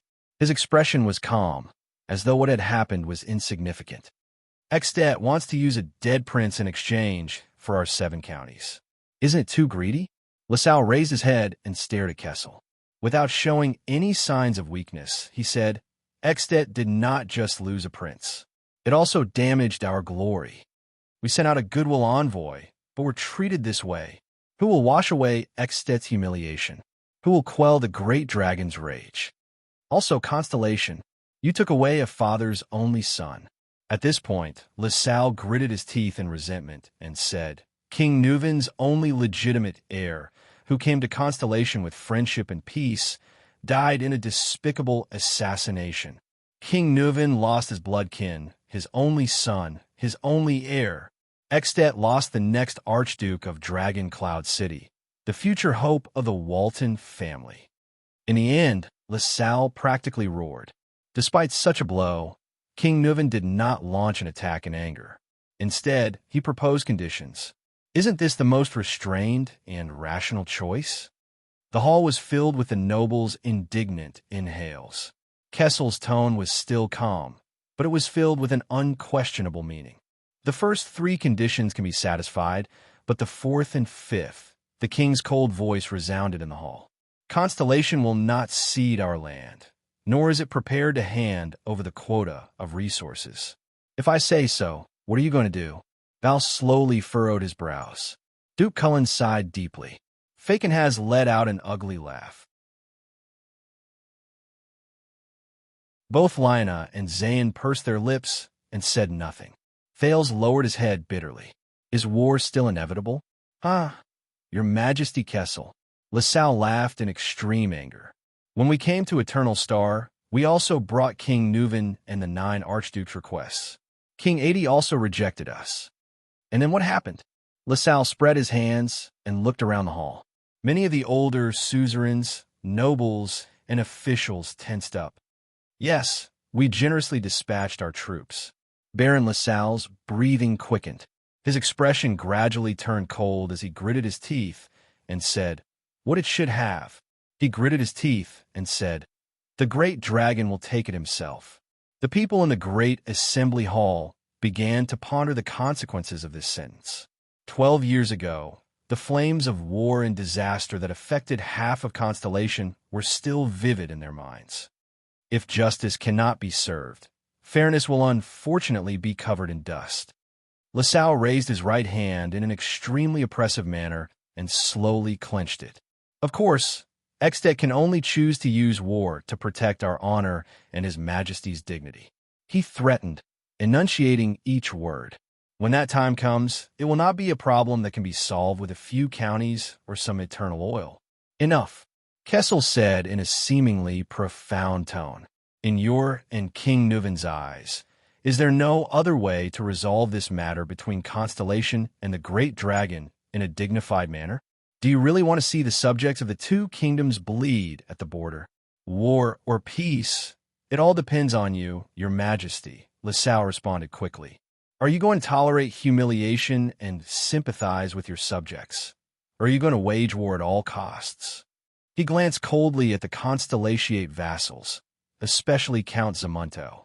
He laughed mockingly and said, "Especially when your northern territory does not even have enough troops to defend Broken Dragon Fortress in front of the Archduke of Black Sand Region's army." The Duke of the Northern Territory clenched his fists.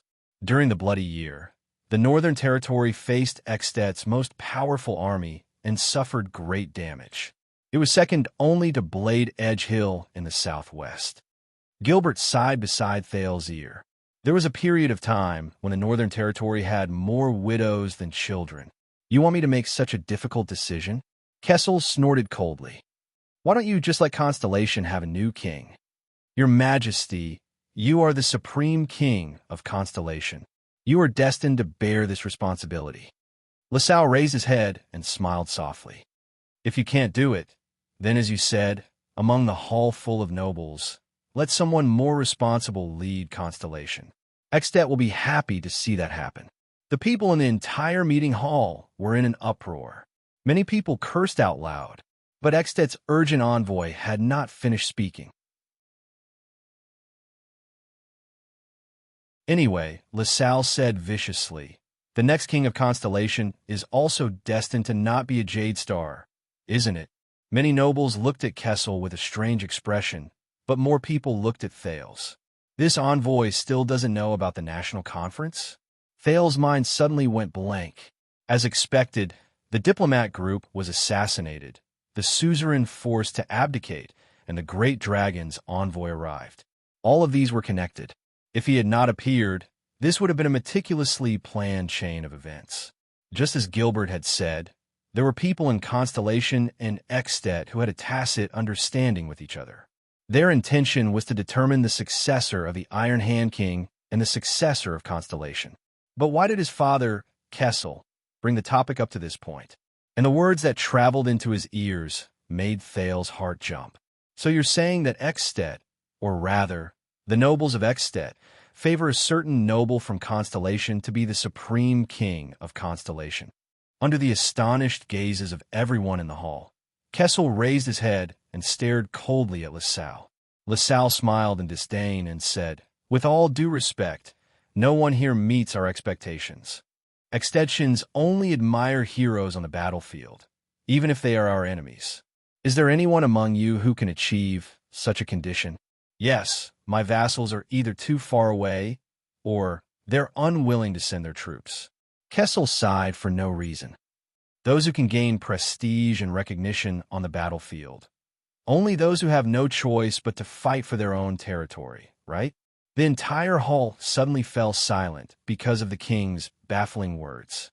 LaSalle seemed to have realized something.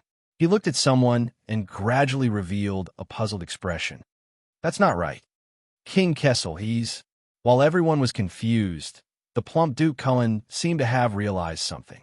He sighed deeply and looked at that person with a pained expression. Under Thales's surprised gaze, Gilbert let out a low cry as if he had suddenly realized something. But then, he clenched his teeth and lowered his head to sigh. While the hall was filled with puzzlement and surprise, Kessel V took a deep breath, closed his eyes, and said, "I see." The king said quietly, "From colluding with Extet's ambitious schemers to assassinating the diplomat group and stirring up conflict, to stating the possibility of war in front of me and proposing to issue a general edict, then to instigate the restless suzerains to force me to appoint an heir and watch us fight among ourselves endlessly, until this extension diplomat before me forced me into a dilemma. No matter which step I took, it would be the greatest blow to me.